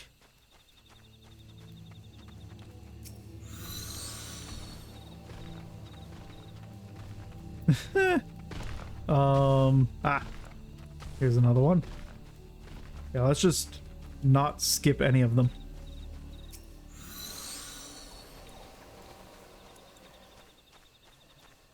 A bouncing, beautiful baby seedling. Podling, sorry. Excuse me, pardon me. Just coming through with a podling.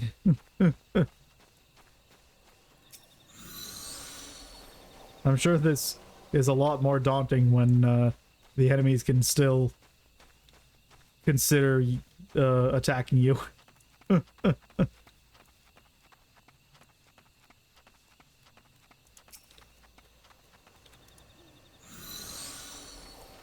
Alright. Cool, crisp air fills your lungs. And you're able to enable your strength once more or something, I don't know.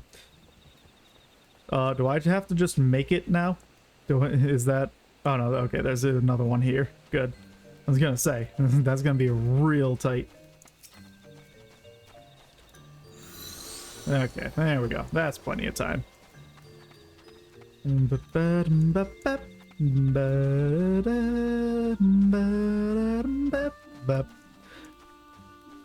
Beep beep. Chosen One podling coming through. Oh. Where? Oh, the voice? Okay. Whew. There we go. I don't know why I would bring it to you instead of Omzio or whatever.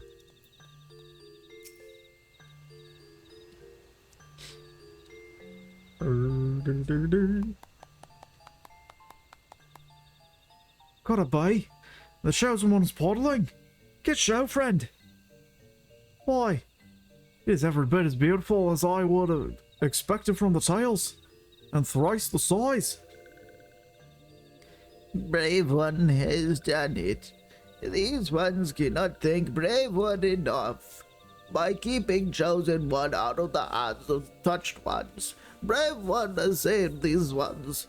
No, everyone in Aeolia from a thundering demise. Oh, let us not engage in our barbary, friend Sylph. Chosen One are now. She is just a wee babe after all. Foolish one has 4 eyes, yet not one of them sees. This foolish one learned nothing from those paper stacks. From the moment Chosen One emerges from cradle, Chosen One holds the power of 1,000 thousands of these ones. Power to command Primal One with the ease by which walking ones draw breath. What does 4-eyed one think would happen if Chosen One's powers fell into hands of touched ones? Lord Remove would be come down from the heavens, and walking one's precious Gridania would go boom. Oh, Primal and Gridania? Oh, how frightful. Why, we really must do something about this. Does 4-eyed one need 4 ears as well? That is why this one sent Brave One in search of Chosen One.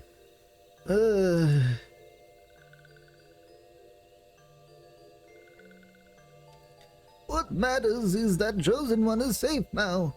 Under these one's care, the Chosen One will be raised in Little Solace, where Chosen One will know only peace and gentleness. If raised properly, Chosen One's great powers will bring comfort and solace, not destruction. And this one, all of these ones, will see to that. But Brave One must be wary, and these one's enemy will not give up so easily. Should touched ones return to the Chosen One, this one would ask for Brave One's aid. Of course. Pilfered podlings. Now this is pod racing. We are recognized by the Sylphs now. New Sylph Society daily quests are now available from Ponixia at Little Solace. Furthermore, you now have access to a wider selection of wares from the Sylphic vendor. Huh. Okay. There's you. And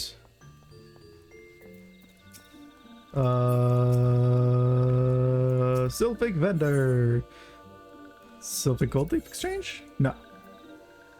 I don't have any gold thief. Purchase items.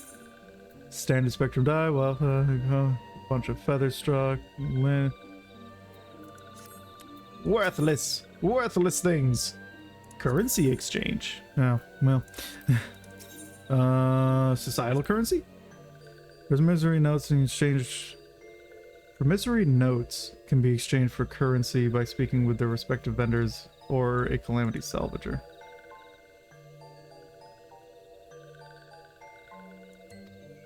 The amount of societal currency you possess is shown in the currency window.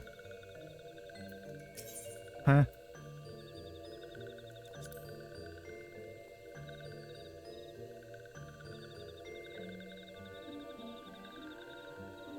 I guess promissory notes is like an ancillary, tertiary currency thing that you can then use to get the specific societal ones, but I also still can't earn the societal ones yet.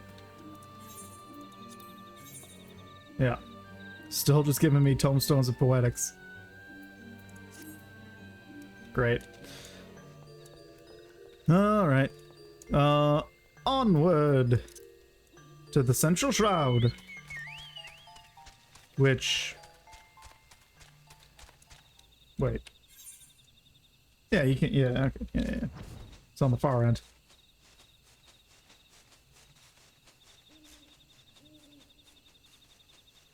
Forgot for a second.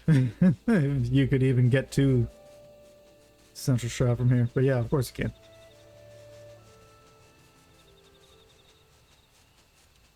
It would make very little sense to go from South Shroud to East Shroud for the first time, because South Shroud has higher level enemies. Okay, alright, we have a couple things to turn in here. We've got to unlock Hawk Manor Hard, and then also finish up Corpse Groom quest. Oh, and I even have a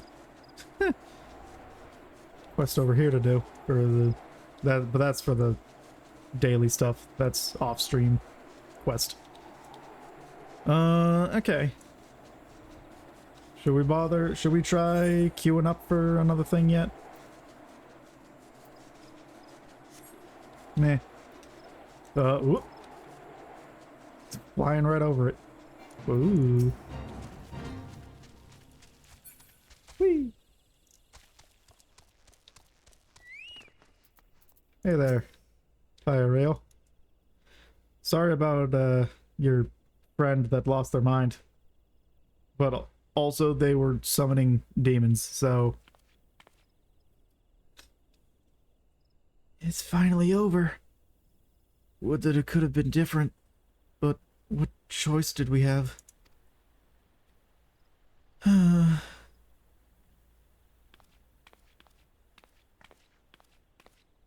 Yeah.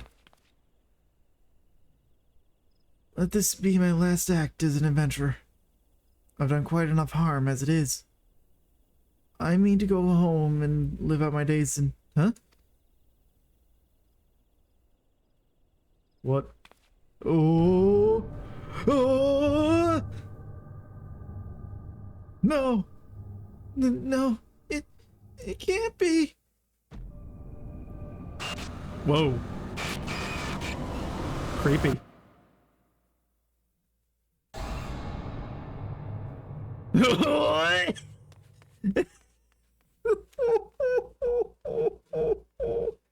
That face. I'm sorry, please forgive me!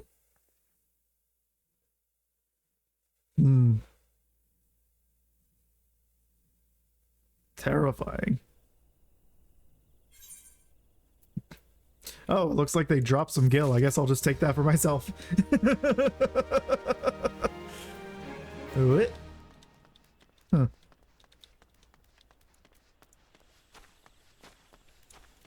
Alrighty, let's see here. Right. Up and over to Hawk Manor.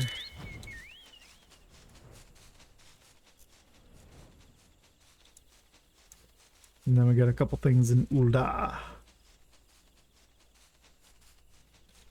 And by that I mean Banana Land.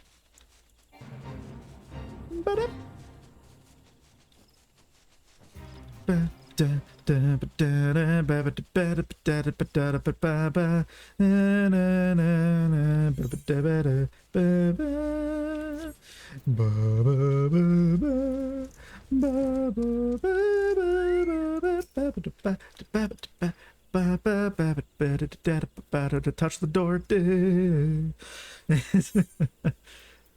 Oh, someone stapled a bunch of gil to to the front of this door. Well, anyway, quest complete. Now Hawk Manor Hard is accessible. Woohoo! All right. Oh, okay. So that's it for the shroud for now, I suppose.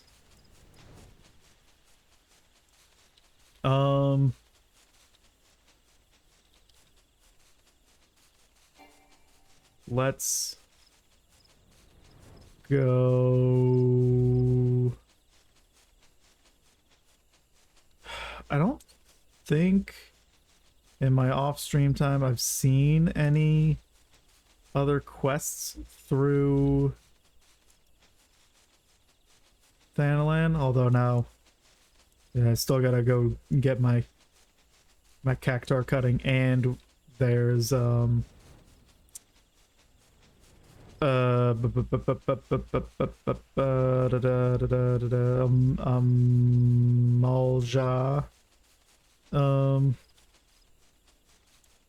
society quest reputation advancement that we have to do.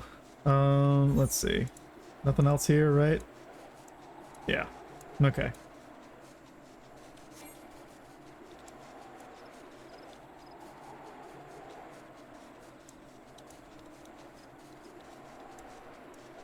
Also, it's gonna be the dumbest way to do this, and absolutely not how it should be done, but I'm kind of considering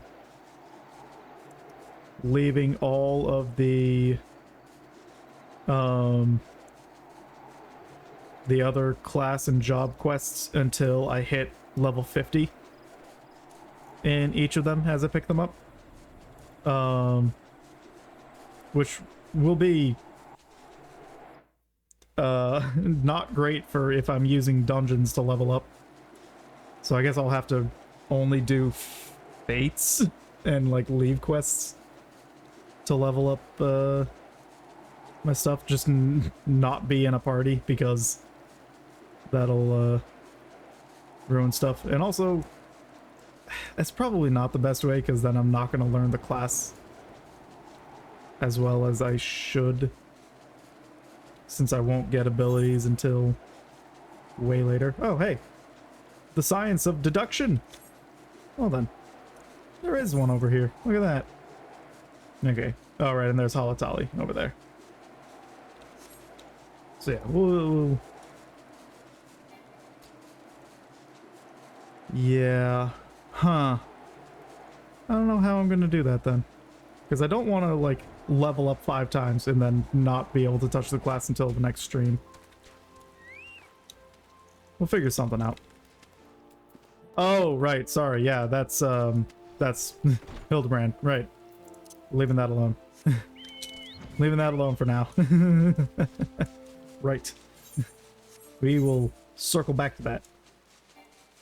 I gotta remember that that's there.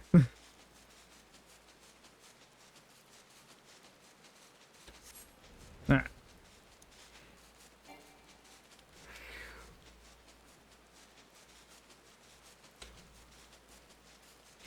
Okay, so yeah, we'll go open up Halatali hard.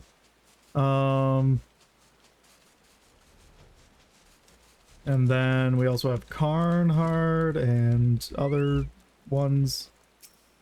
Hey, Oral. Why is the most critical portion of your torso the thing that's open? I mean, I guess your stomach would also be critical. Why do you have an opening in your armor right in your solar plexus? Welcome to Halatali, where heroes are made. I am Arl, and any friend of Hugobert is a warmly regarded acquaintance of mine. Didn't mention he used to tread the sands, did he? I've been trying to get that smooth-talking son of a Hydra to take up the gladiator trade again, but gets easily distracted, Hugobert does. Now, I'll wager he didn't put 2 and 2 together when he heard your name. You're the person Fafajoni over there was talking about, aren't you? I knew it. The liberator of Halatali himself. Thanks to you, we've made it nice and deadly in there again. I gotta restore the Coliseum Games to what they were. It's no lap of luxury, warn you. The place could use some more freshening up, and there are some lurking crawlies that need a good killing. But the brass blades are on that detail. So, what do you say? Care to experience the new and improved training grounds? We'd be honored to have the liberator of Halatali return as a challenger. Sure.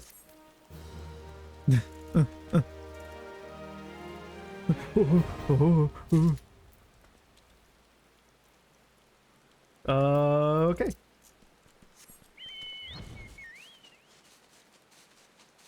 And then we can slip on over to the South Banana Land. Whoop. Because we have ranger rescue, as well as we have to go turn in something down here. Do I not also have a turn in directly at the Sunken Temple of Karn? Where's Wrath of Karn at? Huh? Wrath of Karn. Miners Guild, so no. Okay. Wrath of Karn. Copperbell Mines, which is in Central.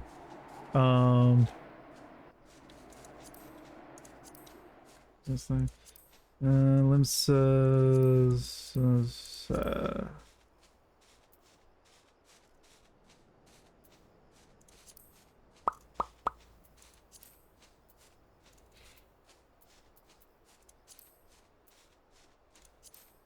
Yeah. Okay. Yeah.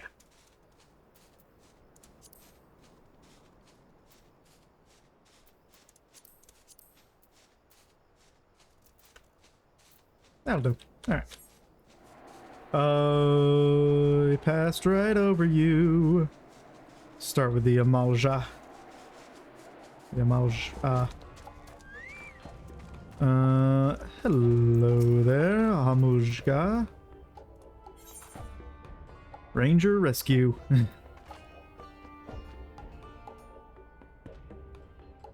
Are we gonna meet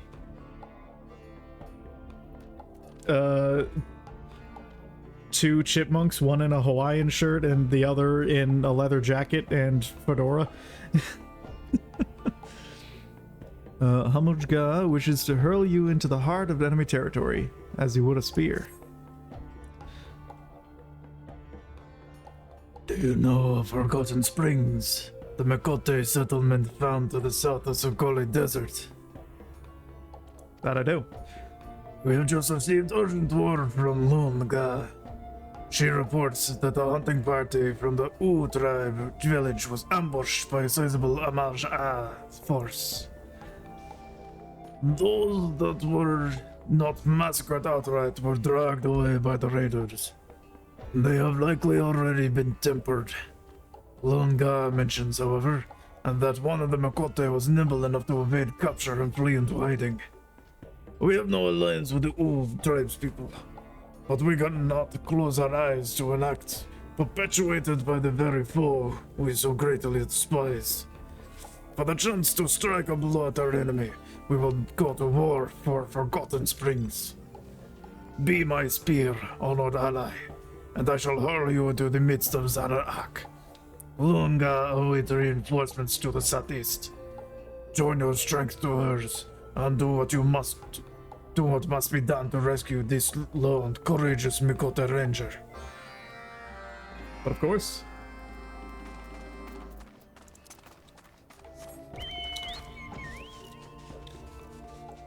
Okay. Oh,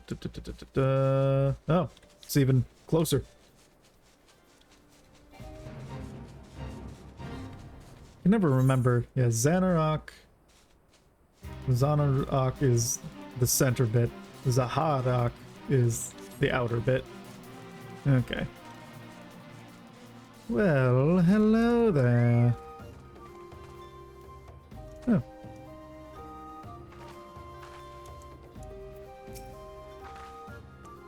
Ugh, gods be good.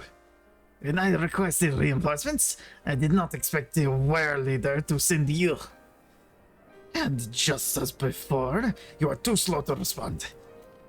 While I sat here, grinding my teeth in frustration, I watched as the Flame Fangs discovered the Ranger's hiding spot and hauled her off to their encampment. The encampment is their forward base, and, as such, the place is awash with alerts and wary soldiers. The two of us would fare poorly against such numbers. Without a cunning plan, that is. You, my eager outsider, will have the use of my mount to sow a trail of chaos amongst their ranks. Listen carefully. The Amaja like to stockpile the oil that they use to light their watchfires and such. Seek out the barrels and tap the Drake's head. That is the command for him to spit a gut of flame. The resulting explosion should be one There should be enough of a distraction for me to sleep in and free the captured Mikote.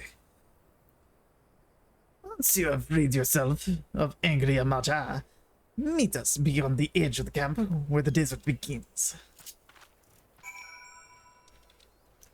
You got it.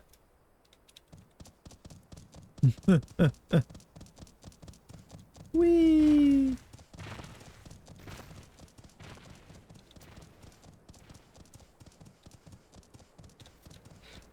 I like the idea that this blast beast is smarter than just being a mount and just knows to go to the vague location and just waits for me to give the command instead of it being like, oh yes, I go this place and then you tap my head and I go bleh. But that's probably what's more likely.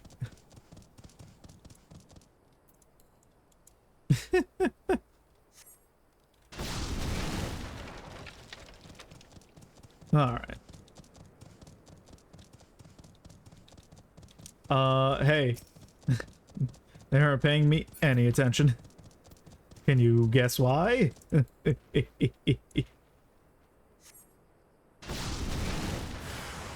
hey. Do I have to attack them or am I just running? I'm pretty sure I'm just running, right? To the southeast of the Zanarak encampment. Gotway. Gotway? Gotway. That away. Hey, I did it. I escaped them.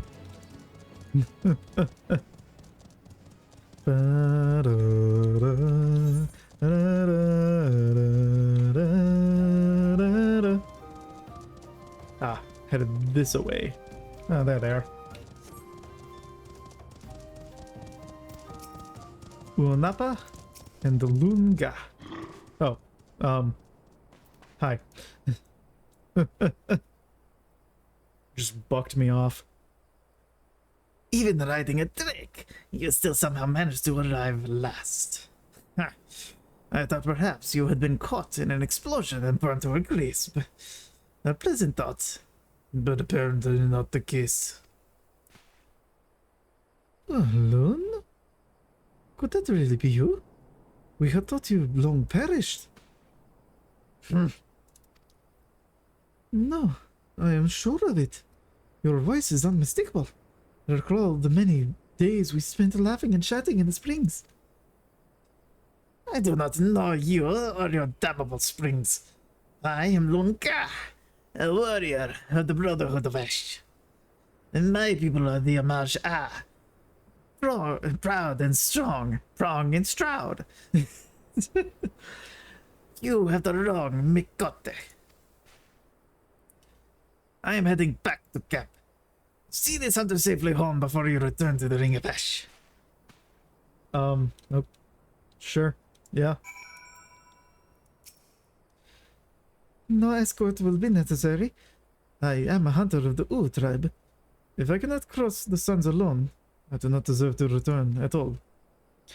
I would, however, have you visit the springs in any case, adventurer. There is more to your friend, to Ulun, that you should know.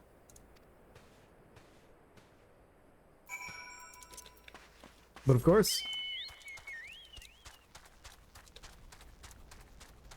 And then we'll make our way to the Hob. And Meow. Meow. Meow, meow, meow, meow, meow. there you are. I meet again, adventurer. I need to tell you that your companion is, without a doubt, the little loon I used to know. There must be some pressing reason for her subterfuge. Many of our tribe were close with Ulun. They may help you to understand why Ulun hides behind that mask, and how you might best help her. Yeah, by leaving her be, because she chose a new family. Cool-eyed huntress.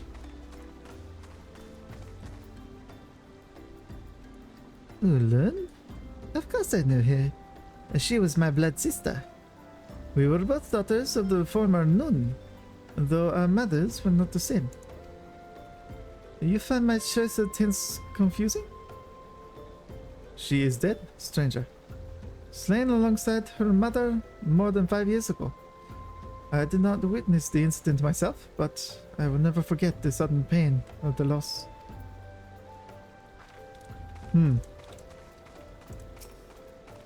Keen-eyed huntress. It is not uncommon to hear of skirmishes between our people and the Amaja. The lizardmen do not respect our territory, and they interfere with our hunts. The desert suffers for their presence.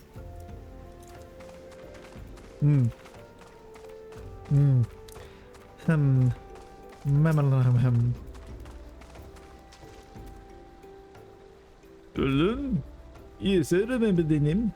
She was a quiet girl, too timid to even slap at the biting desert flies. The lizardmen took her away from us, and for that, I shall never forgive them. Uh-huh.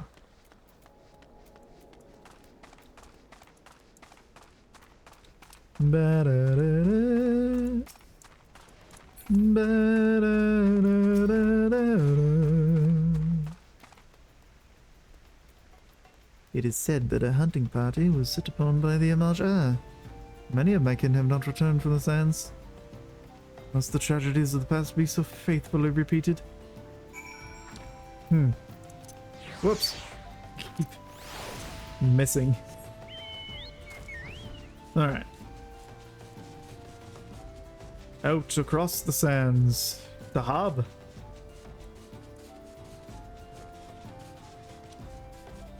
Such that your cactus cutting friend may have returned to you.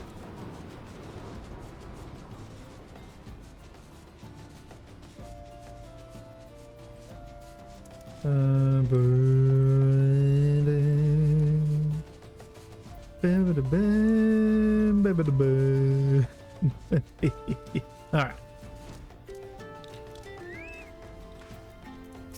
Hey. My dear friend Savatendrick has returned. It was you that found him? Why, you must be the kindest adventurer I've ever met. It's that I won't eat your brains unless you're the last adventurer in Eosia. Perhaps you could track down my other Sabatendra friends as well. Sabatendra disappeared while we were on an excursion to Lanasi. Do you think it's my body odor?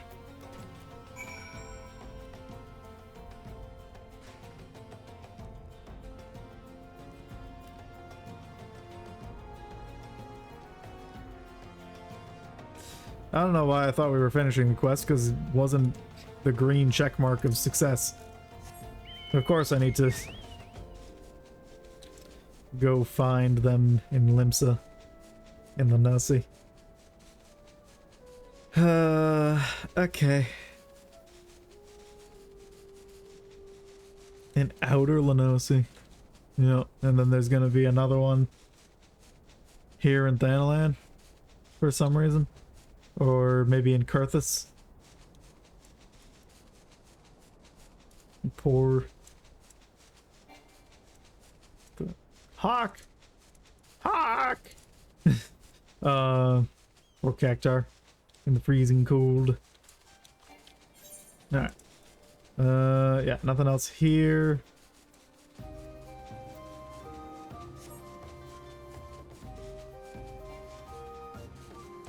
Where are the copper bell mines? In Western. Right. Alright. Let's go land over here.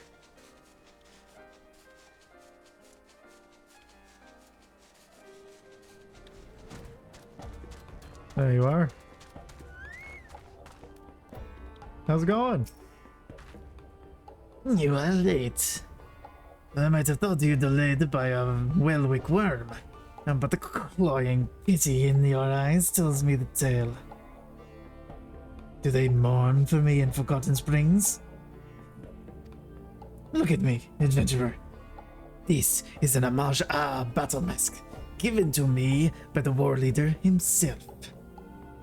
It is worn only by those who have chosen the path of the warrior. You likely heard stories from the rangers of how I was taken or killed during an homage raid all those years ago. They are right. And they are wrong. I know not how I survived the attack, but it was Hamuj Ga who found me as I stumbled through the desert, barely conscious and badly wounded. He gazed down upon my battered face and gave me a simple choice. Linger here and die, or come with me and fight.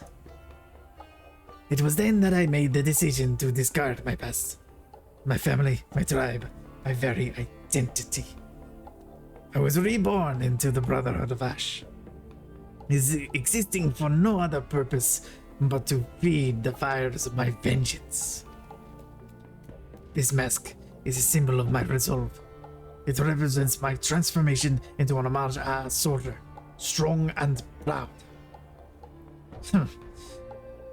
I tell you this not just to satisfy my deceit, but to dam the flood of your foolish questions before it begins. Now, store your unwanted sympathy and make your report to the war leader.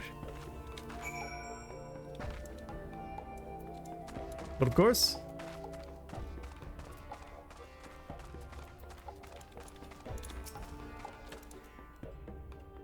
Honored ally, with your continued aid, the Brotherhood of Ash will rekindle the glory of our past. As once did our ancestors, we shall forge of steel our bodies and spirits, and greet death with honor. To no gods we beg, nor against the meek raise arms. We are warriors, walkers of the path of righteous battle. We do not kneel to claim our strength. Live by these words, and your soul too shall burn as brightly. Thank you. Society quest complete. Reputation increased to recognized.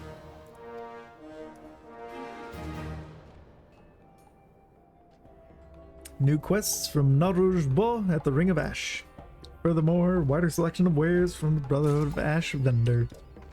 You bet your ash too. Vendor? Vendor.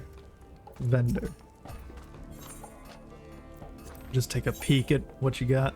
Oh yeah, basic crafting supplies and then also standard spectrum die. Okay.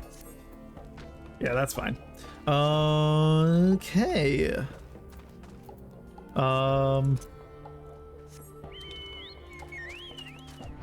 Off to Ulda.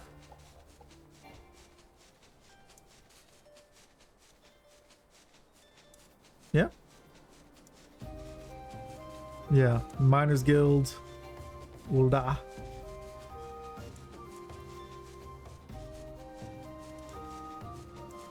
Just over this hill.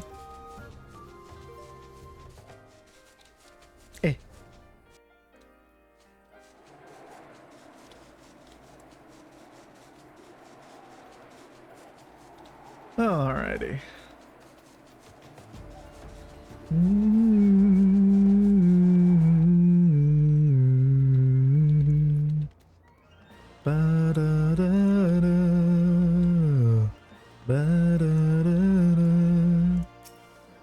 Fafnir. Iron Dwarf. Okay. Here's the other thing I'm thinking. I think I might just get the 3 melee DPS classes all at once, because then they can share equipment as they level up.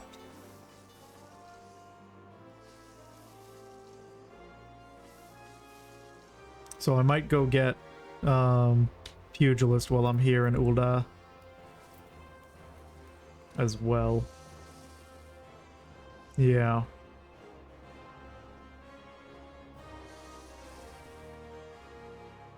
Maybe that will sate my drive for holding off on leveling them up. To like wait on quests. But yeah. Alright. Let's get to the Miners Guild.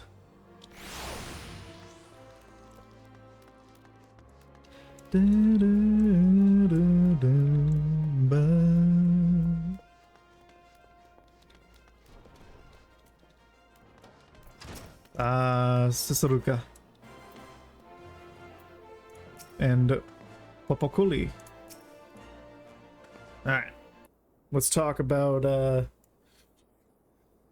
Karn? Was it? Oh. They both have heterochromia, but they share one eye color but don't share the other. Interesting.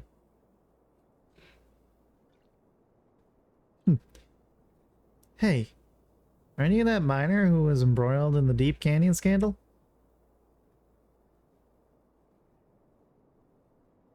You're gonna have to remind me. Not that it has any bearing on the situation, mind you. So long as you do what we ask, you'll serve just fine. Now then, the situation is like this. No, this isn't right. I'll be damned if I put our sister's fate in a stranger's hands. I'm going myself. Oh, brilliant plan, brother. Go blundering into the sunken temple of Karn. The place is a death trap.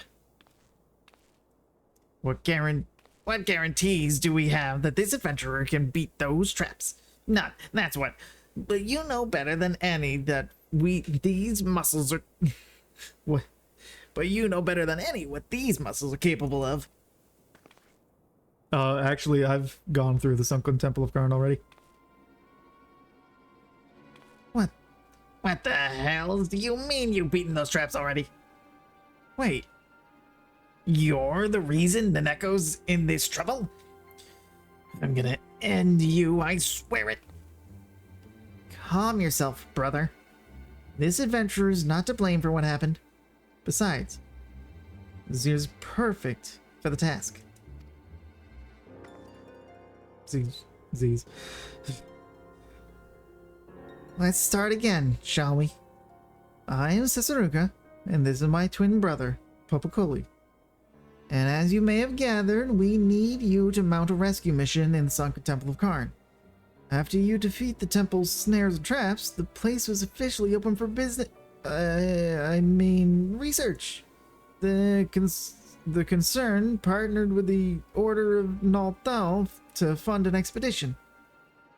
Aye, and the research team was led by none other than Neneko, our little sister. She's the one who wrote the book on the ruins of Sildir. The research to end all other research on the place. Nobody except her was gonna figure out that Sildir and Ul'dah are both descended from the Baladian civilization. The Sunken Temple of Karn is the native rock. No way in seven hells was she not going to not lead the expedition. But who comes bumbling in? A band of relic raiders, that's who. The greedy Horzens set off a trap, and our little sister is stuck in the stinking place. Poxy bastards, putting Neneko in danger.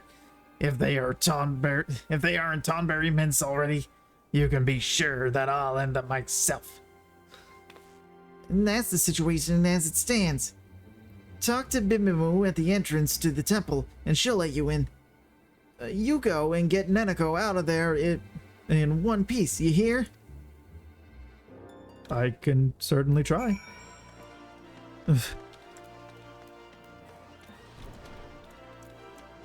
Alright.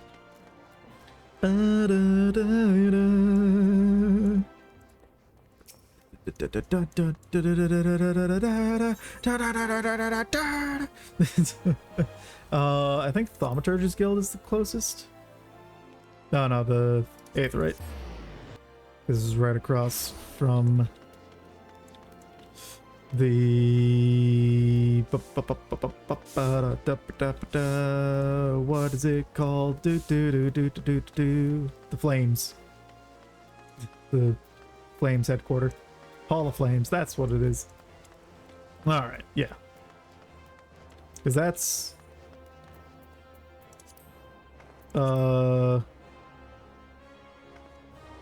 yeah. Pugilist, Lancer, and Rogue.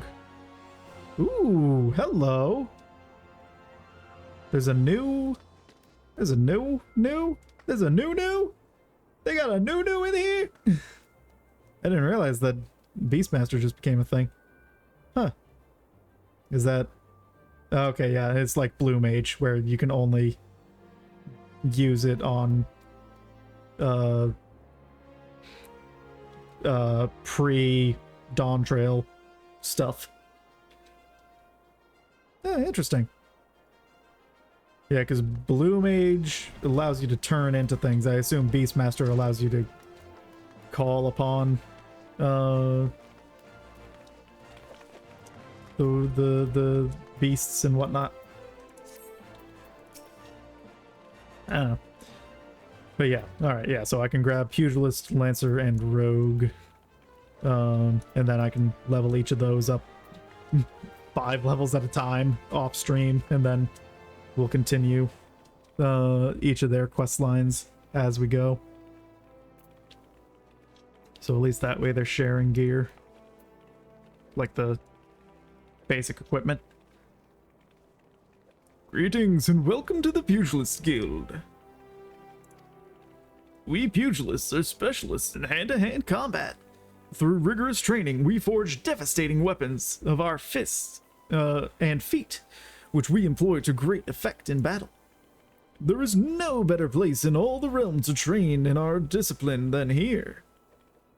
If you would walk the path of the pugilist, I highly recommend you and your name to our role. You add your name to our role. What say you, friend? But of course, I love punching stuff. A decision you'll not regret. But before we proceed to the paperwork, it is essential that you know something of our guild's storied past. But of course,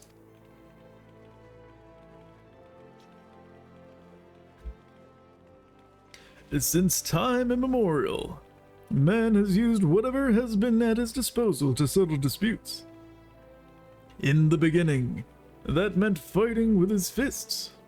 Such hand-to-hand combat existed in various forms throughout Eorzea, each evolving independently of one another.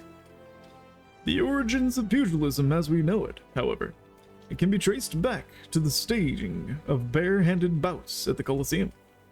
These contests attracted fighters from far and wide, bringing their myriad styles crashing together on the bloodsands. Amidst this chaotic intermingling of styles, there rose a pugilist of singular strength and skill. This woman made it her life's mission to master every form she encountered, that she might refine her art. Among her many song-worthy exploits, we pugilists remember her participation in a gladiator tournament most fondly. Back when barehanded fighting was still seen as a pastime for peasants, she took on fully armed and armored gladiators, and effortlessly bested the lot of them.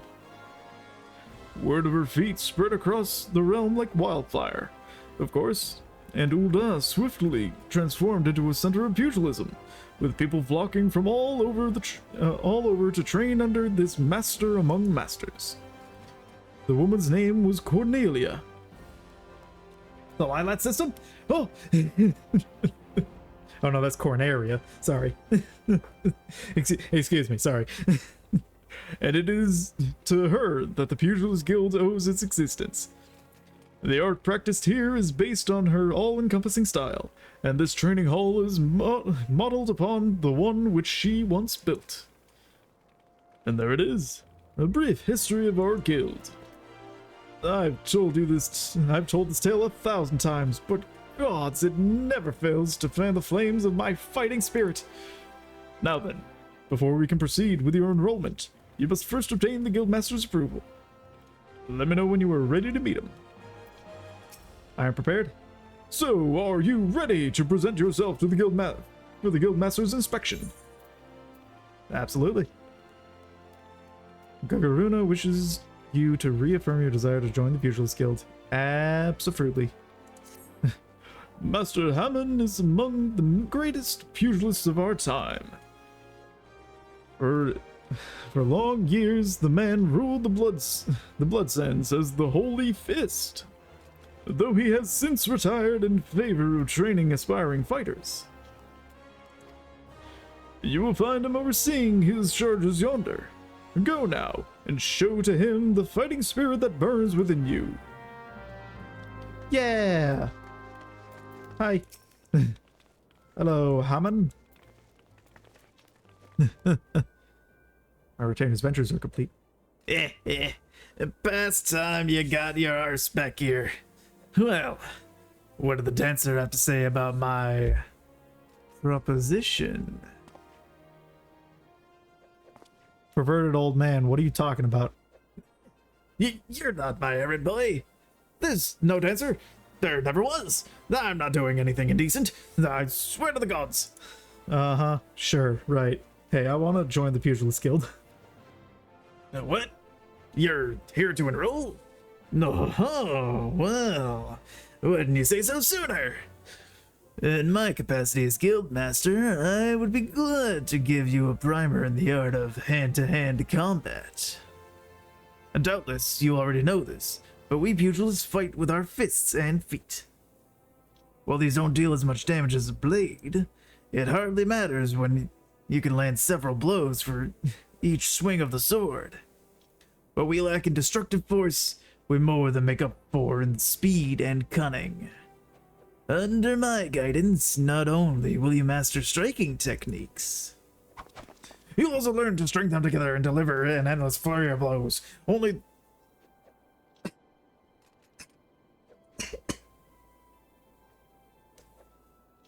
through such fierce combinations of can a pugilist really realize their potential. Yeah! Why are you punching me? Stop.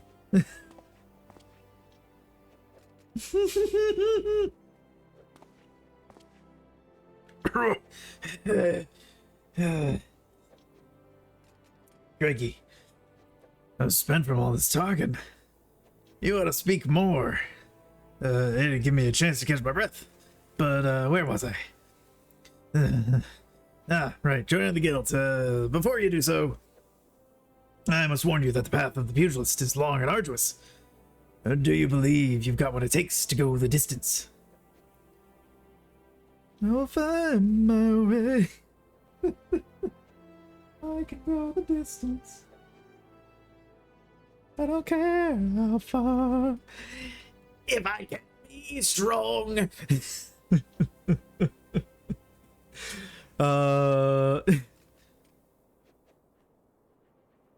Be honest with yourself now. But of course. Because I'm going the distance.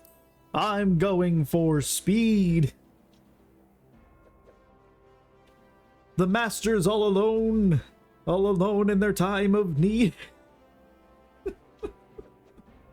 Anyway, enough distance songs.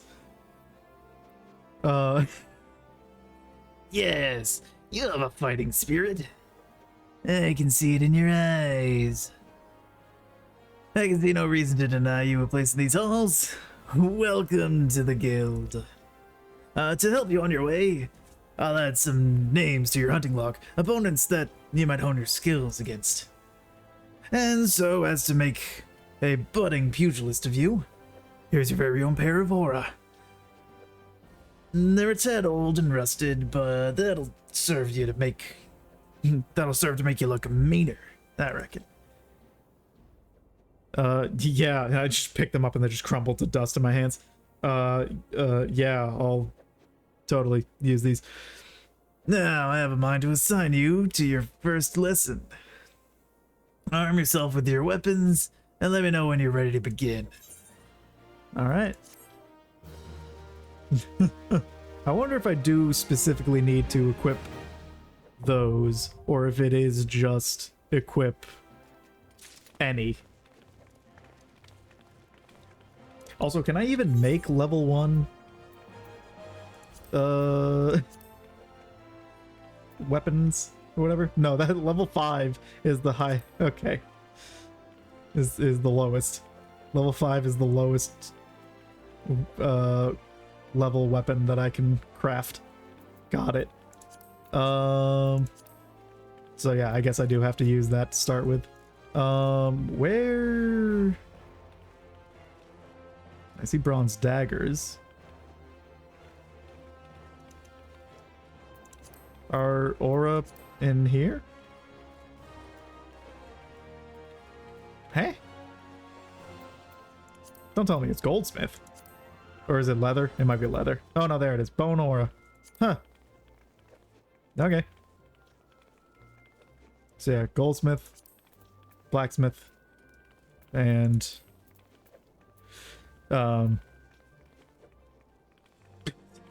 carpenter can make me my my level 5 weapons for each of those 3. Okay. Now, what else do we have here? Way of the Samurai, can't take that yet. Or there's no point because I can't access where I can then take the next quest. Alright, to Western Thanaland. So that we can unlock Copperbell Mines Hard.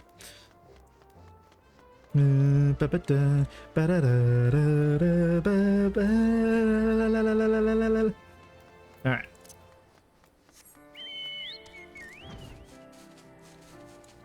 So yeah, I'll probably... I don't think I'll start leveling any of the melee DPS until next stream.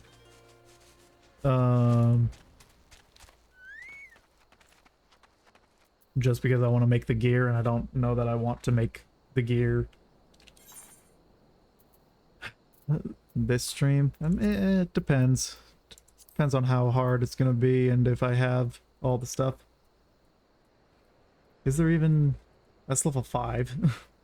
Can I even make level 1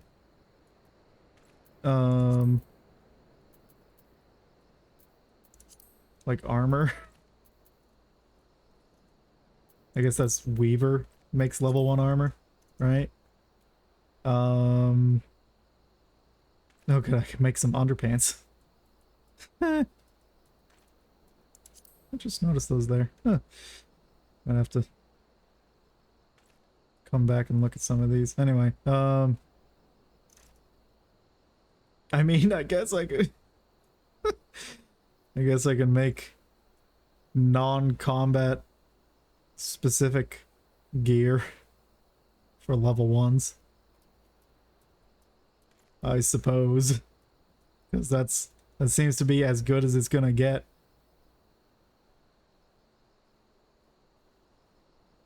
Hemp and Dalmatica. Oh no, here we go. Tunic. I could make a tunic. That'll be good for level 1.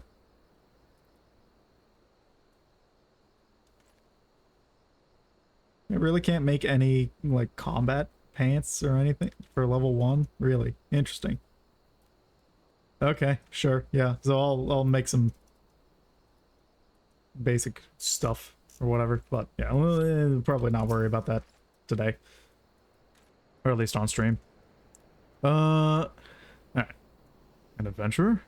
Basil's rumors notwithstanding, I can assure you that your meager talents are not needed here. My meager talent? Excuse you? Stone Torch, excuse you? No Heckerton shares have returned to the mines, and even if they had, the Stone Torches would be seeing to the threat swiftly and ably. As is our wont. Hmm? I know not what you just heard, but it was most certainly not the torture scream of some unfortunate miner being consigned to the maw of a bloodthirsty giant birthed from the gods' forsaken depths. Seven hells, it's all true. The whole thing. We thought we'd seen the last of them, but we were wrong. Horribly, dreadfully wrong. Let down our guard, we did, and now Copperbell is overrun with a damned legion of the fiends, each one nastier than the last. We've already lost scores of our men to the chaos. The few that have returned alive claim that even the once docile Spriggans have gone mad, falling upon the poor miners in droves. So much for being harbingers of wealth and fortune, eh? Excuse me. The stone torches are loath to lean on the strength of outsiders, but I cannot in good conscience place fool pride before the lives of good men any longer. You reclaimed these mines once. The torches, nay, the entire nation of Ul'dah, would be forever in your debt if you could perform the deed again. I beg of you, friend, banish those fiends to the depths, that they may never resurface. Sure. There we go. Copperbell Mine's hard. Accessible. Alright, now... Ooh. In for Garuda Awakening. Hello. But I can get back to that easy peasy quick. So let's instead jump back to Southern Thanalan to open up Sunken Temple of Karnhard, which I think the quickest way would be to go through Ul'dah and warp. It's fine. We'll just fly. It's fine. Fly around Ul'dah. Whoop. Yeah, honestly, it's probably about the same amount of time, because I would just be going to this entrance anyway.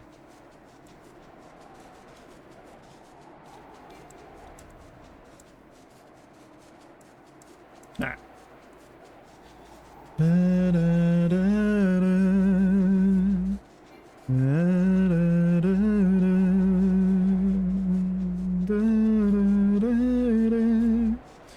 Anyway.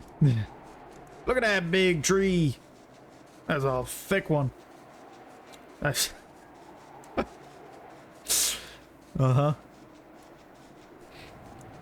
Oh.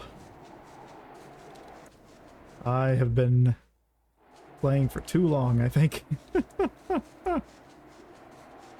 Alright. Let's see. So we already did that.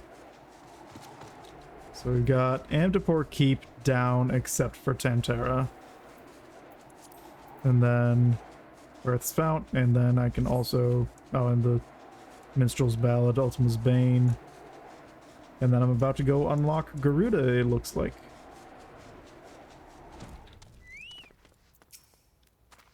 Oh, and then I have another quest that also potentially gets Leviathan and Titan. Bibimu! Welcome to the stately ruin that was and is the Sunken Temple of Karn. What a relief they actually sent someone who has been here and knows the drill. The twins? They can be a little overbearing. They'll need some of that imperiousness soon enough, though, when it falls on them to run the concern. In case you didn't know, those two are the chairman's progeny.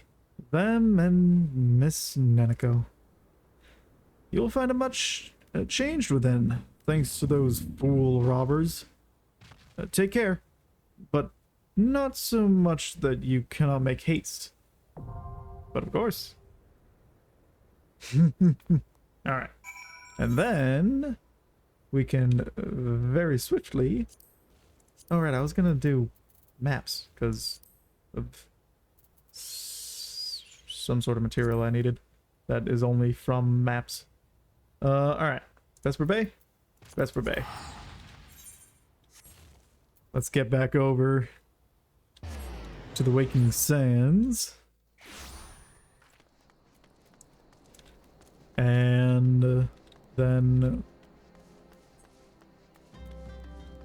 we might unlock Garuda for heading to Limsa and Lenossi.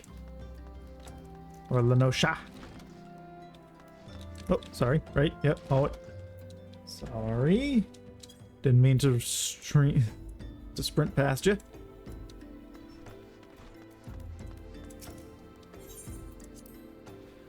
Okay. In for Garuda Awakening, huh? Is that Urianger over there? Or Thancred? Oh, sorry, no, it is Papalymo. Of course, hello. Papalymo would have you vanquish Garuda, who has returned, stronger and bloodthirstier than before. Right, yeah, because I... yeah, because I vanquished Garuda before, and now they're even stronger, huh? Well, so am I. Let's face it. Ah, Garlanus, I hear you have triumphed over Ifrit. Of course, this is no less than a feat than I would expect of a warrior of light, but well done all the same. Now, I full had a mind to crack open a bottle of 1547 Bacchus, but the celebration must keep. Garuda, I am afraid to say, has also returned. As you well know, Garuda's appetite for destruction far exceeds that of other primals. Not to dishearten you, but in her latest incarnation, that appetite has become nigh insatiable. In the short time since her return, she has already wreaked tremendous havoc. You must send her back to the Aether before she can do any more damage. In the meantime, Ida and I will assist the Order of the Twin Adder in their recovery efforts. When you previously faced Garuda, 'twas the Enterprise that bore you through the storm and that shielded her domain. Well, that storm is a spring breeze beside what she has raised this time. No airship could hope to penetrate it. And so we must count ourselves fortunate that the Order of the Twin Adder chanced to discover a beastman aetherite leading to the Howling Eye. Before you do aught else, I suggest you pay a visit to the Adder's Nest and have words with Commander Huloy.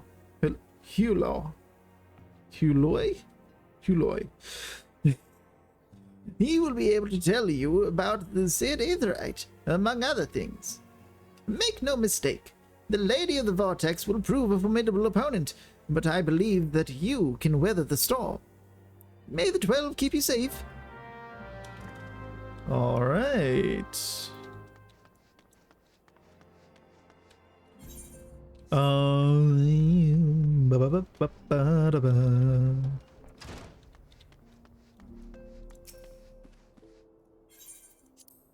Let's see.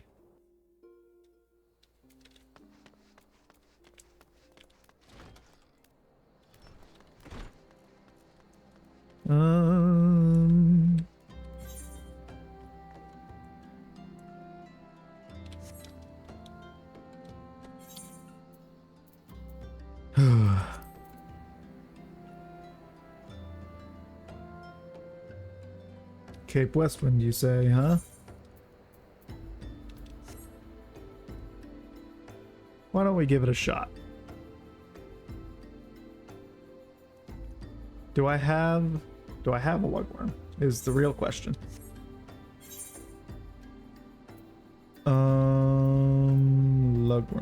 Lugworm.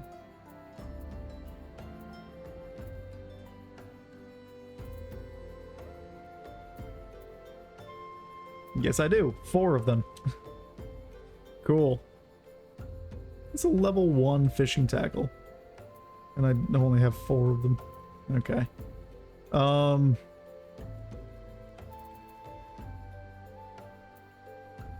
Why did I keep these? I don't know. Maybe I just didn't feel like desynthesizing them just yet or something? I don't know. Okay. Let's remove those from the saddlebag. Actually, I might even be able to... Isn't there someone here? Do you? sell lugworms? No, no you do not. Does anyone else around here sell lugworms? I doubt it. Armor fitter. Yeah. Crafting tome vendor.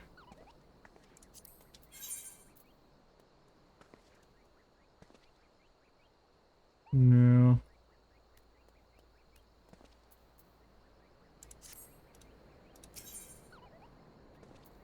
Glamour Prism collection. Oh, yeah, that's trading stuff.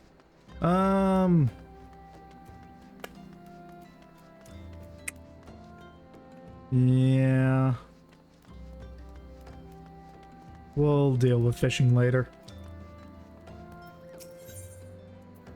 Let's head over to Limsa.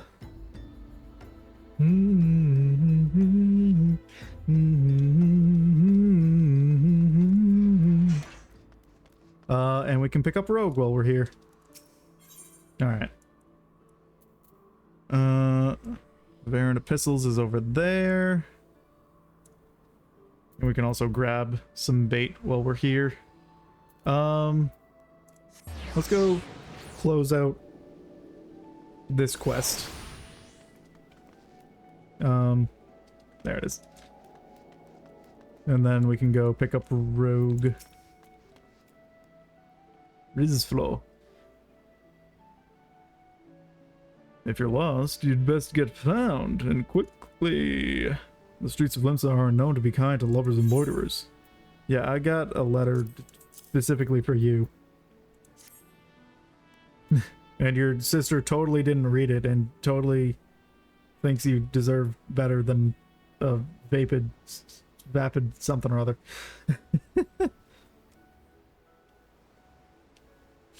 A letter for me delivered to my sister, of all people? Well, isn't that just bloody brilliant? Perhaps next time those bloody furballs could just forward all of my personal correspondence to the Admiral herself. I dare say the consequences would be less dire. 100? 1,000? No. 100,000 apologies, my good sir. I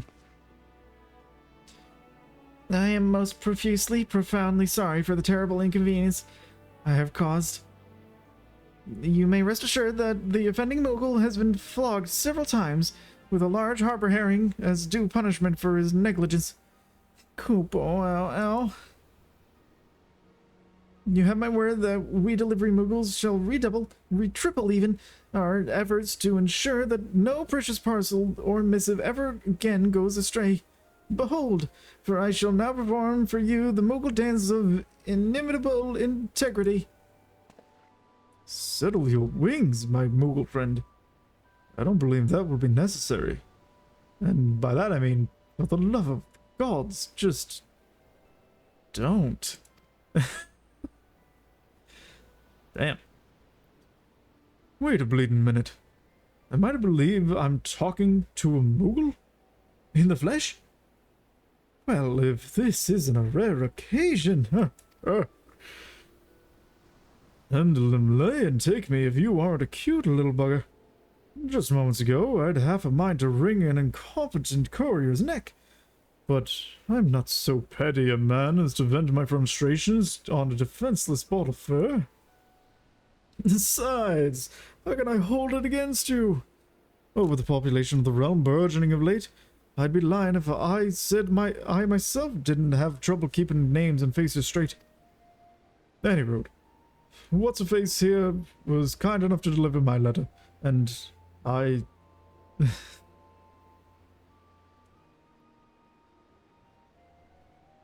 that all I am to you? Is what's their face? And I have your word that no more mistakes will be made. As far as I'm concerned, this is all water under the bridge. Sure, yeah. Oh, you are too kind. The kindest, good sir. As for you, my adventuring friend, I dare say you would make a superlative delivery, Vieira, if you put your mind to it. Traveling to far-flung lands, rekindling old friendships and cultivating new ones, staying abreast of the latest happenings in the realm. Why, if there's a more fulfilling career to be had, I know not of it. So, what say you, Kupo? Do you want to be a delivery Vieira, Kupo? Yeah, why not? Now that's the spirit. In recognition of your efforts on behalf of our friend Rizflo, I hereby waive the stringent screening examination typically administered to those who would join our ranks. Welcome aboard. Do you have the jurisdiction to do that? I am the deputy post mogul in charge of the tutelage and training. In other words, your superior. As such, you will address me with due respect and follow each and every one of my instructions to the letter. No pun intended. Are we understood, Kupo? Of course we are. And now allow me to explain your duties. When you see me floating about in the vicinity of where we now stand, you may take this as a sign I have one or more letters that I cannot be bothered that I have deemed suitable for your training. Uh-huh. Approach me and declare your readiness for the task, and I will entrust one of my said letters to you, along with directions for its delivery. And so your journey begins, Kupo. Mind you, until you prove yourself, I will be overseeing all your deliveries to ensure that you do not shirk or slacken your duties. Not that a dutiful delivery Vieira like you would even consider such a thing, yes? Correct. Unlike a certain Moogle I may or may not know. Yeah! Carrier unlocked. You attain carrier level 1. You are now able to undertake delivery quests. To review available quests and accept an assignment, speak with the deputy post mogul at the Octant. Upon accepting the quest, you will be entrusted with a letter or package addressed to a prominent Eorzean. Deliver it with swiftness and accuracy, and earn a name for yourself as one of the most trusted carriers in the realm. Okay. The post mogul always rings twice, I guess. So if I pick that up, I have to go deliver some mail to someone. A debt unpaid. The deputy post mogul has wasted no time in finding you a suitable training assignment. I'll pick that up later.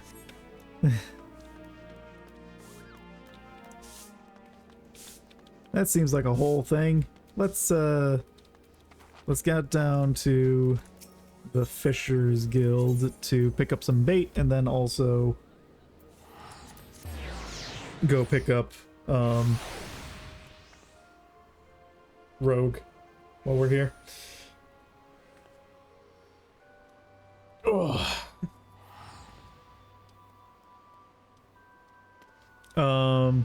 Yeah, and at least, yeah, you know what? Even for now, the thing that can keep me busy off stream is I have the society quests available to me again now that we've increased our rank, which I still need to do for 2 more, which works out while we're here in Lenosha. Lawn Wired. Hey there. There's not behind these convent doors for a worldly type like you, missus. We're the dutiful sisters of the Edelweiss. All pure and saintly like the bugger off. Hang about. I thought it was just some simple errand lass. But now I've had a proper look. You're Garlarnus, ain't you? Yes. I knew it. We like to snilch the rise in talent from what I hear. Your head and shoulders above the... What? Oh. It's... We like to snilch all the rise in talent. And from what I hear, you're head and shoulders above the rest. If ye can handle yourself half as well as they say, you might well be of use to us. Forget all that Sisters of the Edelweiss bollocks. That's just a bit of fun to fob off the curious skulls. We're a guild of rogues, lass, and it's mainly our marks, as does the praying. Okay. Gotcha, right. Me and mine work in the shuttles of Limsa, taking a keen edge to the rooks and cocklers, would have earned themselves a million. We don't tout for members, but every now and again, we might offer a promising young cove a place in the ranks. If ye even interested in joining us, tip us your daddles and we'll put a hilt in each one. Daddles, weird. Just like the gods intended. So what do you say? Fancy learning a new trade? Yeah, sure, I'll join the Rogues Guild. Good to see you're keen. But I should probably warn you on a few points before you dive in. Where most guilds take pride in turning their members into the best bloody candlestick makers they can be, we only care about getting the job done. And the job ain't pretty. You become one of us, and you'll soon be neck deep in scum and knife fights. So if you're looking to scamper across rooftops and bilk dandies or they're blunt, you'd best take up with a different crew. Think on that, and come back if you're still keen. Huh.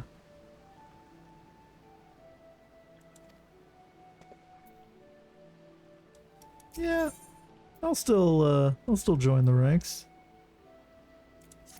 My first daggers. That didn't scare you off then? Ben, they told me you was a meddlesome lass, and so it's proved. You'll need every ounce of that metal soon enough. And now step inside and have a prattle with Jacques. He's a upright man, the master of the guild. You may now freely enter the Rogues Guild. Speak with the Lone Word.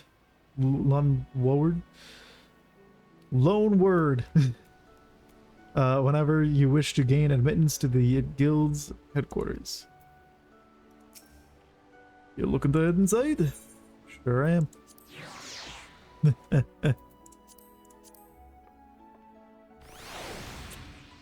Well, hello there, Jacques.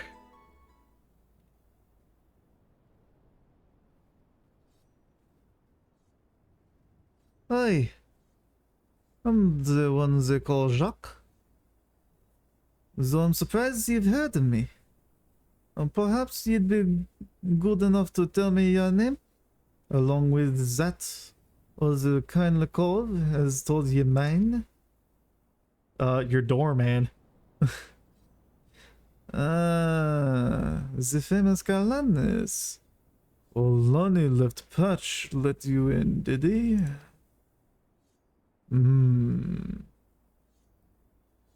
He can throw a blade for shite. But that one I don't miss not when it comes to sizing up a Dimber Mort for the stoner. Just one thing. You ain't a pirate, are you? No. Well then, it's time we stole to the rogue. What? It's time ye was stalled to the rogue. Pull on your best bitter cases, and we'll swear you in myself when you're ready. And now, I would fill your rattles with the storied history of our guild. But that's just whiz and wind. The most important thing, the only thing, we care about is getting the job done. Now, most folk, and I'm assuming you're among them, know that not long after Limsa's founding, the city was overrun by a motley collection of pirates and thieves. But as well as that walked away, it soon became clear that they'd all end up killing each other if they didn't lay down a few rules, an unspoken code of conduct, as it were. 1. You don't bite the purses of your fellow Lominsons. 2. You don't rook a crew out of their spoils. And 3. You don't trade coals like they was shuttle. I'll admit the finer points of the code are a bit murky, but most agree on those 3 at least. Now, you might be thinking none of that amounts to a sack of dillberries now the Admiral's outlaws piracy. But in the back alleys and black markets where Melville's grip ain't so tight, the code's still alive and well. Just as the law is enforced by the Yellow Jackals, the code is regulated by us rogues. We go where the shadows are darkest and hand out justice to them as breaks the code. Some rum-soaked cove steals good from the wrong cove, and we'll steal them back. That's the job, my nether lass. I see. Some Robin Hood types. Understood. Of course, we don't hop the twig when blade work's called for, neither. You'll see there's more to a dagger play than just sticking coals with the pointy end. We'll weaken their mark with poison, fade away and strike from the dark months. Whatever it takes to get the work done. Well, gone on this. What do you say to that? Got the guts to do a rogue's job? That I do. I've been using poison this whole time. Alright then. First off, we'll have to get your kit sorted out. A rogue needs to be light on 2 beaters to stay on the max trail. The job might have you fighting across the deck or even through the mob, and the last thing you want is a bleeding great battle axe what hooks itself on every rope and post. That's why we stick to daggers. They let you slip through the streets just as easily as they slip through a rook sweeps. Here, and take these stabbers, and let's see how they look on you. Just don't get so excited with your new toys that you forget to dress your roll. You'd be surprised how many colts come back to me in their bloody smoke clothes. Yeah, yep. I know that. That's why I'm not turning this in immediately. Rogue unlocked. Yeah, I gotta make some proper level 1 clothes before I do any of that. Alright. Can I even buy bait at the Fisher's Guild, or do I need to go to the market area? I don't recall. I'm pretty sure you can buy bait from over here at the counter, right? From the guild receptionist? Or am I mistaken? Sure am mistaken.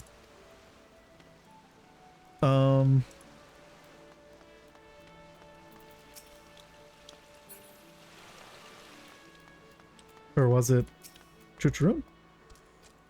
Nope. I was mistaken. Alright, let's go to Hawker's Alley. And find ourselves some bait. What do we got? Battlecraft, Fieldcraft. Here we go. Lug worms. Let's just get a modest. I've already got 4. Get 96.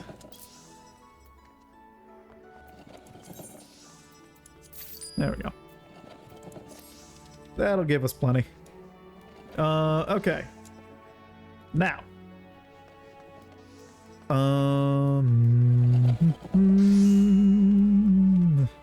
Let's see here.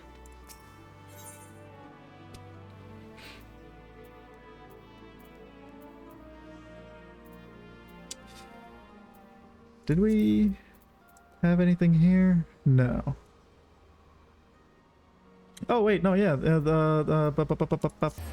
at the Yellow Jackets place, which is not here. That's at the Marauders Guild.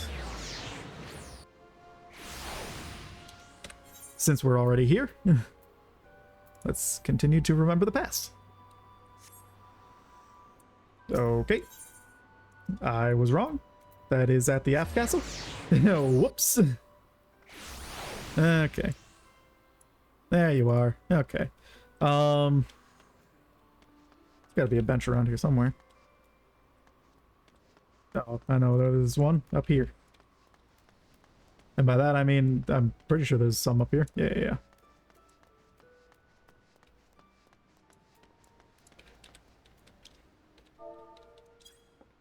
There we go. Just hang out here because I need another break. And now I will actually pull up that screen. The be right back screen.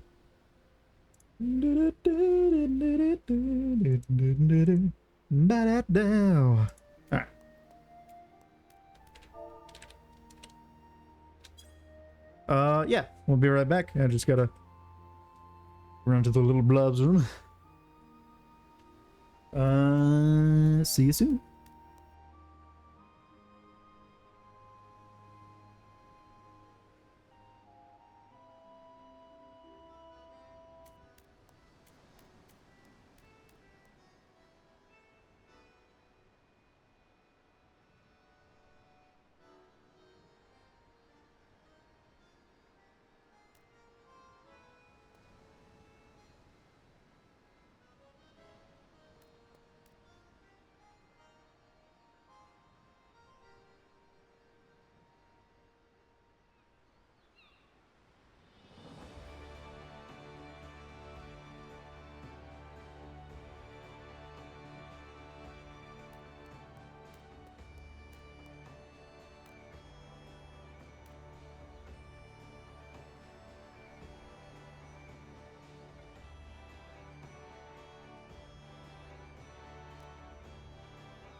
Got back just as the idle camera came on and just had to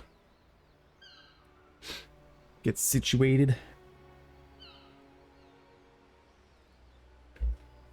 Alright, shall we continue remembering Louis Wall? Louis. Louis Oix. Alright. Ooh, hold on. That's a cool sword. Alright, anyway. And there it is. Maelstrom Command. Shall we, then? Of course.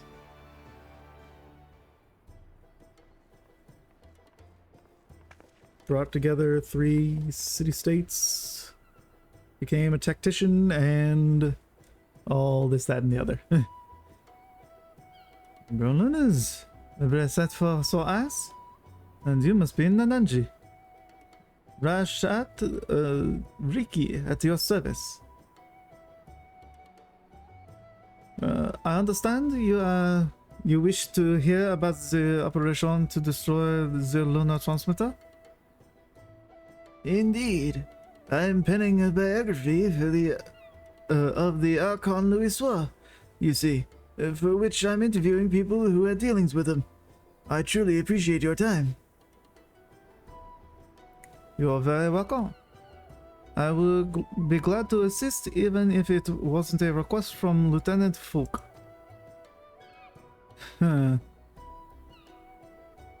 Hello. Salute. Another. To continue where he left off, it was shortly after the Eosian Alliance was formed. Our scouts returned with word from the 7th Legion that the 7th Legion had activated the lunar transmitter in the fortress in Mordona, now known as Custom Sentry. The fortress was originally called Castle Novum before the 14th restored and renamed it. It was in order to break through its defenses and destroy this transmitter that 3 nations joined hands, and we were determined to succeed. The strategy that Louis Soir proposed was elegant in its simplicity. While our main force drew the Galleon's attention with an all-out siege, the elite band of adventurers would infiltrate the castle and make for our objective.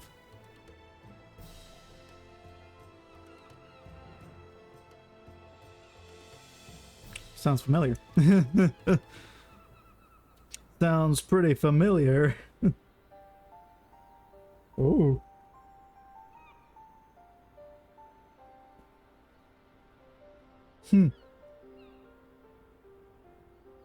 We had entrusted adventurers with ridding us of the premise.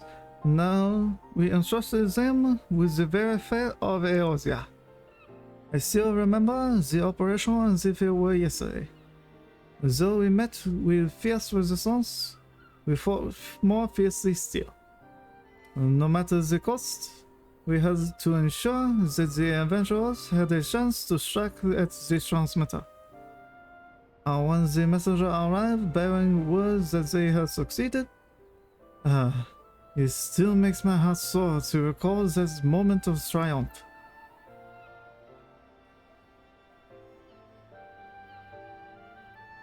That day, we learned that by standing together, the people of Eosia could oppose even the might of the Empire. It is no exaggeration to say that that victory paves the way for Eosia's future. Without it, there would not have been an Operation Archon. Alas, it wasn't all glass tidings. For though we destroyed the transmitter, Niles Van Darnus appeared and claimed that he no longer needed the device to bring down Dalom, that he himself has the power to do so. I see. So long as Van Daan slept, the threat of destruction remained. And so branding him an enemy to all life in Eosia, the nations of the Alliance undertook a desperate manhunt. At length, they located him in Cortes and sent their greatest warriors to hunt him down. Leading that formidable band was the adventurer whom they called the Warrior of Light. And though no records remain of the fierce encounter, one thing is certain. At battle's conclusion, Nald Van Danis was brought low.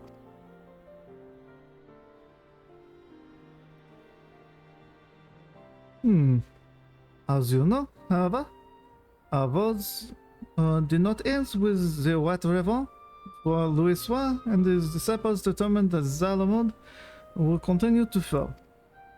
In a last-ditch bid to prevent the realm's annihilation, the Circle of Knowing issued a request to the Eoasian Alliance to secure the Garden Flats, where the realm was expected to crash. It was no simple task, for the entirety of the Seventh Legion had amassed in Cottonau, but it was necessary in order to perform a ritual to stop Dalamud, a ritual that invokes the power of the 12. So it was that the Battle of Cottonau was joined, and I dare say you know how the tale continues. To everyone's shock, the elder primal Bahamut emerged from Dalamud and proceeded to unleash his fury upon the realm. Aye. And though all bore witness as Louis initiated the ritual, none remember what came to pass afterwards, and neither what happened to Bahamut nor why the realm was reborn. The haze that afflicted memories of the calamity, but people remember events prior to that moment, yes? If so, do you know if anyone was near Louis Soir during the battle? Someone who may have spoken with him? The Warrior of Light. If someone was near him, I'm afraid I do not know. It was atop a rise for the ritual where I was a good distance away from the front lines. My apologies. No, please don't apologize. You shared a wealth of information, and I couldn't ask for more. Well, if you are satisfied, then so am I. With that, I shall return to my duties. I look forward to reading the biography when it is finished. Well, thank you. Anyway, I'm gonna go stand in front of this door again. Huh. And that's that, huh? And now I have a grasp of events leading up to the calamity, and yet... forgive me. I was deep in thought. In no small part due to your help, I've managed to learn a great deal. But there is still more that I wish to know. Might I trouble you to accompany me a bit longer? If you're willing, please let me know. So there is more to this. Okay. But of course.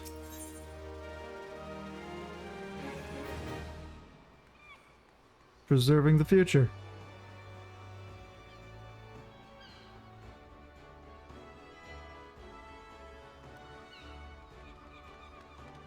I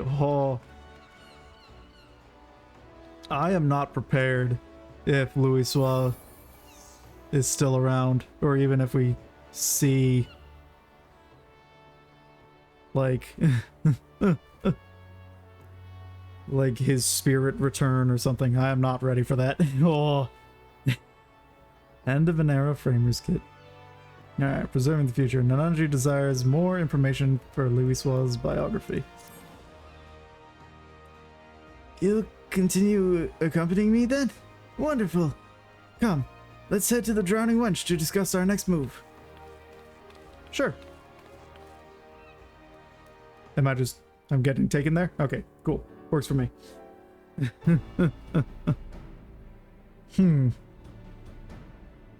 Our research proceeds apace so far. We've even learned things not found in literature.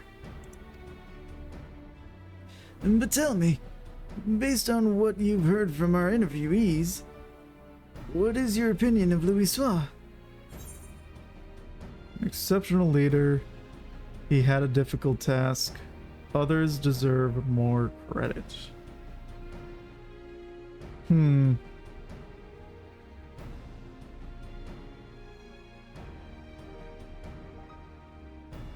He seems an exceptional leader.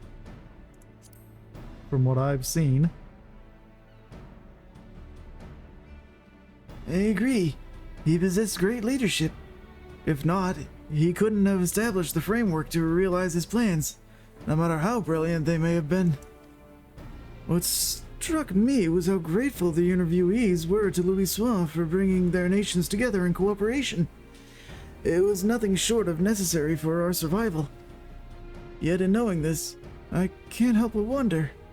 In his capacity as a tactician, it seems to me he had done more than enough by devising a plan and facilitating its execution. He went far beyond that, risking life and limb on the front lines for a land not his own.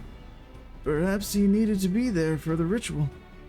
Perhaps he felt a sense of duty. Even so, as noble as it is to desire to help others, what good is it if you end up sacrificing yourself? What was it that compelled Louis Soir to go to Carteneau? And what went through his mind as the battle unfolded? In order to do his biography justice, I feel I need to know these things. If Louis Soir had people near him at the time, perhaps he shared words with them in his final moments? Words that could provide some insights? But where to begin searching for such individuals, assuming they exist?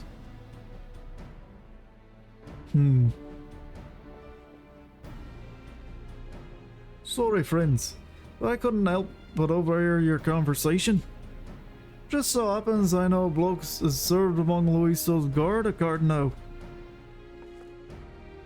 Huh.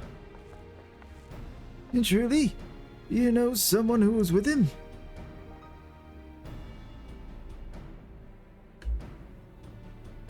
Aye. And far as I'm aware, he was keeping the fact a secret. Just for good measure, though. Why do you want to speak with him? To respect the legacy that is Louis Soir, and learn about him. In a biography, right. Louis Soir's...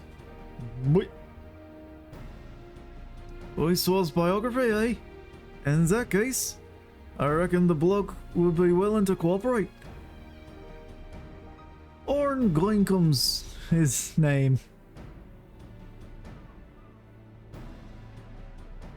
What an unfortunate name. Orn Go and Come.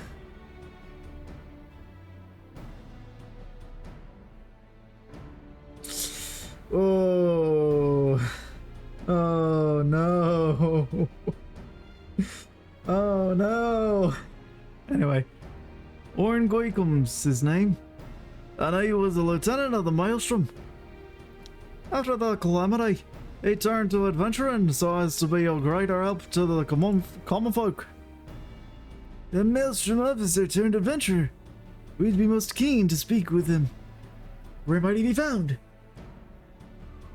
When Orn dropped in the other day, he said he'd had business with the Morabi dry docks. If you're lucky, might be as he's still there. Understood.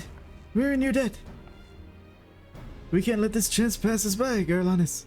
Let's take ourselves to the dry docks at once. But of course. Thank you.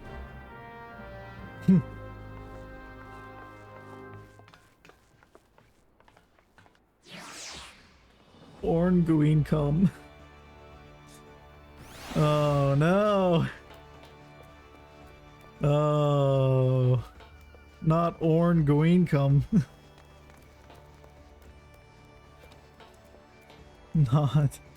Not Orn go and come.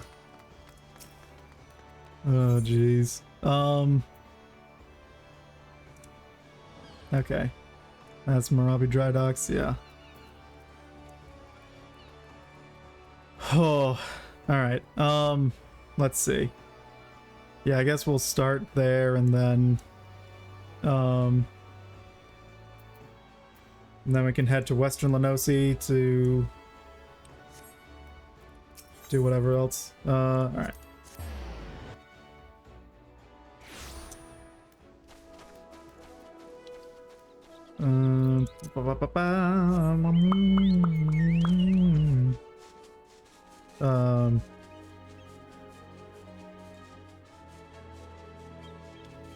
Yeah. Can head to Western Lenosi to advance Sahagan reputation, and then up and out to Outer Lenosi to advance Kobold reputation, as well as find a Cactar. Cutting. Oh. Hold on.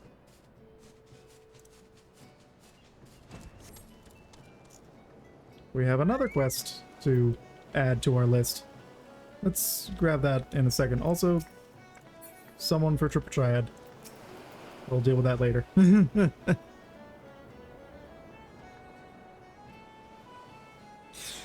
Right.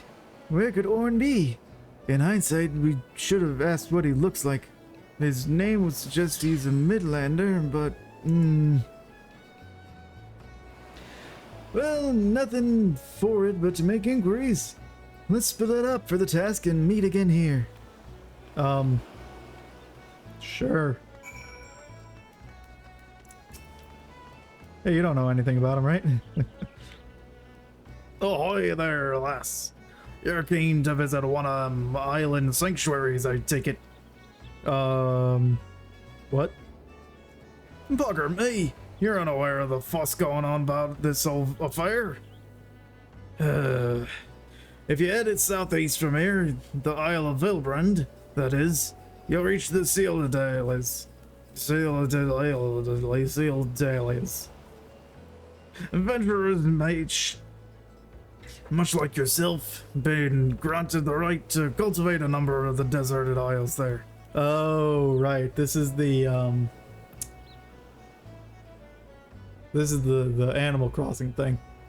This is the you go farm stuff on an island and whatever thing.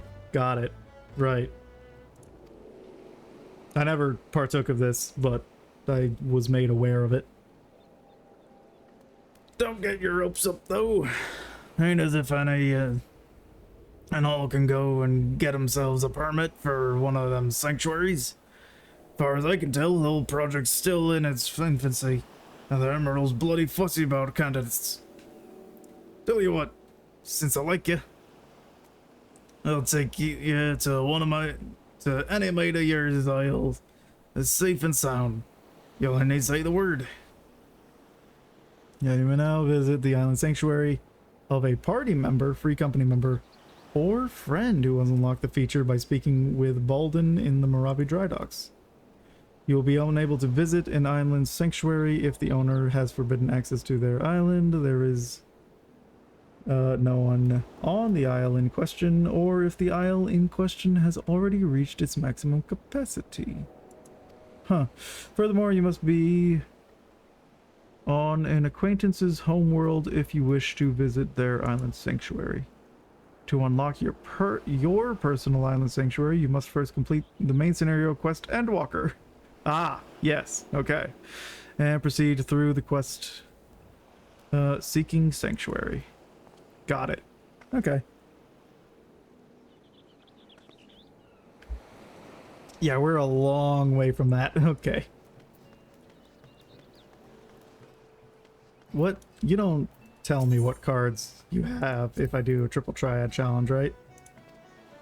Yeah, I just know that I'm missing 2, and it's 3 open with sudden death and roulette. Rules in play are chosen at random. Great. If a match ends in a draw, you flip. Yeah. 3 open, 3 cards, random face. Okay. Yeah. I'll come back to that. Hey, you know anything about anything? I'm sorry, but I've only just started helping out here. I'm still learning our customers' names. I couldn't say if it's the person you're after, but a man did come by earlier who appeared to be an adventurer.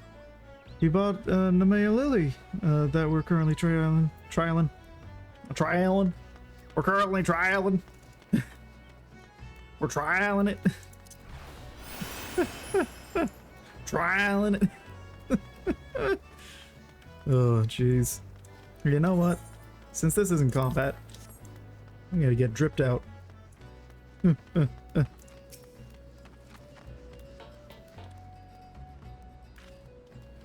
Hey, you know anything about a guy that's something that's gonna come? Looking for Orn gonna come, huh? Don't know anyone by that name, I'm afraid. Or, Glad. What an unfortunate name they have. I did walk by an unfamiliar fellow just now, though. Over by the mark of the spinner. He had a flower in his hands, so he caught my eye. Oh. You're looking for a man to give you a flower, are you? Veteran shipwright. But of course. Rogadin Porter. Hello. Hey, can I bother you while you're holding that box? Orn? As it happens, I spoke with him just earlier. He said that he wanted to buy flowers, so I directed him to a vendor. Not sure where he is as of now, though. Oh, so I did that in the wrong order. It was you, then that one, and then that one. I got it. You have an inkling as to where Orn might be. Time to rejoin Nananji.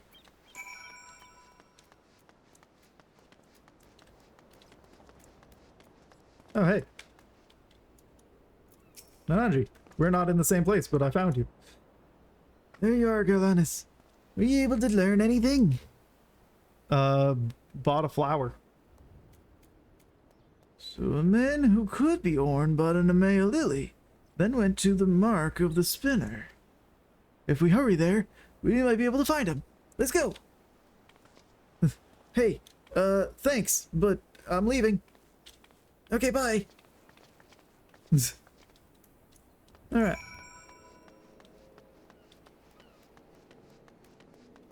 Way down here, huh?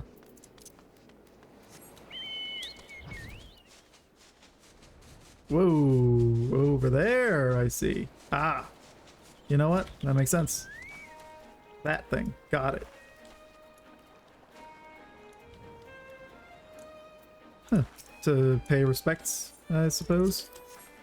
I don't think there's going to be combat for this, but just in case.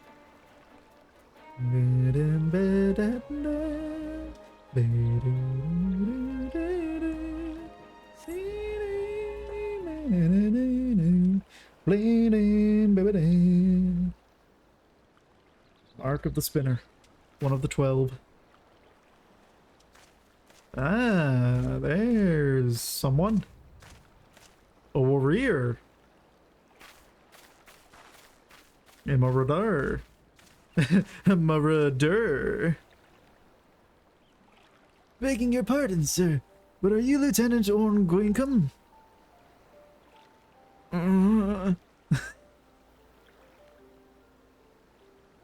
haven't been a lieutenant for years, but that's me. What can I do for you? Hello. What? As if we recognize each other. I realize this is sudden, but I'm writing a biography about Luisva, and heard that you might have been a guardsman for him during the Battle of Cardinal. Please, I'd love for your insight. So you're writing Luisva's biography, and want to hear my account as someone who was near on hand at Cardinal. Please, look into my giant eyes. There must be a reason that you're here too. The warrior light who led us to victory in Operation Archon. Very well, I will tell you my tale. Yay. Now then, where to begin?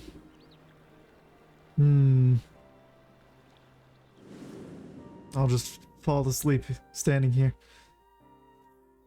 As you know, the battle was fought over the land where Dalamud was expected to fall. In the beginning, neither side was able to gain the upper hand. But when the Imperials deployed their Magitech armor, our ranks were thrown into disarray. Those charged with protecting Louisoix, like me, could only watch the carnage from afar. And though our forces managed to hold out thanks to the adventurer contingent, we sustained grievous casualties. But the real tragedy was what followed. As Dalamud hurtled towards us, it began shedding fragments of itself before finally bursting open to unleash the primal Bahamut.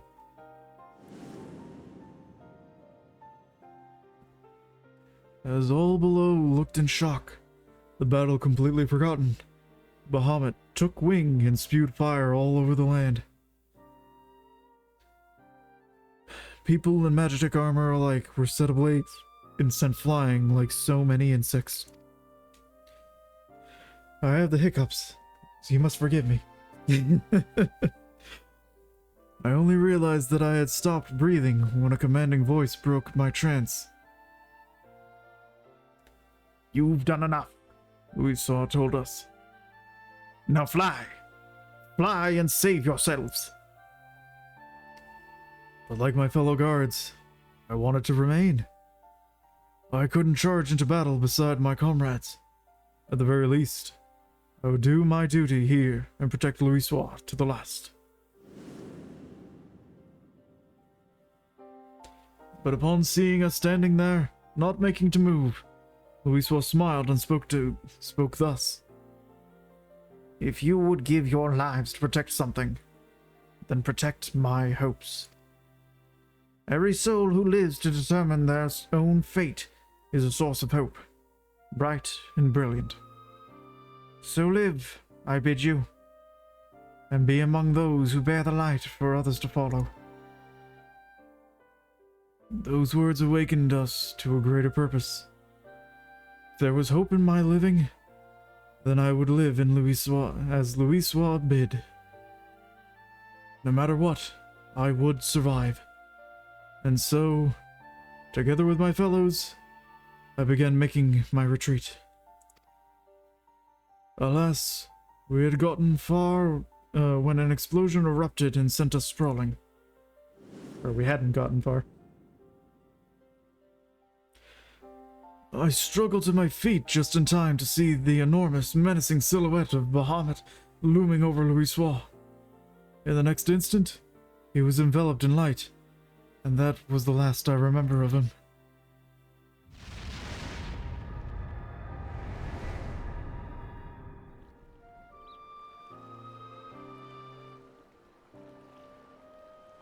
Louisoix's final moment.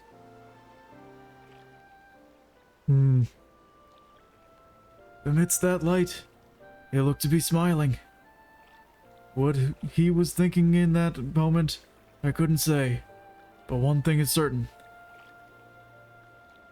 We, all of us, are alive, thanks to him.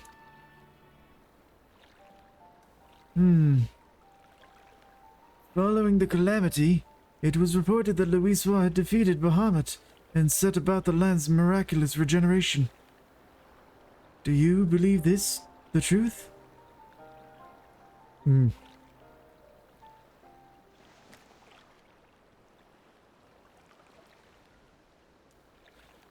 Every soul who lives to determine their own fate is a source of hope.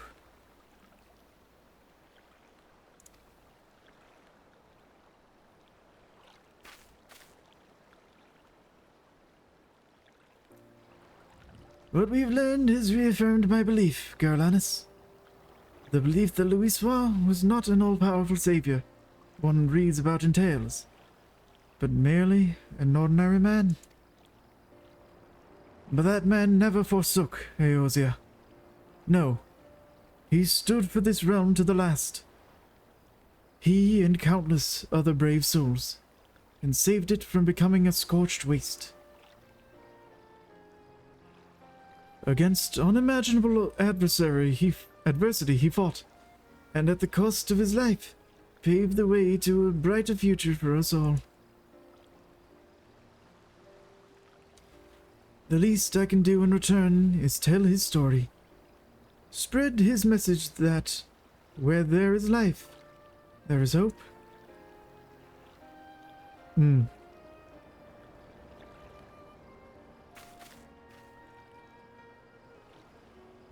Thanks to your account, I believe I've found an angle for the biography. I'm truly grateful.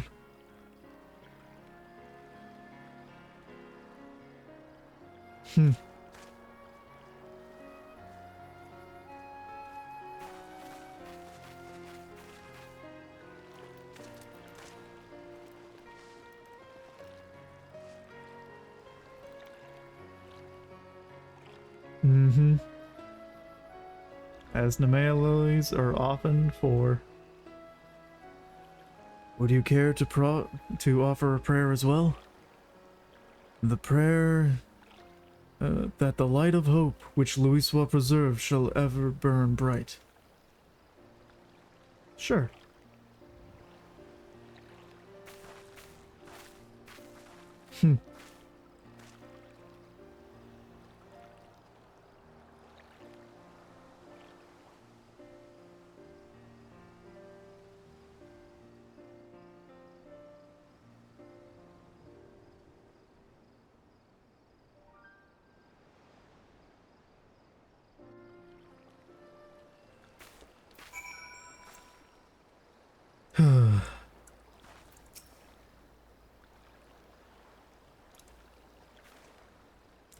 Allow me to thank you again for recounting your experiences to us. Nay, 'tis I who owes you thanks for giving me the chance to share Louisoix's words. All these years, I had avoided speaking of the moment of his passing out of respect. But it would not do to take the tale to my grave. Through the biography, it is my hope that his spirit will live on in all of us. Now then, if you'll excuse me, I shall resume my pilgrimage to the marks. Wherever your travels take you, I shall be praying for your safety.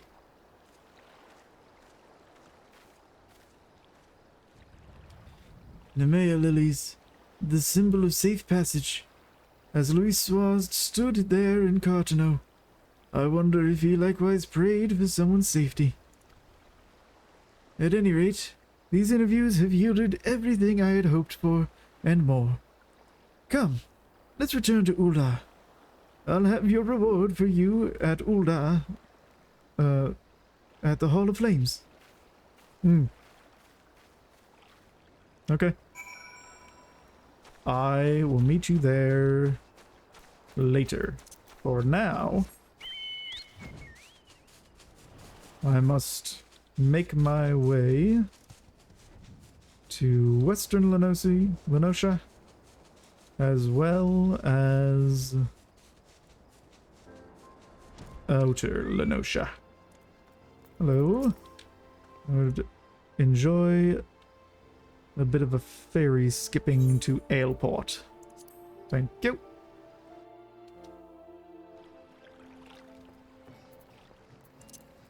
Oh, right. There's also a quest here. What is that? Serious business, right. Yes. Let me grab that while I'm at it. Because that unlocks Pharaoh's Serious business. Diamanda's hands its idol, though by no fault of her own. My first genuine assignment under Master Mimodora, and now this? Whatever did I do to deserve such a fate? Oh, but where are my manners? I am Diamanda, a smith recently in the employ of Nalik and Vimelis. I arrived in these parts not a few days past to assist in the restoration of Pharaoh Sirius. Little did I expect my arrival to be greeted by the God's-forsaken song. That God's-forsaken song. A song I thought confined to my worst nightmares. Yes, I speak of the grim serenade of the foul sea witch that lured my poor father into a watery demise so many years ago. So I stand here with idle hands, powerless to avenge his death, powerless to repay my debt to Master Mimidor, once my father's mentor, as he now is mine. The agony of it all. If only my brother were here, he would see to it that. But alas, my brother remains lost at sea. You are an adventurer, are you not? Perhaps if you were to defeat the siren. Yes, you must. If not for me, then for the sailors, for all the sailors who seek safe passage across the threatening seas. Seek out Master Mimidor at the pier, and you'll find him gazing grimly in the direction of fair Sirius, lamenting our fate. I will come back to that, for I must make my way towards the Sapsa's spawning blah blah blah. So where? What's it called? Nov's Nursery, that's the one. Within the Sapsa spawning grounds.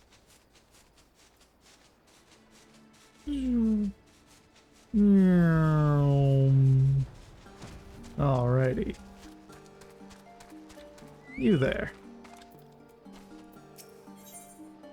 The Scarlet Bloodletter. Nov needs a rock to sink the bloodthirsty ambitions of the Coral Tridents. The tide brings ill news, Shorewalker.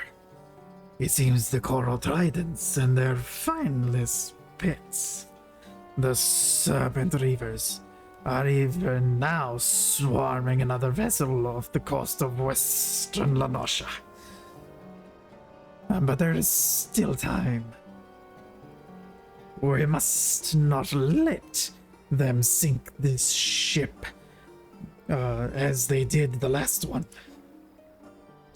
Should the Tridents continue to agitate the waters with such abandon, the Shorewalker Elders will surely bring their armies against us. Shorewalker Garlanus, is it? I need you to become the rock I spoke of when we first met. Board the trading vessel known as the Swallow as soon as you are able, and blunt the thrusts of my foolhardy kin. When we Sahagin are comfortable with swimming long distances, but you have not the required physiology. You must speak with my son, Pa, the Elbst. He breeds are trained to carry those wounded in deep water skirmishes, but they will just as easily carry an uninjured warrior into battle. Shh, your sea beast steed awaits. All right.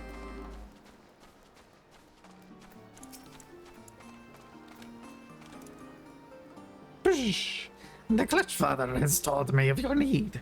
This Elbst is the largest and swiftest of the creatures in my stable, and should have no difficulty in bearing you across the waves. Be sure you are prepared for heavy combat, Shorewalker.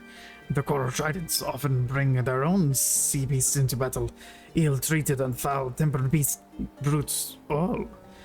And I speak not of the Serpent Reavers, though the description may be apt. Shh.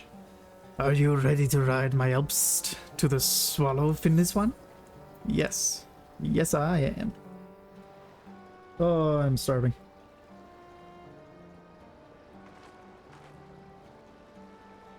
Should have actually grabbed a snack during one of my breaks. But we're close enough to the end that I'll muscle through.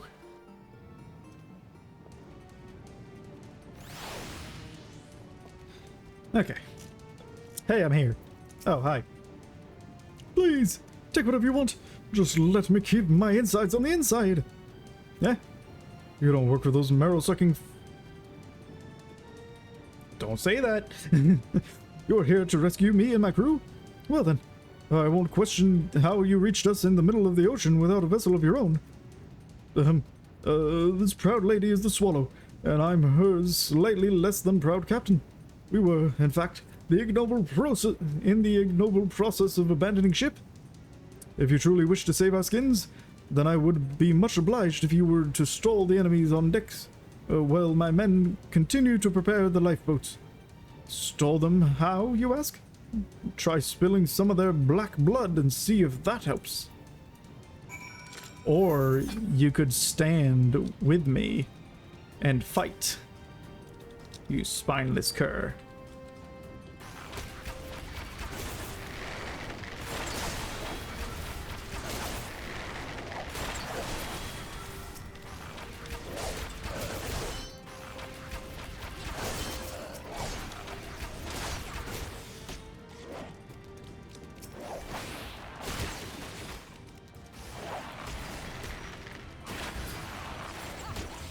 Alright. Oh, good. Let's see who's grouped up. Here we go. That one.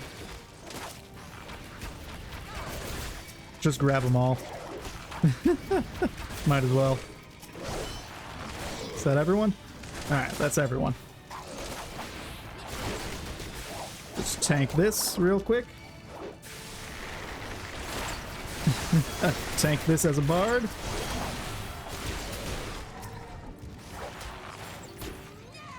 There we go. Oi. Your ship's safe now. By the Navigator's nightshirt, you certainly are a force of nature. I was so focused on your deadly dance that I scarce noticed the lifeboats were in the water. As much as it pains my heart to lose, my dear Swallow, losing my innards would be more painful still. Come, my brave lass. I can hear the tavern in the airport calling our names. Sure. Works for me. Gets me back here quicker.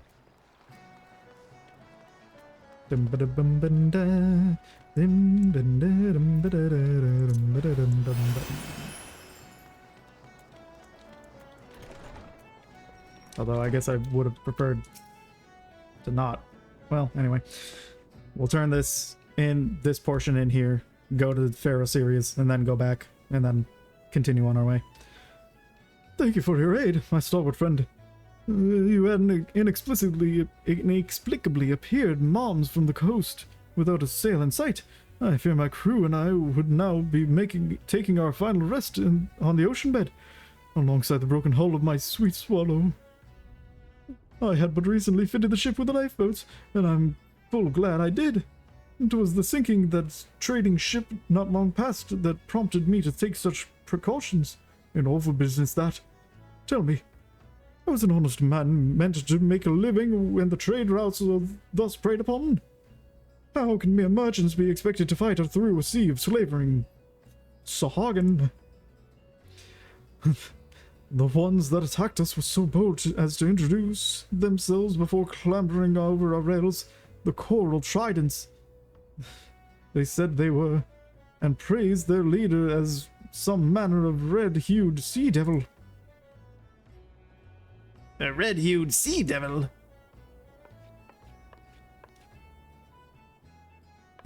Pray forgive my outburst, Storm Lieutenant Dururu Kogururu, at your service. Captain, and this is of vital importance. Do you recall exactly which red hue the Sahagin used to describe their leader? It wouldn't happen to have been scarlet, would it? Well, now that you mention it, I'm fairly certain it was scarlet. If it were crimson or carmine, I'm sure I would have remembered. A merchant captain must keep abreast of such details, you understand. 12 above. The demon rises from the depths once more. Is something terribly amiss, Lieutenant? Some 15 years ago, there was one Sahagin pirate of such cruelty, such depravity, that he plunged the entire region of western Lenosha into gibbering terror. The hands of the stoutest sailor would shake at the mere hint of the shadow on the waves. Truly, he was a monster that froze the hearts of men. Even the Knights of the Barracuda were powerless to halt this villain's rampage. So much delight did he take in the act of slaughter that the white coral necklace he wore stained perpetually red with blood. Thus was the beastman whispered in the tavern room tales as the Scarlet Sea Devil. 'Tis been long since the name's been uttered. I'd thought him perished of old age, but it appears the horror lives on. These are dark days, my friends. I must return to Camp Skull Valley and report this development to the commander of Folk Breda at once. Well, the Sea Devil fellow sounds awfully unpleasant, doesn't he? Perhaps losing my ship was not the most terrible fortune after all. What? You could have just... Anyway. I managed to save some things from the hold before we fled. I would be honored if you were to accept a small token of my gratitude. It is not, alas, a sack bulging with coin. Don't never say bulging sack, ever. You will, however, find no finer friend than these oranges for fending off illness on long sea voyages. Ah, the old scurvy treatment. Thanks. Hey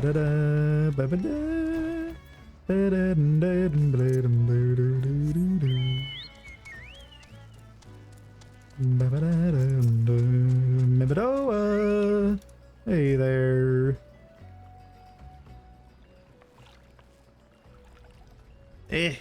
Another niche yet, are you? No. Huh? Ain't no one says yes to that. You have a familiar face, though. Come to think of it, you bear a striking resemblance to a brave lassie I once met. Helped us chase one of those goddamn sirens from Fair Sirius, she did. Oh, we did already unlock Fair Sirius. What's that, you say? Speak up, missy. Your years of hammering have taken their toll on my ears. Any road, you might not be half the heroine your predecessor was, but you know the saying, any port in a storm. Okay. Aye, that's right.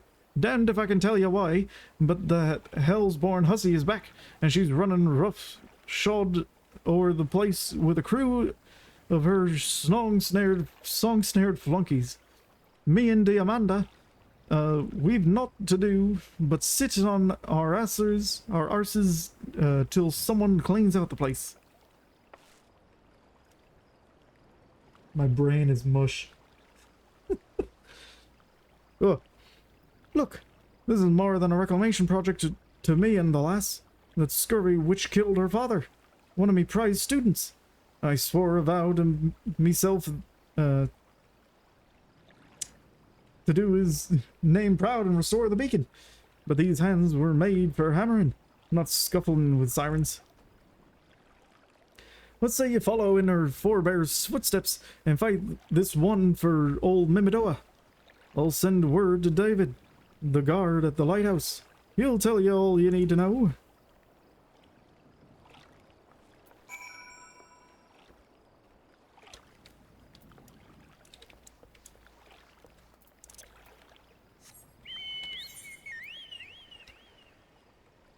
No. Yeah, you didn't just immediately take me there. I guess I do have to ask the ferry. Isles of Umbra. I gotta pay? Lame. Hope I got the right one. I did. Good. That would have been pretty bad if I messed that up. David! Adventurer, you've come not a moment too soon. The siren has hauled herself up in the lantern chamber atop the structure. The most direct route would be through the front gate, but I fear the siren is already wise to her intentions and has posted the most formidable of her thralls to guard the entrance. Our only hope is to breach our foe's defenses is to attack from below, through the flooded cellar. Or the flood cellar. If you cannot win this battle for us, I know not who can. Go forth, friend, that Fair Sirius may shine bright anew. Okay.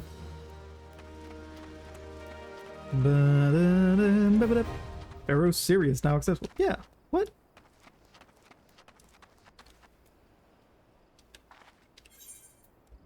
Which one did I have if it wasn't Pharaoh Sirius? Yeah. No, I didn't have Pharaoh Sirius. Why did you say something about me doing it before? Anyway. Alright. Ferry skipper. Right back to airport. Hop on if you like. Okay. At least I don't have to pay back to go back. Although, could I have just flown there? I feel like they probably don't let you do that. But now I'm kind of curious.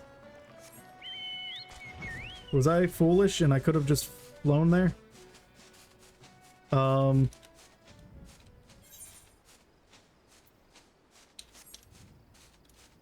Is that it?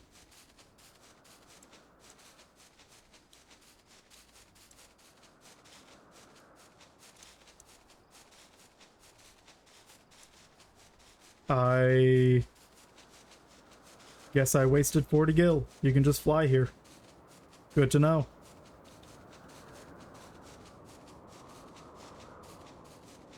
Cool.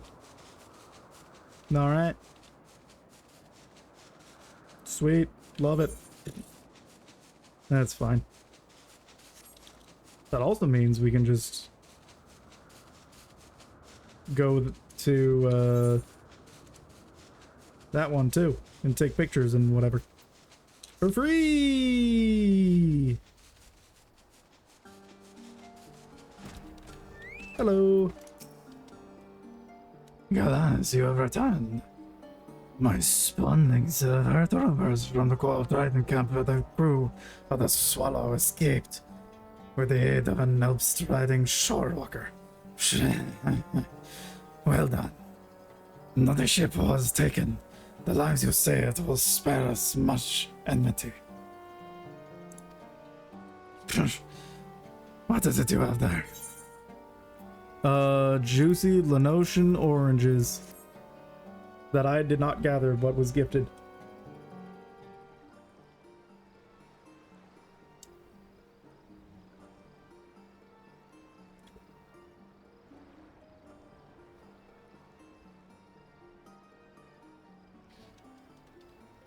Nah, I have seen the like of these before. Yes, and picked from your land-grown trees. Yes. Clutchfather, what are those? I smell strange.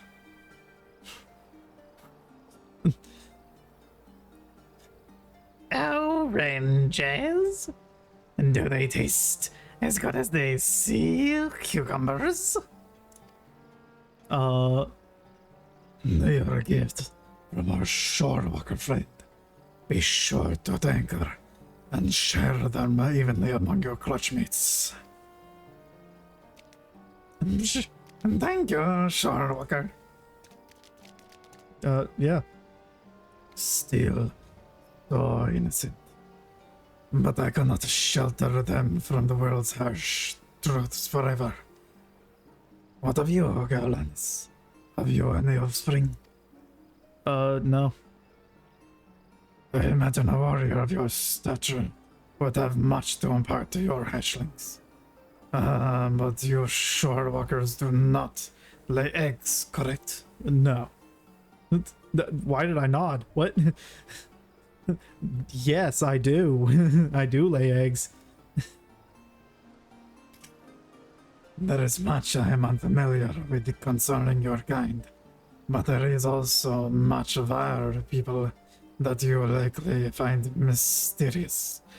For instance, I have the Coral Tridents suddenly come to prominence. Those who succeed in battle are vanted amongst their kin. And with their strategic use of the Serpent Reavers, the Tridents have achieved a growing number of victories. Now you tell me they boast of a new leader? You are certain the name? I believe so. This does not bode well for our plans at all. I did not expect the Scarlet Sea Devil to return.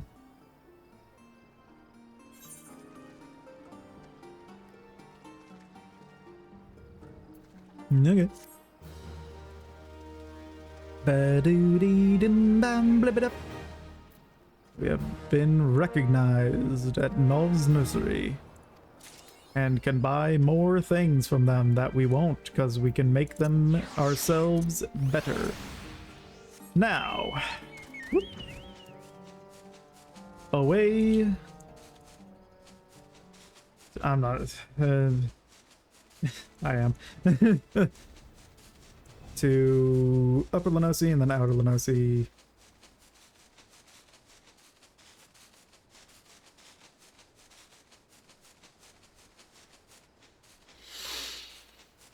Okay. Where are we? Yeah. Fly up and out over here. I'm ready for a nap.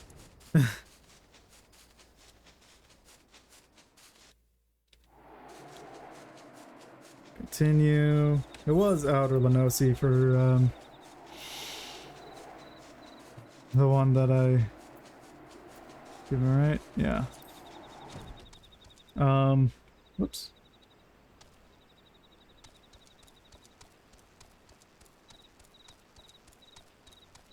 Outer Lenosi. Yeah. Lenosha. Okay.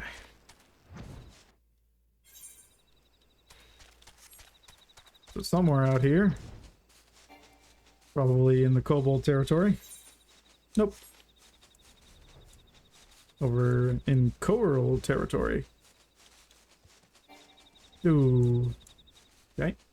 Gotta follow the path here.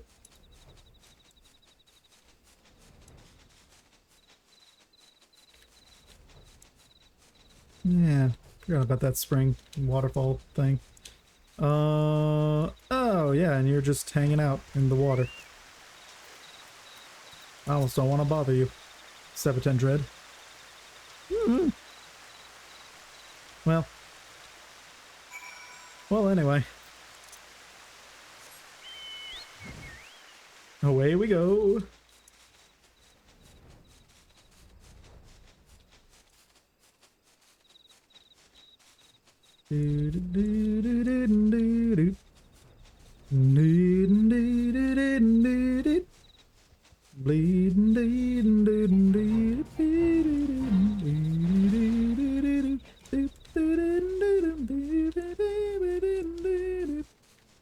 We're going right down here to advance the Kobold Society so that we are recognized.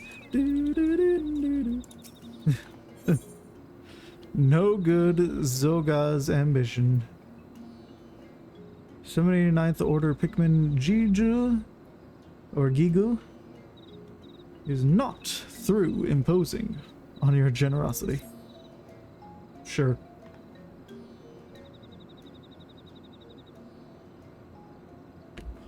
Alright.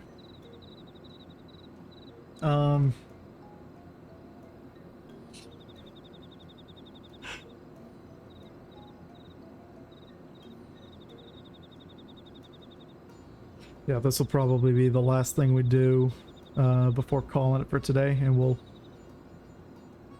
Well, I would leave us in Lenosha if I wasn't going to play off stream. I'll probably log out in Limsa anyway, though. We'll see. I don't know. Anyway. Oh, adventurer, do honor me with your company for a moment. Yes, let us speak for a while. You have been an absolute godsend to our order. A savior, a saint, a godsend. Our barrels have been overflowing with ore since you arrived. Yes, full to the brim. At this base, a moon from now, you may be speaking to, dare I dream, 788th Order Pikmin Gigu. We shall be the butt of Kobold Society no more. No, never again. Keep up the diligent work, adventurer. Can a kobold get any more pathetic?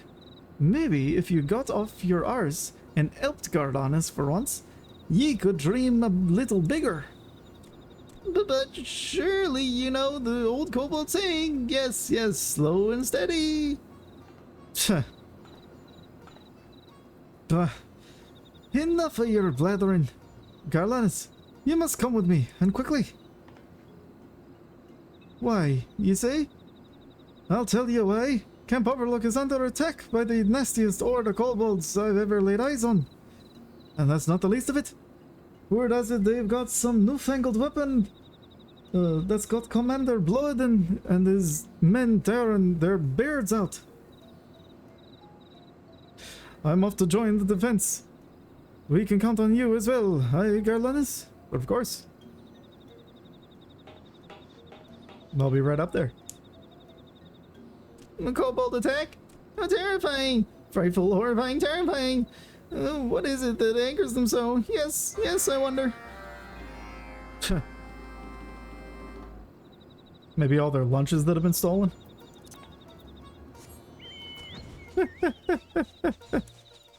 Alrighty.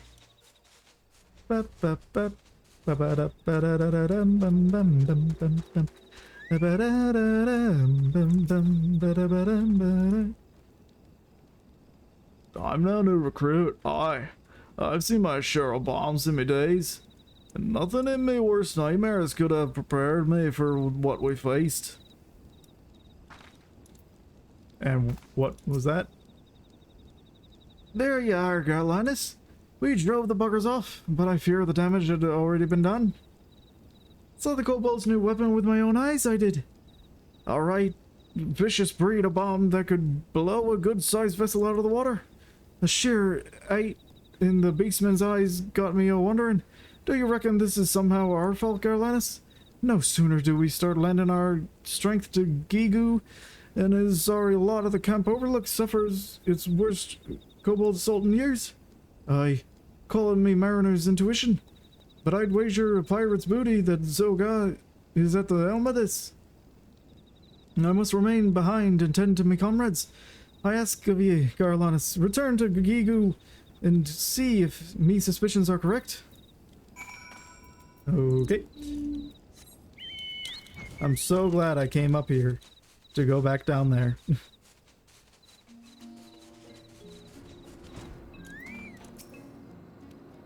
Great losses your camp suffered? This is a pity, a shame, a crime, a pity. A good thing it was not us. Yes, yes, we are lucky indeed. And his secret new weapon? And such rumors have come our way before. Yes, yes, one of our acolytes overheard Soga speaking of just such a thing. You should seek him out. Yes, yes, you must speak to Bago. But I warn you, he is an odd one. Curious, eccentric, odd.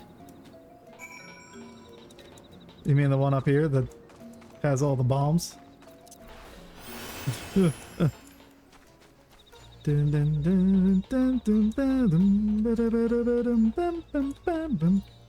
Alright.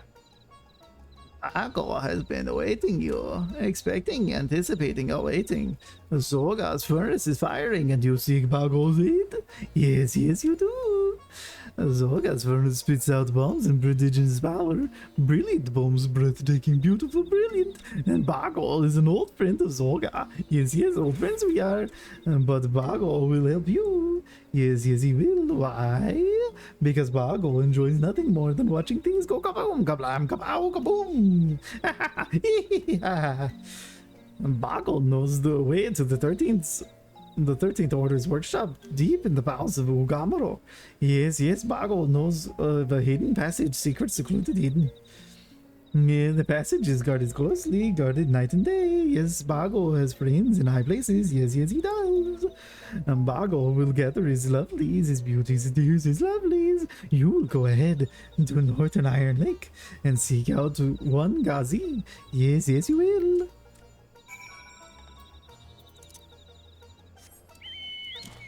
Bago is great. I wish Bago was in charge.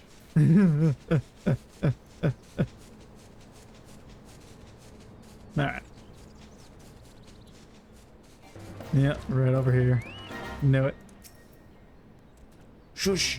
Last time someone woke Zolgar from his beauty rest, he had off and mine an entire ore vein with his fingernails. Yuns wouldn't want that to happen. Nuh-uh, nuh-uh. Bago told me to expect Yuns's. Zolgar's workshop is on the other side of this exhaust pipe. Yuns will go quickly and quiet. Silently, soundlessly, quietly, that sort of thing. And tell no one that eyes open the door. John's listening. Yes.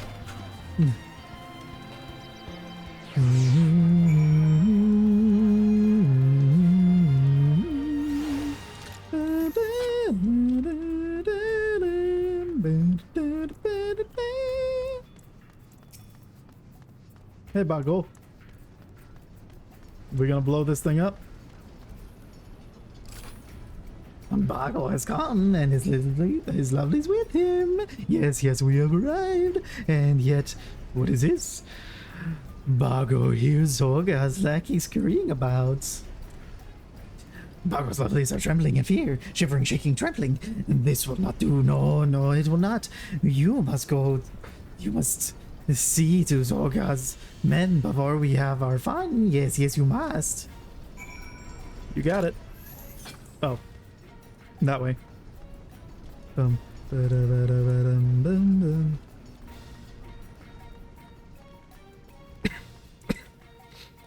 Oh. Alright.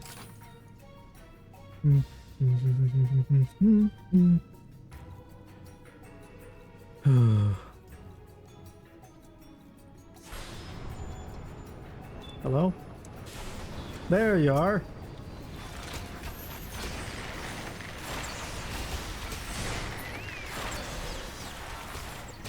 Anyway. Dispatched post haste.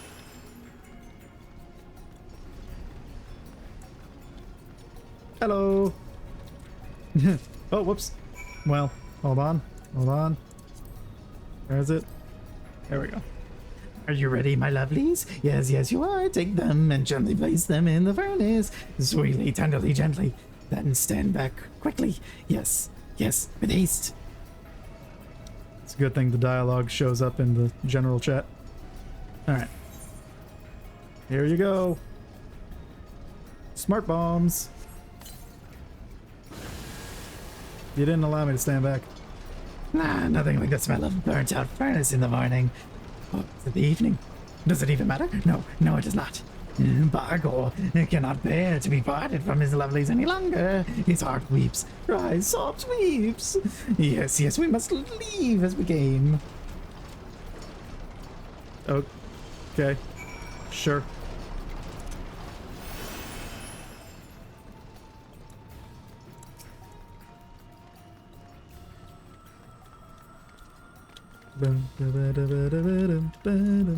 Bum. This is the way to the surface. Bago will return to his lovelies. Yes, yes, he will.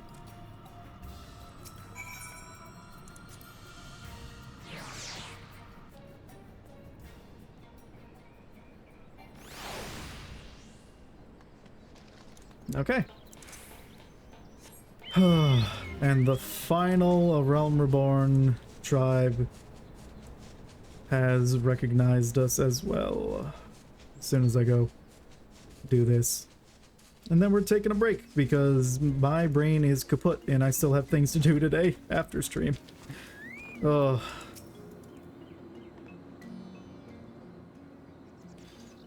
Okay. Are my ears to be believed, adventurer? Zolgar's furnace sputters, fizzes, smoke sputters? This is your and Bago's doing? Yes, yes it is. Brilliant work. Brilliant work, Galanis. With the source of the ammunition knocked out of the commission, I reckon the 13th Order won't be going back to wreak havoc on an oil camp overlook anytime soon. But we've only begun to fight. I will not rest until Zorga and his lickspittles have been driven from Ugamaro entirely. Who's with me? Eagle, have you gone mad? Balmy mad? No. Bibi. What a lovely surprise. Pleasure, delight, surprise.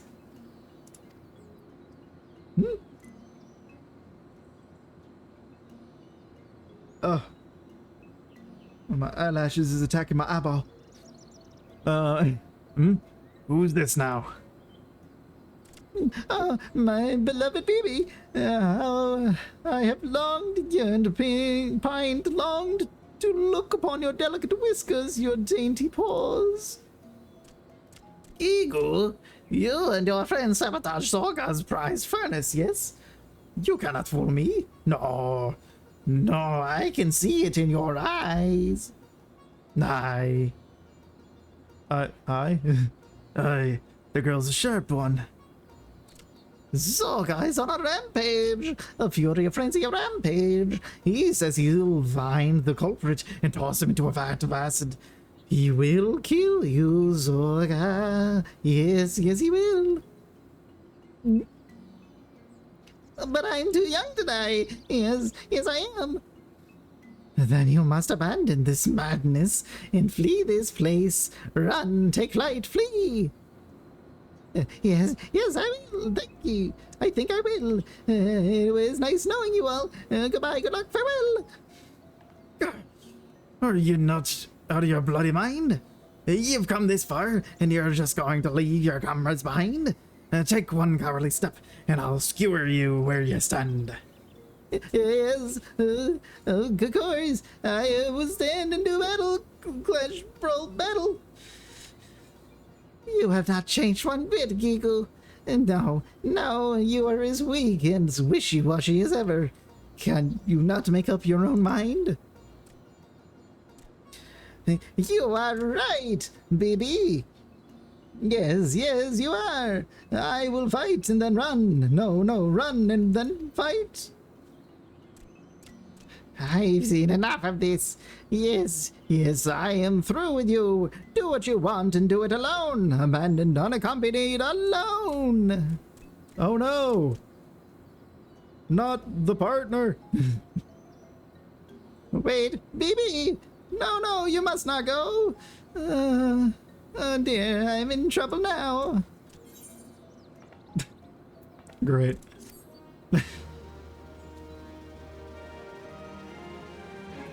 Coward. But now they recognize us, so at least there's that. More quests and more vendings. Alright. Fortune favors the kobold too. Okay.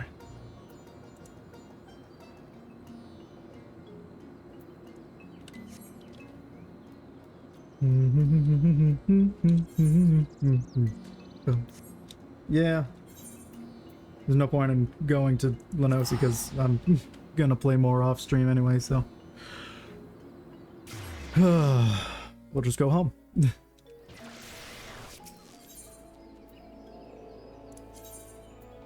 Whoops. Alright. Yeah.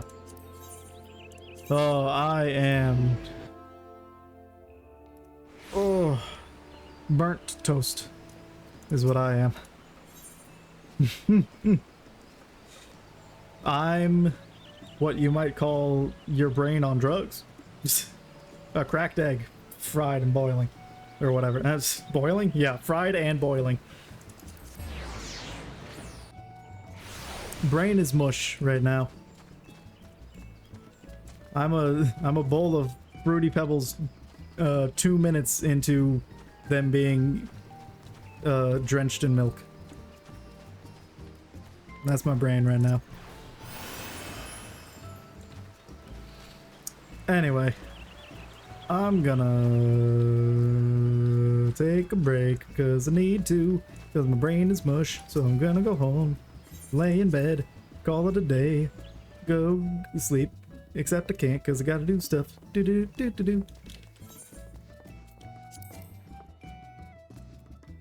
Hello, bed. You look so appealing. There we go. Alright. Oh, okay. Hey, you two mess. Thanks for hanging out. Yeah. And look forward to more shenanigans in the future with quests and such. But for now, take it easy.